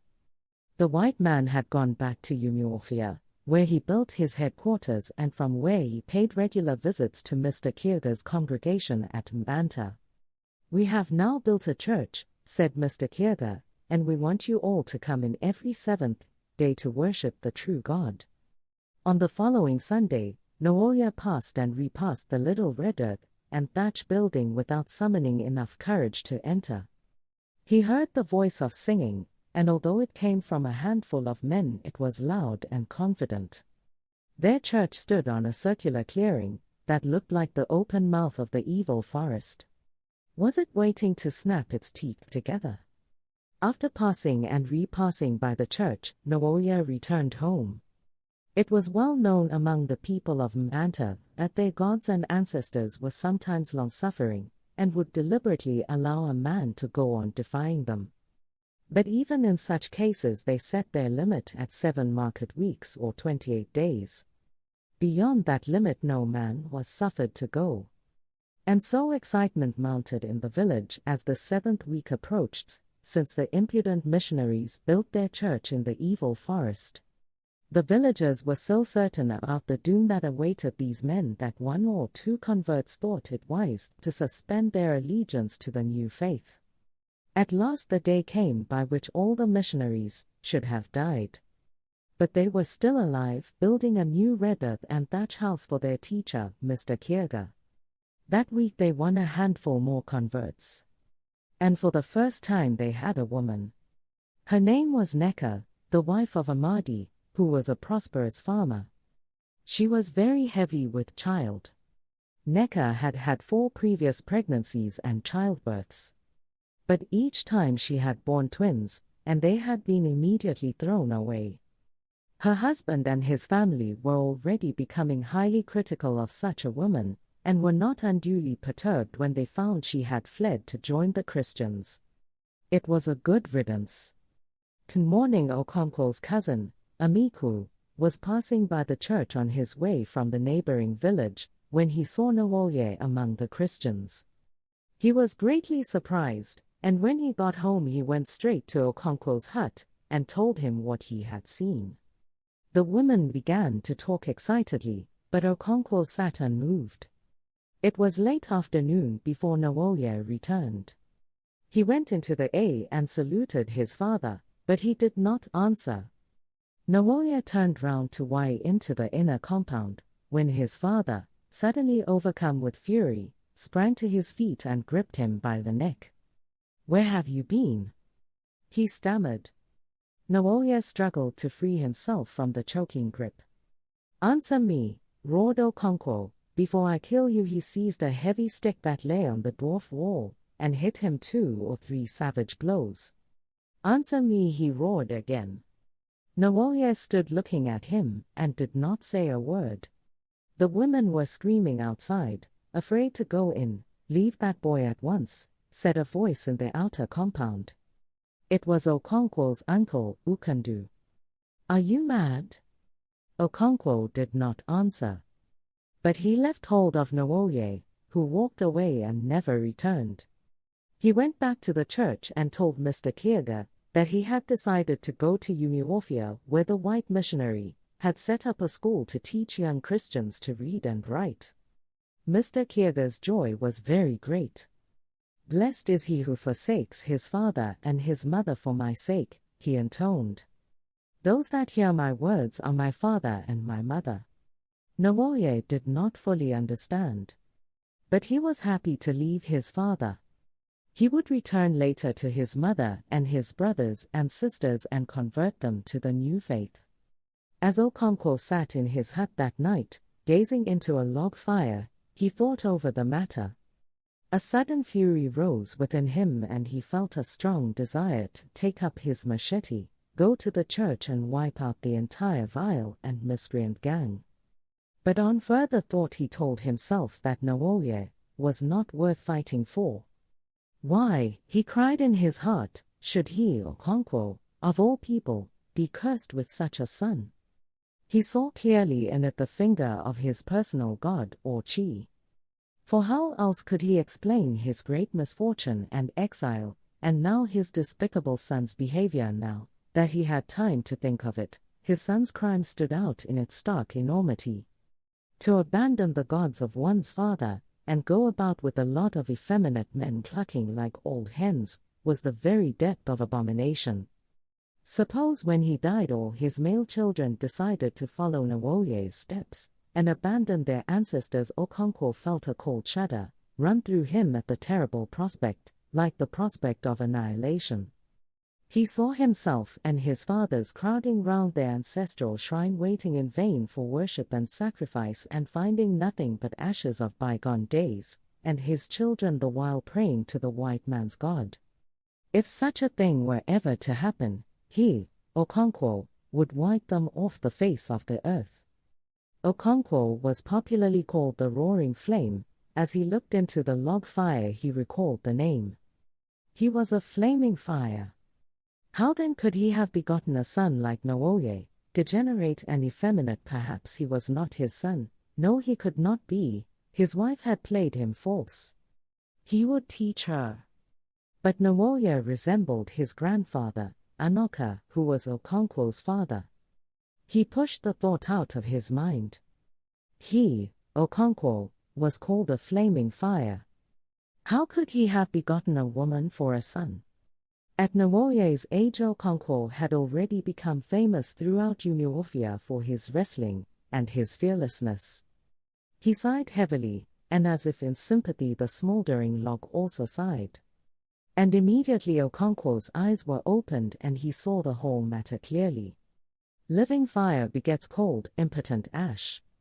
He sighed again, deeply. Chapter 18. The young church in Banta had a few crises early in its life. At first the clan had assumed that it would not survive. But it had gone on living and gradually becoming stronger. The clan was worried, but not overmuch. If a gang of Efelefu decided to live in the evil forest, it was their own affair. When one came to think of it, the evil forest was a fit home for such undesirable people. It was true they were rescuing twins from the bush, but they never brought them into the village.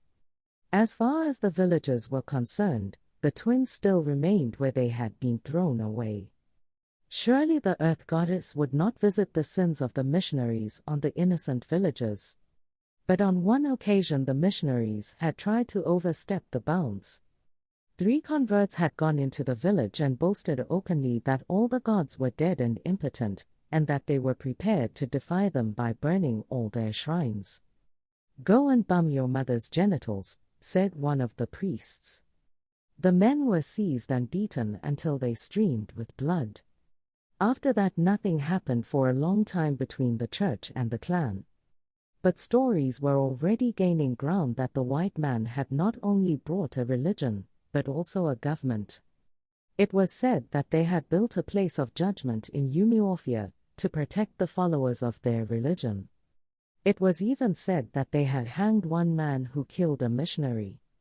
Although such stories were now often told, they looked like fairy tales in Banta, and did not as yet affect the relationship between the new church and the clan. There was no question of killing a missionary here, for Mr. Kierga, despite his madness, was quite harmless. As for his converts, no one could kill them without having to flee from the clan, for in spite of their worthlessness they still belonged to the clan. And so nobody gave serious thought to the stories about the white man's government, or the consequences of killing the Christians. If they became more troublesome than they already were, they would simply be driven out of the clan. And the little church was at that moment too deeply absorbed in its own troubles to annoy the clan. It all began over the question of admitting outcasts. These outcasts, or OSU, seeing that the new religion welcomed twins and such abominations, thought that it was possible that they would also be received. And so one Sunday 2 of them went into the church.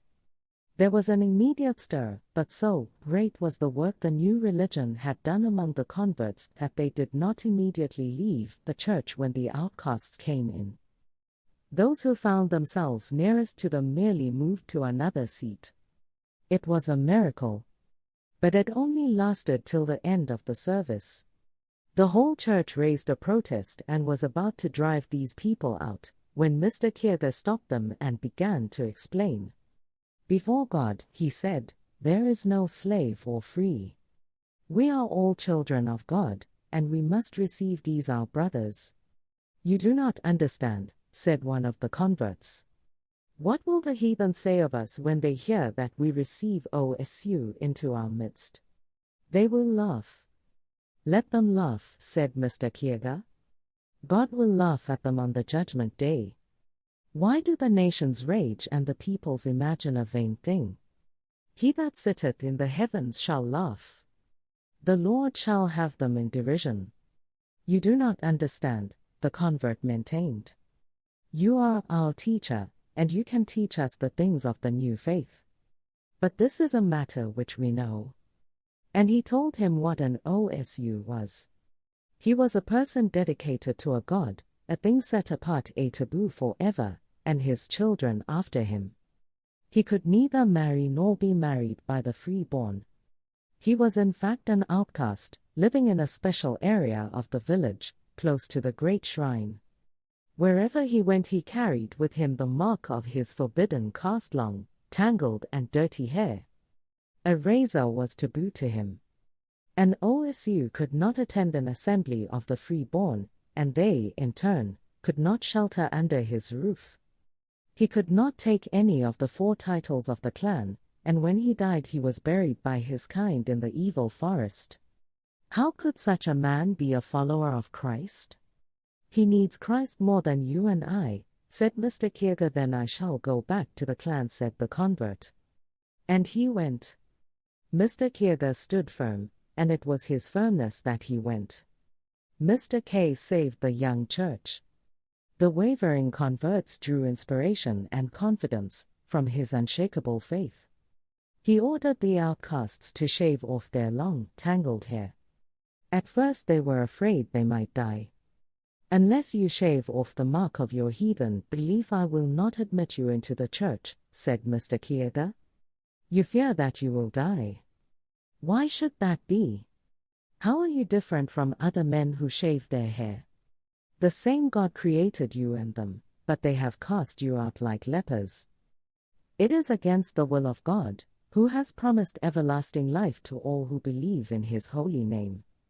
The heathen say you will die if you do this or that, and you are afraid. They also said I would die if I built my church on this ground.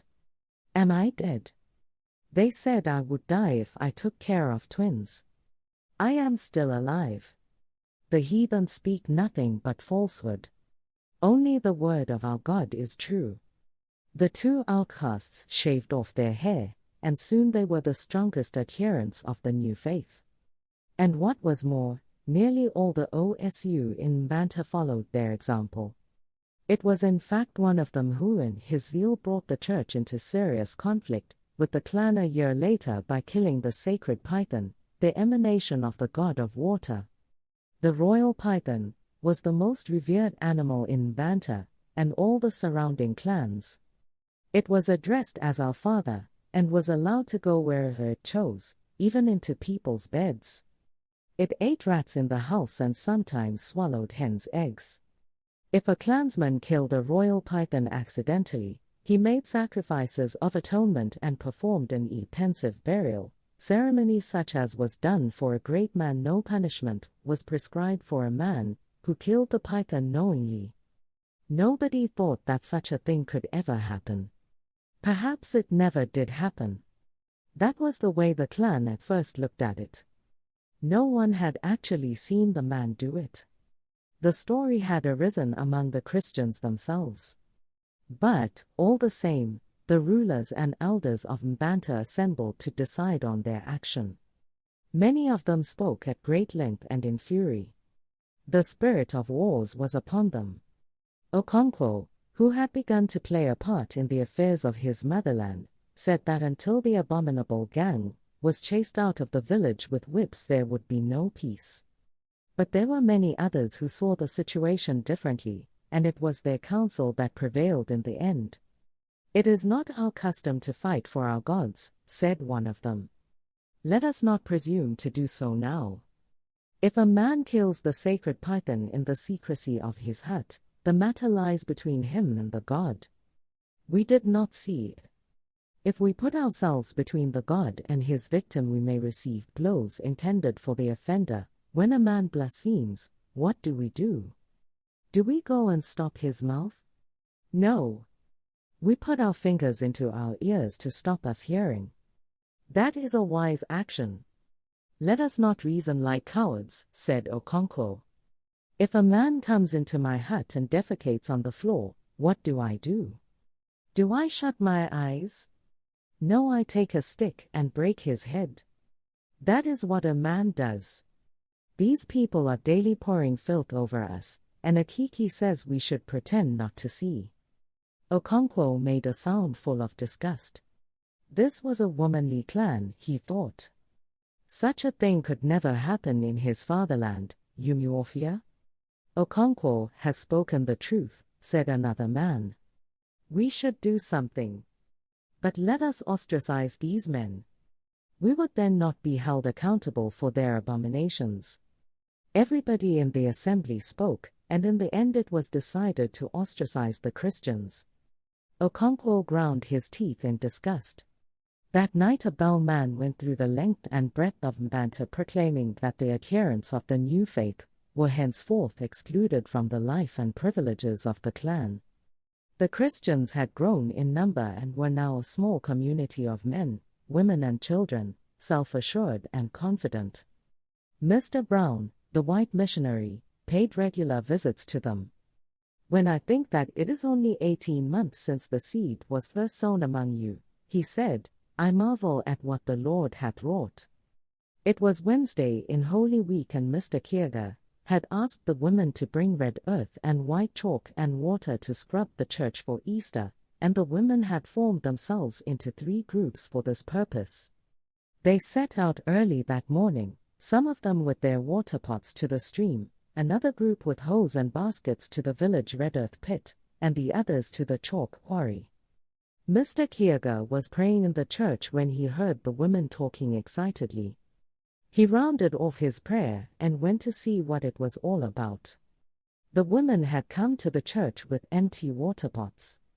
They said that some young men had chased them away from the stream with whips. Soon after, the women who had gone for red earth returned with empty baskets. Some of them had been heavily whipped. The chalk women also returned to tell a similar story. What does it all mean? Asked Mr. Kierga, who was greatly perplexed. The village has outlawed us, said one of the women. The bellman announced it last night. But it is not our custom to debar anyone from the stream or the quarry. Another woman said, they want to ruin us. They will not allow us into the markets. They have said so. Mr. Kierga was going to send into the village for his men converts when he saw them coming on their own. Of course they had all heard the bellman, but they had never in all their lives heard of women being debarred from the stream. Come along, they said to the women. We will go with you to meet those cowards. Some of them had big sticks and some even machetes. But Mr. Kierga restrained them. He wanted first to know why they had been outlawed. They say that a Koli killed the sacred python, said one man. It is false, said another. A Koli told me himself that it was false. A Koli was not there to answer. He had fallen ill on the previous night. Before the day was over he was dead. His death showed that the gods were still able to fight their own battles. The clan saw no reason then for molesting the Christians. Chapter 19. The last big rains of the year were falling. It was the time for treading red earth with which to build walls. It was not done earlier because the rains were too heavy and would have washed away the heap of trodden earth, and it could not be done later because harvesting would soon set in, and after that the dry season. It was going to be Okonkwo's last harvest in Banta. The 7 wasted and weary years were at last dragging to a close. Although he had prospered in his motherland, Okonkwo knew that he would have prospered even more in Umuofia, in the land of his fathers where men were bold and warlike. In these 7 years he would have climbed to the utmost heights. And so he regretted every day of his exile. His mother's kinsmen had been very kind to him, and he was grateful. But that did not alter the facts.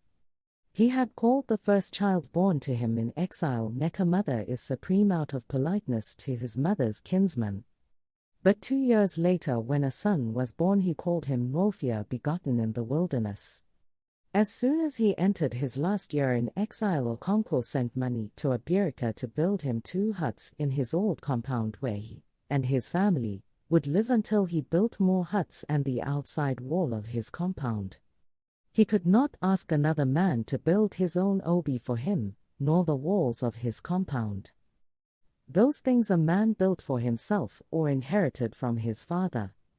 As the last heavy rains of the year began to fall, Abirika sent word that the 2 huts had been built, and Okonkwo began to prepare for his return after the rains. He would have liked to return earlier and build his compound that year before the rain stopped, but in doing so he would have taken something from the full penalty of 7 years. And that could not be. So he waited impatiently for the dry season to come. It came slowly. The rain became lighter and lighter until it fell in slanting showers. Sometimes the sun shone through the rain and a light breeze blew. It was a gay and airy kind of rain. The rainbow began to appear, and sometimes 2 rainbows, like a mother and her daughter, the one young and beautiful, and the other an old and faint shadow. The rainbow was called the python of the sky. Okonkwo called his 3 wives and told them to get things together for a great feast. "I must thank my mother's kinsman before I go," he said. Ikwifi still had some cassava left on her farm from the previous year. Neither of the other wives had. It was not that they had been lazy, but that they had many children to feed. It was therefore understood that Ikwifi would provide cassava for the feast. Nawoye's mother and Ojigo would provide the other things like smoked fish, palm oil and pepper for the soup. Okonkwo would take care of meat and yams. Ikwifi rose early on the following morning and went to her farm with her daughter, Ezenma, and Ojigo's daughter, Abiajli, to harvest cassava tubers. Each of them carried a long cane basket, a machete for cutting down the soft cassava stem, and a little hoe for digging out the tuber. Fortunately, a light rain had fallen during the night and the soil would not be very hard. "It will not take us long to harvest as much as we like," said Ikwifi. "But the leaves will be wet," said Ezenma. Her basket was balanced on her head, and her arms folded across her breasts. She felt cold. "I dislike cold water dropping on my back. We should have waited for the sun to rise and dry the leaves." Abiajli called her salt, because she said that she disliked water. "Are you afraid you may dissolve?" The harvesting was easy, as Ikwifi had said. Ezenma shook every tree violently with the long stick before she bent down to cut the stem and dig out the tuber. Sometimes it was not necessary to dig. They just pulled the stump, and earth rose, roots snapped below, and the tuber was pulled out. When they had harvested a sizable heap, they carried it down in 2 trips to the stream, where every woman had a shallow well for fermenting her cassava. "It should be ready in 4 days or even 3, said Abiajli. "They are young tubers." "They are not all that young," said Ikwifi. "I planted the farm nearly 2 years ago. It is a poor soil, and that is why the tubers are so small." Okonkwo never did things by halves. When his wife Ikwifi protested that 2 goats were sufficient for the feast, he told her that it was not her affair. "I am calling a feast because I have the wherewithal. I cannot live on the bank of a river and wash my hands with spittle. My mother's people have been good to me, and I must show my gratitude." And so 3 goats were slaughtered and a number of fowls. It was like a wedding feast. There was fufu and yam pottage, egusi soup and bitter leaf soup, and pots of palm wine. All the Yumana were invited to the feast, all the descendants of Okolo, who had lived about 200 years before. The oldest member of this extensive family was Okonkwo's uncle, Ukandu. The kola nut was given him to break, and he prayed to the ancestors. He asked them for health and children. "We do not ask for wealth, because he that has health and children will also have wealth," We do not pray to have more money but to have more kinsmen. We are better than animals because we have kinsmen. An animal rubs its itching flank against a tree. A man asks his kinsman to scratch him. He prayed especially for Okonkwo and his family. He then broke the kola nut and threw one of the lobes on the ground for the ancestors. As the broken kola nuts were passed round, Okonkwo's wives and children and those who came to help them with the cooking began to bring out the food. His sons brought out the pots of palm wine. There was so much food and drink that many kinsmen whistled in surprise. When all was laid out, Okonkwo rose to speak. "3 beg you to accept this little kola," he said. "It is not to pay you back for all you did for me in these 7 years. A child cannot pay for its mother's milk. I have only called you together because it is good for kinsmen to meet." Yam pottage was served first because it was lighter than fufu, and because yam always came first. Then the fufu was served. Some kinsmen ate it with egusi soup and others with bitter leaf soup.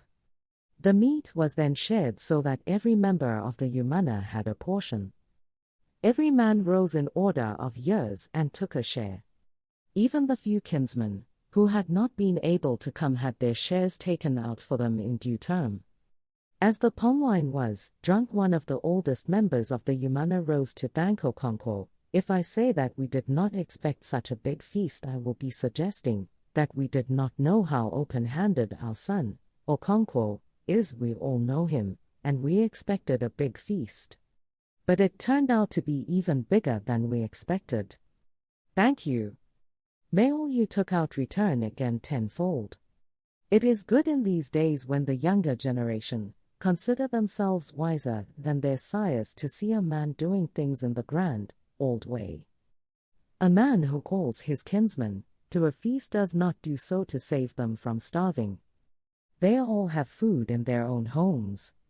When we gather together in the moonlit village ground, it is not because of the moon. Every man can see it in his own compound. We come together because it is good for kinsmen to do so. You may ask why I am saying all this. I say it because I fear for the younger generation, for you people. He waved his arm where most of the young men sat. As for me, I have only a short while to live, and so have Ukandu and Anachuku and Imefo. But I fear for you young people because you do not understand how strong is the bond of kinship. You do not know what it is to speak with one voice. And what is the result? An abominable religion has settled among you. A man can now leave his father and his brothers. He can curse the gods of his fathers and his ancestors, like a hunter's dog that suddenly goes mad and turns on his master. I fear for you, I fear for the clan. He turned again to Okonkwo and said, "Thank you for calling us together." Part 3. Chapter 20. 7 years was a long time to be away from one's clan. A man's place was not always there, waiting for him. As soon as he left, someone else rose and filled it. The clan was like a lizard. If it lost its tail, it soon grew another. Okonkwo knew these things. He knew that he had lost his place among the 9 masked spirits who administered justice in the clan. He had lost the chance to lead his warlike clan against the new religion, which, he was told, had gained ground. He had lost the years in which he might have taken the highest titles in the clan. But some of these losses were not irreparable. He was determined that his return should be marked by his people. He would return with a flourish and regain the 7 wasted years. Even in his first year in exile, he had begun to plan for his return. The first thing he would do would be to rebuild his compound on a more magnificent scale. He would build a bigger barn than he had had before, and he would build huts for 2 new wives. Then he would show his wealth by initiating his sons into the Ozo society. Only the really great men in the clan were able to do this. Okonkwo saw clearly the high king esteem in which he would be held, and he saw himself taking the highest title in the land. As the years of exile passed one by one, it seemed to him that his chi might now be making amends for the past disaster. His yams grew abundantly, not only in his motherland, but also in Umuofia, where his friend gave them out year by year to sharecroppers. Then the tragedy of his first son had occurred. At first it appeared as if it might prove too great for his spirit. But it was a resilient spirit, and in the end Okonkwo overcame his sorrow. He had 5 other sons, and he would bring them up in the way of the clan. He sent for the 5 sons, and they came and sat in his obi. The youngest of them was 4 years old. "You have all seen the great abomination of your brother. Now he is no longer my son or your brother. I will only have a son who is a man, who will hold his head up among my people. If any one of you prefers to be a woman, let him follow Nawoya now while I am alive, so that I can curse him. If you turn against me when I am dead, I will visit you and break your neck." Okonkwo was very lucky in his daughters. He never stopped regretting that Ezinma was a girl. Of all his children, she alone understood his every mood. A bond of sympathy had grown between them as the years had passed. Ezinma grew up in her father's exile and became one of the most beautiful girls in Banta. She was called Crystal of Beauty, as her mother had been called in her youth. The young ailing girl who had caused her mother so much heartache had been transformed, almost overnight, into a healthy, buoyant maiden. She had, it was true, her moments of depression when she would snap at everybody like an angry dog. These moods descended on her suddenly and for no apparent reason. But they were very rare and short-lived. As long as they lasted, she could bear no other person but her father. Many young men and prosperous middle-aged men of Banta came to marry her. But she refused them all, because her father had called her one evening and said to her, "There are many good and prosperous people here, but I shall be happy if you marry in Umuofia when we return home." That was all he had said. But Ezinma had seen clearly all the thought and hidden meaning behind the few words. And she had agreed. "Your half-sister, Abiajli, will not understand me," Okonkwo said. "But you can explain to her." Although they were almost the same age, Ezinma wielded a strong influence over her half-sister. She explained to her why they should not marry yet, and she agreed also. And so the two of them refused every offer of marriage in Banta. "I wish she were a boy," Okonkwo thought within himself. She understood things so perfectly. Who else among his children could have read his thoughts so well? With 2 beautiful grown-up daughters, his return to Umuofia would attract considerable attention. His future sons-in-law would be men of authority in the clan. The poor and unknown would not dare to come forth. Umuofia had indeed changed during the 7 years Okonkwo had been in exile. The church had come and led many astray.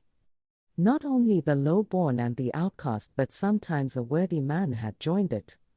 Such a man was Obuefi Ugonna, who had taken 2 titles, and who, like a madman, had cut the anklet of his titles and cast it away to join the Christians. The white missionary was very proud of him, and he was one of the first men in Umuofia to receive the sacrament of Holy Communion, or Holy Feast as it was called in Igbo. Obuefi Ugonna had thought of the feast in terms of eating and drinking, only more holy than the village variety. He had therefore put his drinking horn into his goatskin bag for the occasion. But apart from the church, the white men had also brought a government. They had built a court where the district commissioner judged cases in ignorance. He had court messengers who brought men to him for trial. Many of these messengers came from Amuru on the bank of the great river, where the white men first came many years before, and where they had built the center of their religion, and trade and government. These court messengers were greatly hated in Umuofia, because they were foreigners and also arrogant and high-handed. They were called Kotma, and because of their ash-colored shorts they earned the additional name of ashy buttocks. They guarded the prison, which was full of men who had offended against the white man's law. Some of these prisoners had thrown away their twins and some had molested the Christians. They were beaten in the prison by the Tma and made to work every morning clearing the government compound and fetching wood for the white commissioner and the court messengers. Some of these prisoners were men of title who should be above such mean occupation. They were grieved by the indignity and mourned for their neglected farms. As they cut grass in the morning, the younger men sang in time with the strokes of their machetes, Kotma of the ash buttocks. He is fit to be a slave. The white man has no sense. He is fit to be a slave. The court messengers did not like to be called ashy buttocks, and they beat the men. But the song spread in Umuofia. Okonkwo's head was bowed in sadness as Abirika told him these things. Perhaps I have been away too long, Okonkwo said, almost to himself. But I cannot understand these things you tell me. What is it that has happened to our people? Why have they lost the power to fight? Have you not heard how the white man wiped out Abame? Asked Abirika. I have heard, said Okonkwo. But I have also heard that Abame people were weak and foolish. Why did they not fight back? Had they no guns and machetes? We would be cowards to compare ourselves with the men of Abame. Their fathers had never dared to stand before our ancestors. We must fight these men and drive them from the land. It is already too late, said Abirika sadly. Our own men and our sons have joined the ranks of the stranger. They have joined his religion and they help to uphold his government. If we should try to drive out the white men in Umuofia, we should find it easy. There are only 2 of them. But what of our own people who are following their way and have been given power? They would go to Amuru and bring the soldiers, and we would be like Abame. He paused for a long time and then said, I told you on my last visit to Mbanta how they hanged Anato. What has happened to that piece of land in dispute? Asked Okonkwo. The white man's court has decided that it should belong to Nanama's family, who had given much money to the white man's messengers and interpreter. Does the white man understand our custom about land? How can he when he does not even speak our tongue? But he says that our customs are bad, and our own brothers who have taken up his religion also say that our customs are bad. How do you think we can fight when our own brothers have turned against us? The white man is very clever.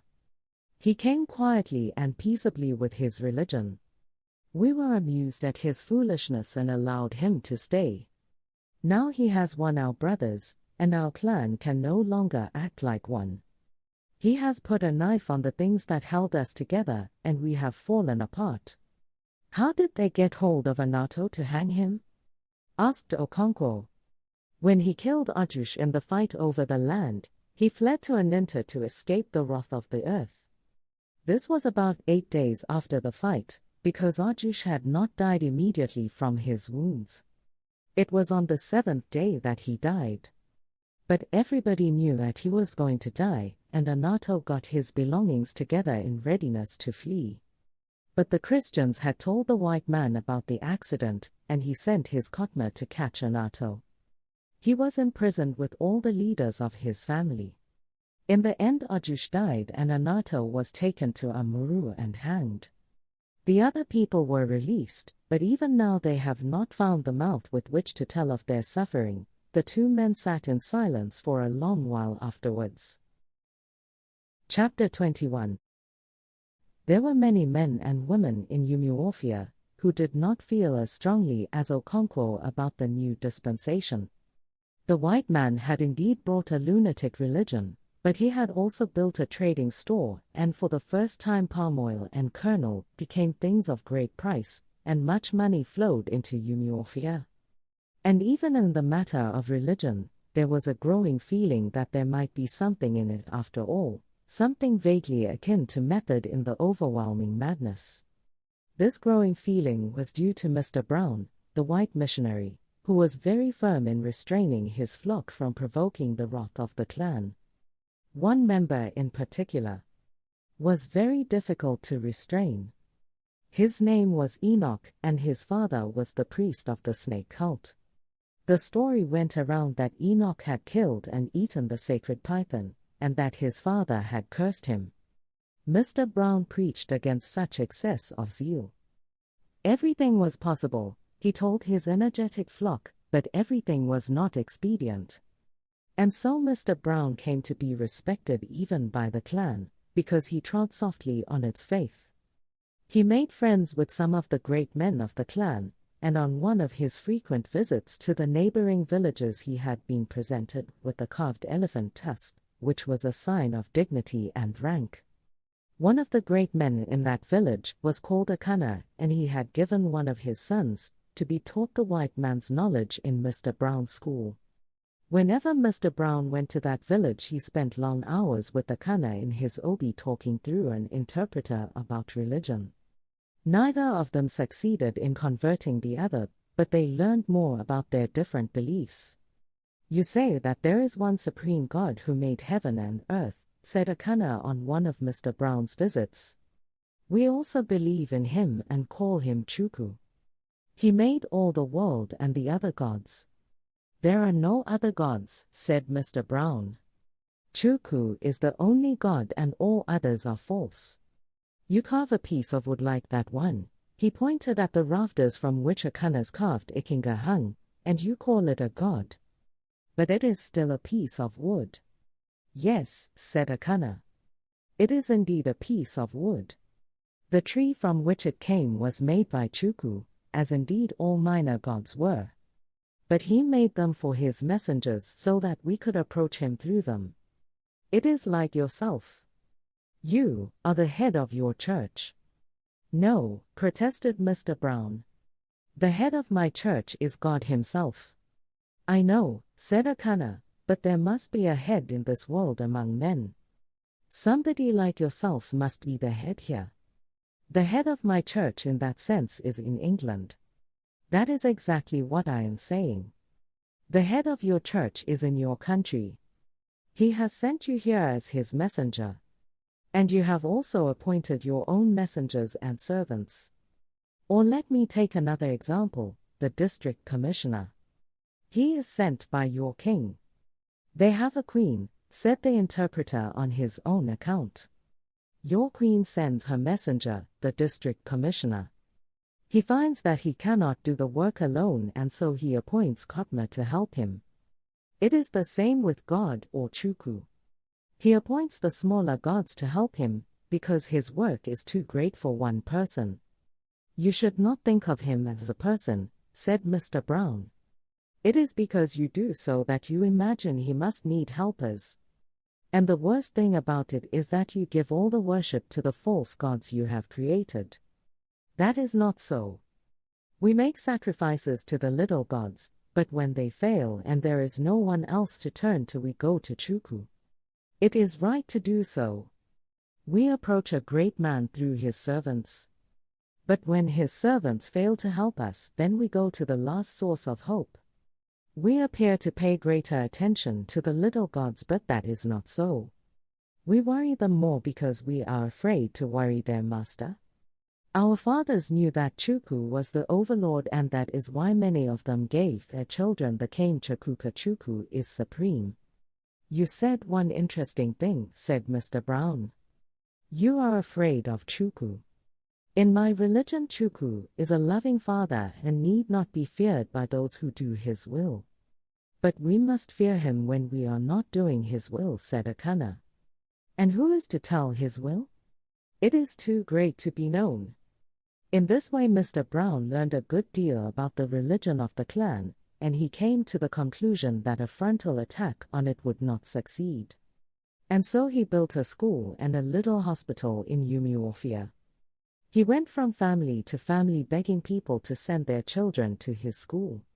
But at first they only sent their slaves or sometimes their lazy children. Mr. Brown begged and argued and prophesied. He said that the leaders of the land in the future would be men and women who had learned to read and write. If Umuofia failed to send her children to the school, strangers would come from other places to rule them. They could already see that happening in the native court, where the DC was surrounded by strangers who spoke his tongue. Most of these strangers came from the distant town of Amuru on the bank of the great river where the white man first went. In the end, Mr. Brown's arguments began to have an effect.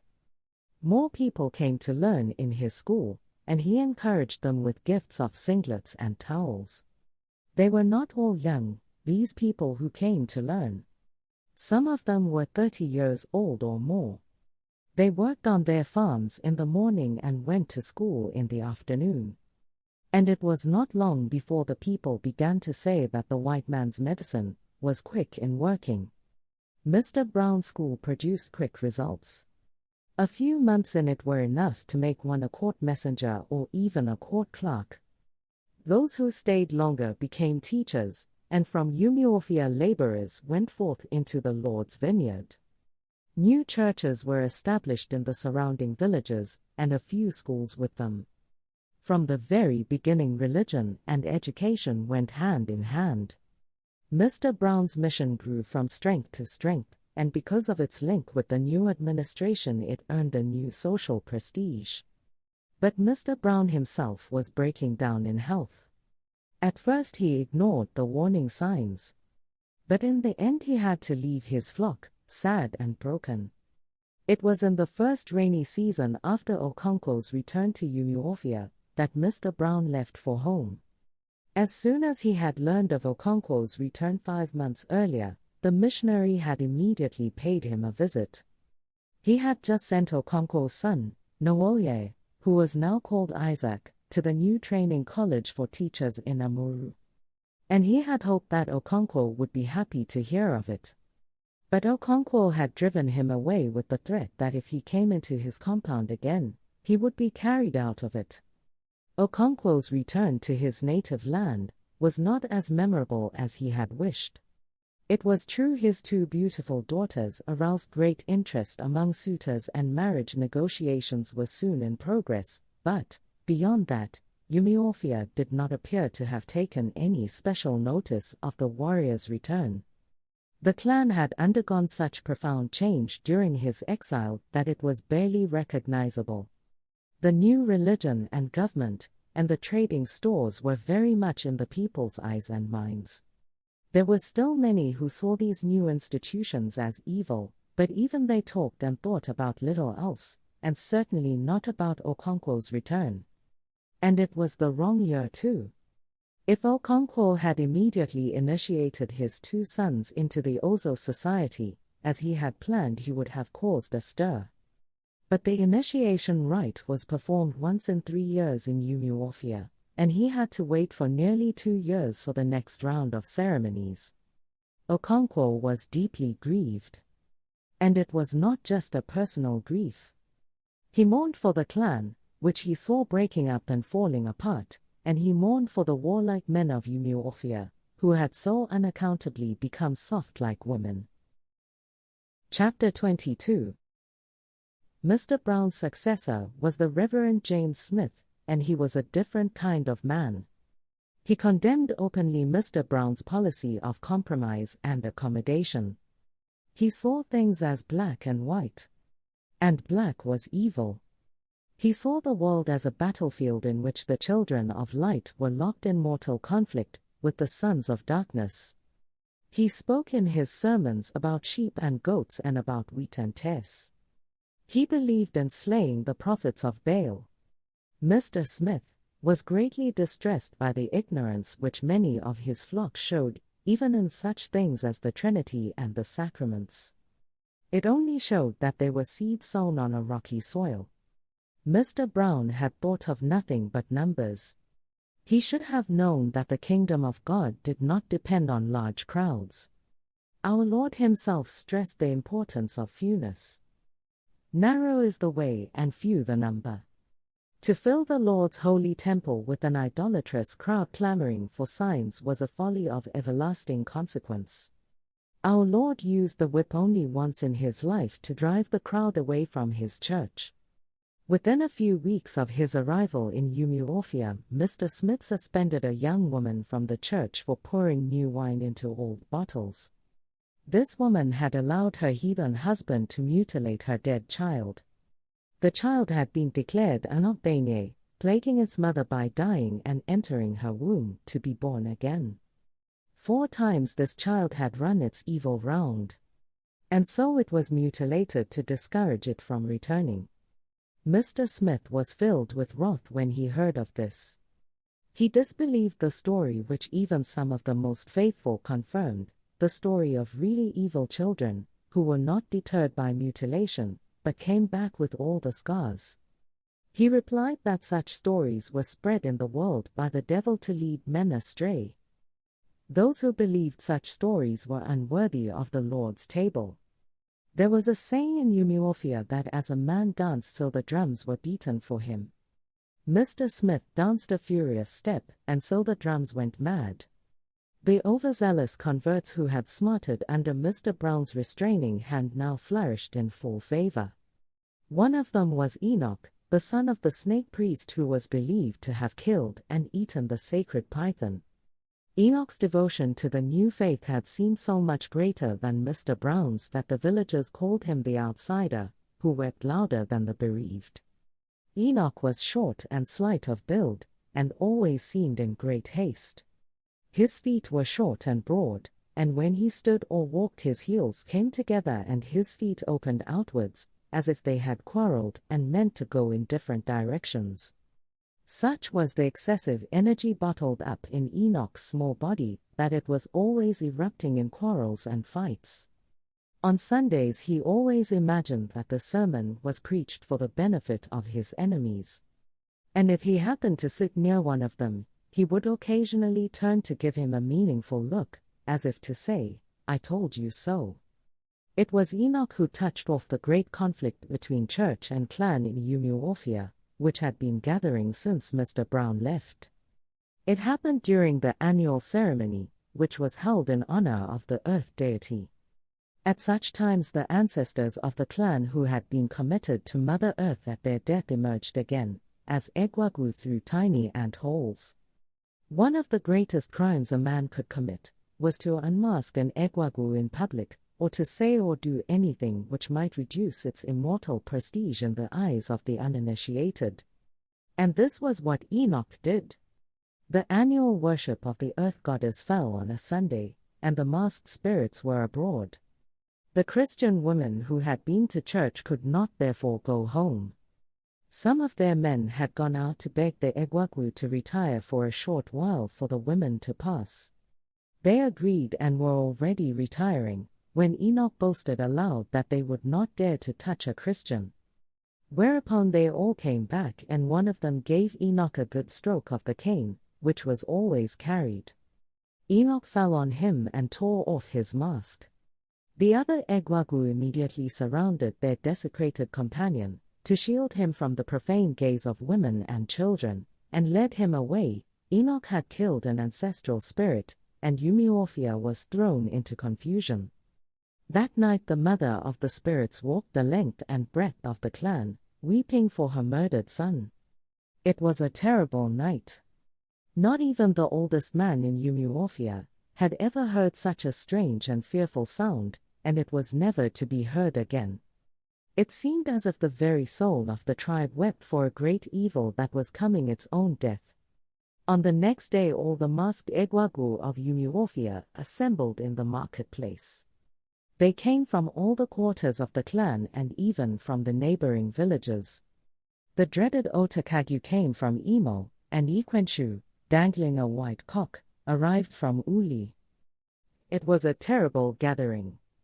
The eerie voices of countless spirits, the bells that clattered behind some of them, and the clash of machetes as they ran forwards and backwards and saluted one another, sent tremors of fear into every heart. For the first time in living memory the sacred bull roarer was heard in broad daylight. From the marketplace the furious band made for Enoch's compound.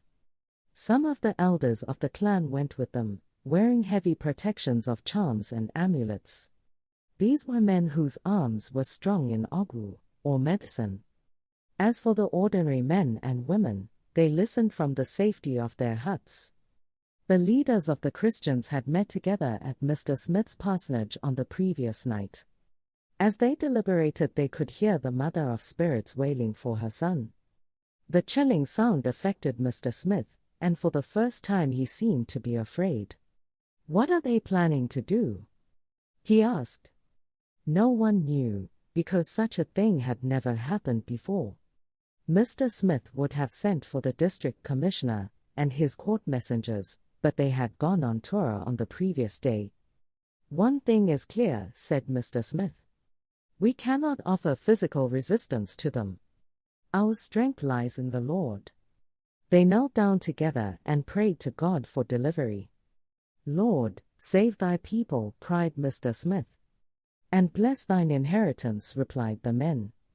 They decided that Enoch should be hidden in the parsonage for a day or two. Enoch himself was greatly disappointed when he heard this, for he had hoped that a holy war was imminent, and there were a few other Christians who thought like him. But wisdom prevailed in the camp of the faithful, and many lives were thus saved. The band of Egwagu moved like a furious whirlwind to Enoch's compound, and with machete and fire reduced it to a desolate heap. And from there they made for the church, intoxicated with destruction. Mr. Smith was in his church when he heard the masked spirits coming. He walked quietly to the door which commanded the approach to the church compound, and stood there. But when the first 3 or 4 Egwagu appeared on the church compound, he nearly bolted. He overcame this impulse, and instead of running away, he went down the 2 steps that led up to the church and walked towards the approaching spirits. They surged forward, and a long stretch of the bamboo fence with which the church compound was surrounded gave way before them. Discordant bells clanged, machetes clashed, and the air was full of dust and weird sounds. Mr. Smith heard a sound of footsteps behind him. He turned round and saw Akiki, his interpreter. Akiki had not been on the best of terms with his master since he had strongly condemned Enoch's behavior at the meeting of the leaders of the church during the night. Akiki had gone as far as to say that Enoch should not be hidden in the parsonage, because he would only draw the wrath of the clan on the pastor. Mr. Smith had rebuked him in very strong language, and had not sought his advice that morning, but now, as he came up and stood by him confronting the angry spirits, Mr. Smith looked at him and smiled. It was a wan smile, but there was deep gratitude there. For a brief moment the onrush of the Egwagu was checked by the unexpected composure of the 2 men. But it was only a momentary check, like the tense silence between blasts of thunder. The second onrush was greater than the first. It swallowed up the 2 men. Then an unmistakable voice rose above the tumult, and there was immediate silence. Space was made around the 2 men, and Iofia began to speak. Iofia was the leading Egwagu of Umuofia. He was the head and spokesman of the 9 ancestors who administered justice in the clan. His voice was unmistakable, and so he was able to bring immediate peace to the agitated spirits. He then addressed Mr. Smith, and as he spoke clouds of smoke rose from his head. "The body of the white man, I salute you," he said, using the language in which immortals spoke to men. "The body of the white man, do you know me?" he asked. Mr. Smith looked at his interpreter, but Akiki, who was a native of distant Amuru, was also at a loss. Iofia laughed in his guttural voice. It was like the laugh of rusty metal. "They are strangers," he said, "and they are ignorant. But let that pass." He turned round to his comrades and saluted them, calling them the fathers of Umuofia. He dug his rattling spear into the ground, and it shook with metallic life. Then he turned once more to the missionary and his interpreter. "Tell the white man that we will not do him any harm," he said to the interpreter. "Tell him to go back to his house and leave us alone." We liked his brother who was with us before. He was foolish, but we liked him, and for his sake we shall not harm his brother. But this shrine which he built must be destroyed. We shall no longer allow it in our midst. It has bred untold abominations, and we have come to put an end to it. He turned to his comrades. Fathers of Umuofia, I salute you, and they replied with one guttural voice. He turned again to the missionary. You can stay with us if you like our ways. You can worship your own God. It is good that a man should worship the gods and the spirits of his fathers. Go back to your house so that you may not be hurt. Our anger is great, but we have held it down so that we can talk to you. Mr. Smith said to his interpreter, Tell them to go away from here. This is the house of God, and I will not live to see it desecrated. Akiki interpreted wisely to the spirits and leaders of Umuofia. The white man says he is happy you have come to him with your grievances, like friends. He will be happy if you leave the matter in his hands. We cannot leave the matter in his hands, because he does not understand our customs, just as we do not understand his. We say he is foolish because he does not know our ways, and perhaps he says we are foolish because we do not know his. Let him go away. Mr. Smith stood his ground. But he could not save his church. When the Egwagu went away, the red earth church which Mr. Brown had built was a pile of earth and ashes. And for the moment the spirit of the clan was pacified. Chapter 23. For the first time in many years Okonkwo had a feeling that was akin to happiness. The times which had altered so unaccountably during his exile seemed to be coming round again. The clan which had turned false on him appeared to be making amends. He had spoken violently to his clansmen when they had met in the marketplace to decide on their action, and they had listened to him with respect. It was like the good old days again, when a warrior was a warrior. Although they had not agreed to kill the missionary or drive away the Christians, they had agreed to do something substantial, and they had done it. Okonkwo was almost happy again. For 2 days after the destruction of the church, nothing happened. Every man in Umuofia went about armed with a gun or a machete. They would not be caught unawares, like the men of Abame. Then the district commissioner returned from his tour. Mr. Smith went immediately to him and they had a long discussion. The men of Umuofia did not take any notice of this, and if they did, they thought it was not important. The missionary often went to see his brother white man. There was nothing strange in that. 3 days later the district commissioner sent his sweet-tongued messenger to the leaders of Umuofia asking them to meet him in his headquarters. That also was not strange.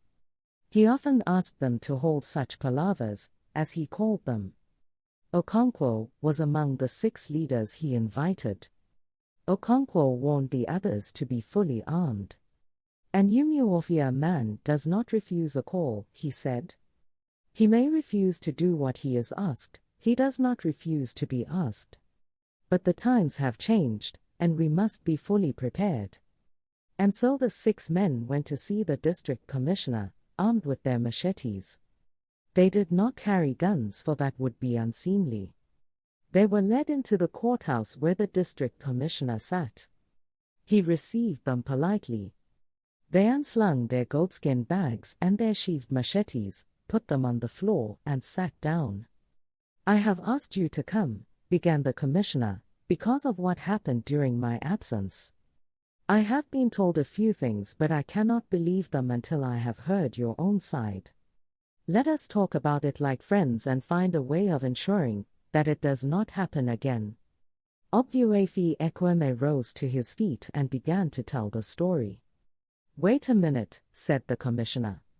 I want to bring in my men so that they too can hear your grievances and take warning. Many of them come from distant places, and although they speak your tongue they are ignorant of your customs. James, go and bring in the men. His interpreter left the courtroom and soon returned with 12 men. They sat, together with the men of Umuofia, and Obuefi Ekweme began to tell the story of how Enoch murdered an Egwagu. It happened so quickly that the 6 men did not see it coming. There was only a brief scuffle, too brief even to allow the drawing of a sheathed machete. The 6 men were handcuffed and led into the guardroom. "We shall not do you any harm," said the district commissioner to them later, "if only you agree to cooperate with us. We have brought a peaceful administration to you and your people so that you may be happy. If any man ill-treats you, we shall come to your rescue. But we will not allow you to ill-treat others. We have a court of law where we judge cases and administer justice just as it is done in my own country under a great queen. I have brought you here because you joined together to molest others, to burn people's houses and their place of worship. That must not happen in the dominion of our queen, the most powerful ruler in the world. I have decided that you will pay a fine of 200 bags of cowries. You will be released as soon as you agree to this and undertake to collect that fine from your people. What do you say to that?" The 6 men remained sullen and silent, and the commissioner left them for a while. He told the court messengers, when he left the guardroom, to treat the men with respect, because they were the leaders of Umuofia. They said, "Yes, sir," and saluted. As soon as the district commissioner left, the head messenger, who was also the prisoner's barber, took down his razor and shaved off all the hair on either men's heads. They were still handcuffed, and they just sat and moped. "Who is the chief among you?" the court messengers asked in jest. "We see that every pauper wears the anklet of title in Umuofia. Does it cost as much as 10 cowries?" The 6 men ate nothing throughout that day and the next. They were not even given any water to drink, and they could not go out to urinate or go into the bush when they were pressed. At night the messengers came in to taunt them, and to knock their shaven heads together. Even when the men were left alone, they found no words to speak to one another. It was only on the 3rd day, when they could no longer bear the hunger and the insults, that they began to talk about giving in. "We should have killed the white man if you had listened to me," Okonkwo snarled. "We could have been in Amuru now waiting to be hanged," someone said to him. "Who wants to kill the white man?" asked a messenger who had just rushed in. Nobody spoke. "You are not satisfied with your crime, but you must kill the white man on top of it." He carried a strong stick, and he hit each man a few blows on the head and back. Okonkwo was choked with hate. As soon as the 6 men were locked up, court messengers went into Umuofia to tell the people that their leaders would not be released unless they paid a fine of 250 bags of cowries. "Unless you pay the fine immediately," said their head man, "we will take your leaders to Amuru before the big white man, and hang them." This story spread quickly through the villages, and was added to as it went. Some said that the men had already been taken to Amuru, and would be hanged on the following day. Some said that their families would also be hanged. Others said that soldiers were already on their way to shoot the people of Umuofia, as they had done in Abaim. It was the time of the full moon. But that night the voice of children was not heard. The village aisle where they always gathered for a moon play was empty. The women of Igbo did not meet in their secret enclosure to learn a new dance to be displayed later to the village. Young men who were always abroad in the moonlight kept their huts that night. Their manly voices were not heard on the village paths as they went to visit their friends and lovers. Umuofia was like a startled animal with ears erect, sniffing the silent, ominous air and not knowing which way to run. The silence was broken by the village crier beating his sonorous ogena. He called every man in Umuofia, from the Akakanma age group upwards, to a meeting in the marketplace after the morning meal. He went from one end of the village to the other and walked all its breadth. He did not leave out any of the main footpaths. Okonkwo's compound was like a deserted homestead. It was as if cold water had been poured on it. His family was all there, but everyone spoke in whispers. His daughter Ezinma had broken her 28-day visit to the family of her future husband, and returned home when she heard that her father had been imprisoned, and was going to be hanged. As soon as she got home, she went to Abirika to ask what the men of Umuofia were going to do about it. But Abirika had not been home since morning. His wives thought he had gone to a secret meeting. Ezinma was satisfied that something was being done. On the morning after the village criers' appeal, the men of Umuofia met in the marketplace, and decided to collect without delay 250 bags of cowries to appease the white man. They did not know that 50 bags would go to the court messengers, who had increased the fine for that purpose. Chapter 24.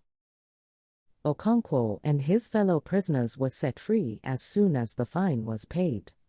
The district commissioner spoke to them again about the great queen, and about peace and good government. But the men did not listen. They just sat and looked at him and at his interpreter. In the end, they were given back their bags and sheathed machetes and told to go home. They rose and left the courthouse. They neither spoke to anyone nor among themselves. The courthouse, like the church, was built a little way outside the village. The footpath that linked them was a very busy one, because it also led to the stream beyond the court. It was open and sandy. Footpaths were open and sandy in the dry season. But when the rains came, the bush grew thick on either side and closed in on the path. It was now dry season. As they made their way to the village, the 6 men met women and children going to the stream with their water pots. But the men wore such heavy and fearsome looks that the women and children did not say no or welcome to them, but edged out of the way to let them pass. In the village, little groups of men joined them until they became a sizable company. They walked silently. As each of the 6 men got to his compound, he turned in, taking some of the crowd with him. The village was astir in a silent, suppressed way. Ezinma had prepared some food for her father as soon as news spread that the 6 men would be released. She took it to him in his obi. He ate absent-mindedly. He had no appetite, he only ate to please her.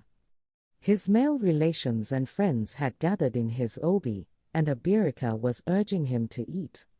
Nobody else spoke, but they noticed the long stripes on Okonkwo's back where the warder's whip had cut into his flesh. The village crier was abroad again in the night. He beat his iron gong and announced that another meeting would be held in the morning. Everyone knew that Umuofia was at last going to speak its mind about the things that were happening. Okonkwo slept very little that night. The bitterness in his heart was now mixed with a kind of childlike excitement. Before he had gone to bed, he had brought down his war dress, which he had not touched since his return from exile. He had shaken out his smoked raffia skirt, and examined his tall feather headgear and his shield. They were all satisfactory, he had thought. As he lay on his bamboo bed, he thought about the treatment he had received in the white man's court, and he swore vengeance. If Umuofia decided on war, all would be well. But if they chose to be cowards, he would go out and avenge himself. He thought about wars in the past. The novelist, he thought, was the war against Isaac. In those days Okudo was still alive. Okudo sang a war song in a way that no other man could. He was not a fighter, but his voice turned every man into a lion. Worthy men are no more, Okonkwo sighed as he remembered those days. Isaac will never forget how we slaughtered them in that war. We killed 12 of their men and they killed only 2 of ours. Before the end of the 4th market week they were suing for peace. Those were days when men were men. As he thought of these things, he heard the sound of the iron going in the distance. He listened carefully and could just hear the crier's voice. but it was very faint. He turned on his bed and his back hurt him. He ground his teeth. The crier was drawing nearer and nearer until he passed by Okonkwo's compound. The greatest obstacle in warfare, Okonkwo thought bitterly, is that coward Iganwan. His sweet tongue can change fire into cold ash. When he speaks, he moves our men to impotence. If they had ignored his womanish wisdom 5 years ago, we would not have come to this. He ground his teeth. Tomorrow he will tell them that our fathers never fought a war of blame. If they listen to him, I shall leave them and plan my own revenge.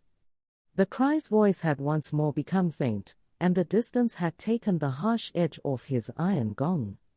Okonkwo turned from one side to the other and derived a kind of pleasure from the pain his back gave him. Let Iganwan talk about a war of blame tomorrow, and I shall show him my back and head. He ground his teeth. The marketplace began to fill as soon as the sun rose. Abirika was waiting in his when Okonkwo came along and called him. He hung his goatskin bag and his sheathed machete on his shoulder, and went out to join him. Abirika's hut was close to the road and he saw every man who passed to the marketplace. He had exchanged greetings with many who had already passed that morning. When Okonkwo and Abirika got to the meeting place, there were already so many people that if one threw up a grain of sand it would not find its way to the earth again. And many more people were coming from every quarter of the 9 villages. It warmed Okonkwo's heart to see such strength of numbers. But he was looking for one man in particular, the man whose tongue he dreaded and despised so much. Can you see him? He asked Abirika. Who? Iganwan, he said, his eyes roving from one corner of the huge marketplace to the other. Most of the men sat on wooden stools they had brought with them. No, said Abirika, casting his eyes over the crowd. Yes, there he is, under the silk cotton tree. Are you afraid he would convince us not to fight? Afraid? I do not care what he does to you. I despise him and those who listen to him. I shall fight alone if I choose. They spoke at the top of their voices because everybody was talking, and it was like the sound of a great market. I shall wait till he has spoken, Okonkwo thought. Then I shall speak. But how do you know he will speak against war? Abirika asked after a while. Because I know he is a coward, said Okonkwo.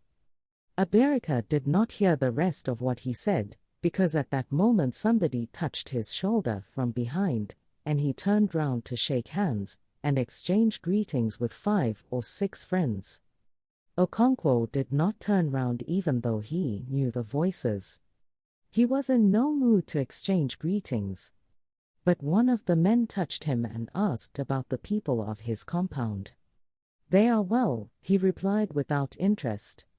The first man to speak to Umuofia that morning was Okika, one of the 6 who had been imprisoned. Okika was a great man and an orator. But he did not have the booming voice which a first speaker must use to establish silence in the assembly of the clan. Anyeka had such a voice, and so he was asked to salute Umuofia before Okika began to speak. Umuofia Kwenu, he bellowed, raising his left arm and pushing the air with his open hand. Your roared Umuofia. Umuofia Kwenu, he bellowed again, and again and again, facing a new direction each time. And the crowd answered, yeah. There was immediate silence as though cold water had been poured on a roaring flame. Okika sprang to his feet and also saluted his clansmen 4 times. Then he began to speak. You all know why we are here, when we ought to be building our barns or mending our huts, when we should be putting our compounds in order. My father used to say to me, whenever you see a toad jumping in broad daylight, then know that something is after its life. When I saw you all pouring into this meeting from all the quarters of our clan so early in the morning, I knew that something was after our life. He paused for a brief moment and then began again. all our gods are weeping. Idimeli is weeping, Agwagu is weeping, Abala is weeping, and all the others. Our dead fathers are weeping because of the shameful sacrilege, they are suffering and the abomination, we have all seen with our eyes. He stopped again to steady his trembling voice. This is a great gathering. No clan can boast of greater numbers or greater valor. But are we all here? I ask you, are all the sons of Umuofia with us here? A deep murmur swept through the crowd. They are not, he said. They have broken the clan and gone their several ways. We who are here this morning have remained true to our fathers, but our brothers have deserted us and joined a stranger to soil their fatherland. If we fight the stranger, we shall hit our brothers and perhaps shed the blood of a clansman. But we must do it. Our fathers never dreamed of such a thing, they never killed their brothers. But a white man never came to them. So we must do what our fathers would never have done. Inik the bird was asked why he was always on the wing, and he replied, Men have learned to shoot without missing their mark, and I have learned to fly without perching on a twig. We must root out this evil. And if our brothers take the side of evil, we must root them out too. And we must do it now. We must bail this water now, that it is only ankle deep. At this point there was a sudden stir in the crowd, and every eye was turned in one direction. There was a sharp bend in the road that led from the marketplace to the white man's court, and to the stream beyond it. And so no one had seen the approach of the 5 court messengers, until they had come round the bend, a few paces from the edge of the crowd. Okonkwo was sitting at the edge. He sprang to his feet as soon as he saw who it was. He confronted the head messenger, trembling with hate, unable to utter a word. The man was fearless and stood his ground, his 4 men lined up behind him. In that brief moment the world seemed to stand still, waiting. There was utter silence. The men of Umuofia were merged into the mute backcloth of trees and giant creepers, waiting. The spell was broken by the head messenger. Let me pass, he ordered. What do you want here? The white man, whose power you know too well, has ordered this meeting to stop. In a flash Okonkwo drew his machete. The messenger crouched to avoid the blow. It was useless. Okonkwo's machete descended twice, and the man's head lay beside his uniformed body. The waiting backcloth jumped into tumultuous life, and the meeting was stopped. Okonkwo stood looking at the dead man. He knew that Umuofia would not go to war. He knew because they had let the other messengers escape. They had broken into tumult instead of action. He discerned fright in that tumult. He heard voices asking, why did he do it? He wiped his machete on the sand and went away. Chapter 25. When the district commissioner arrived at Okonkwo's compound at the head of an armed band of soldiers and court messengers, he found a small crowd of men sitting wearily in the OB. He commanded them to come outside, and they obeyed without a murmur. Which among you is called Okonkwo? He asked through his interpreter. He is not here, replied Abirika. Where is he? He is not here. The commissioner became angry and red in the face. He warned the men that unless they produced Okonkwo forthwith he would lock them all up. The men murmured among themselves, and Abirika spoke again. We can take you where he is, and perhaps your men will help us. The commissioner did not understand what Abirika meant when he said, perhaps your men will help us. One of the most infuriating habits of these people was their love of superfluous words, he thought. Abirika with 5 or 6 others led the way. The commissioner and his men followed, their firearms held at the ready. He had warned Abirika that if he and his men played any monkey tricks they would be shot. And so they went. There was a small bush behind Okonkwo's compound. The only opening into this bush from the compound was a little round hole in the red earth wall through which fowls went in and out in their endless search for food. The hole would not let a man through. It was to this bush that Abirika led the commissioner and his men. They skirted round the compound, keeping close to the wall. The only sound they made was with their feet as they crushed dry leaves. Then they came to the tree from which Okonkwo's body was dangling, and they stopped dead. "Perhaps your men can help us bring him down and bury him," said Abirika. "We have sent for strangers from another village to do it for us, but they may be a long time coming." The district commissioner changed instantaneously.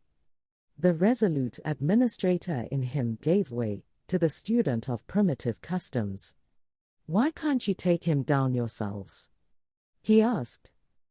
"It is against our custom," said one of the men. "It is an abomination for a man to take his own life. It is an offense against the earth, and a man who commits it will not be buried by his clansmen. His body is evil, and only strangers may touch it. That is why we ask your people to bring him down, because you are strangers." "Will you bury him like any other man?" asked the commissioner. "We cannot bury him. Only strangers can. We shall pay your men to do it. When he has been buried, we will then do our duty by him. We shall make sacrifices to cleanse the desecrated land." Abirika, who had been gazing steadily at his friend's dangling body, turned suddenly to the district commissioner and said ferociously, "That man was one of the greatest men in Umuofia. You drove him to kill himself, and now he will be buried like a dog." He could not say any more. His voice trembled and choked his words. "Shut up," shouted one of the messengers, quite unnecessarily.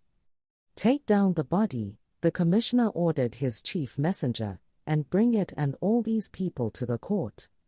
"Yes, Shah," the messenger said, saluting.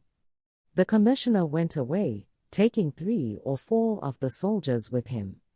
In the many years in which he had toiled to bring civilization to different parts of Africa, he had learned a number of things. One of them was that a district commissioner must never attend to such undignified details as cutting a hanged man from the tree. Such attention would give the natives a poor opinion of him. In the book which he planned to write, he would stress that point. As he walked back to the court, he thought about that book. Every day brought him some new material. The story of this man, who had killed a messenger and hanged himself, would make interesting reading. One could almost write a whole chapter on him. Perhaps not a whole chapter, but a reasonable paragraph, at any rate. There was so much else to include, and one must be firm in cutting out details.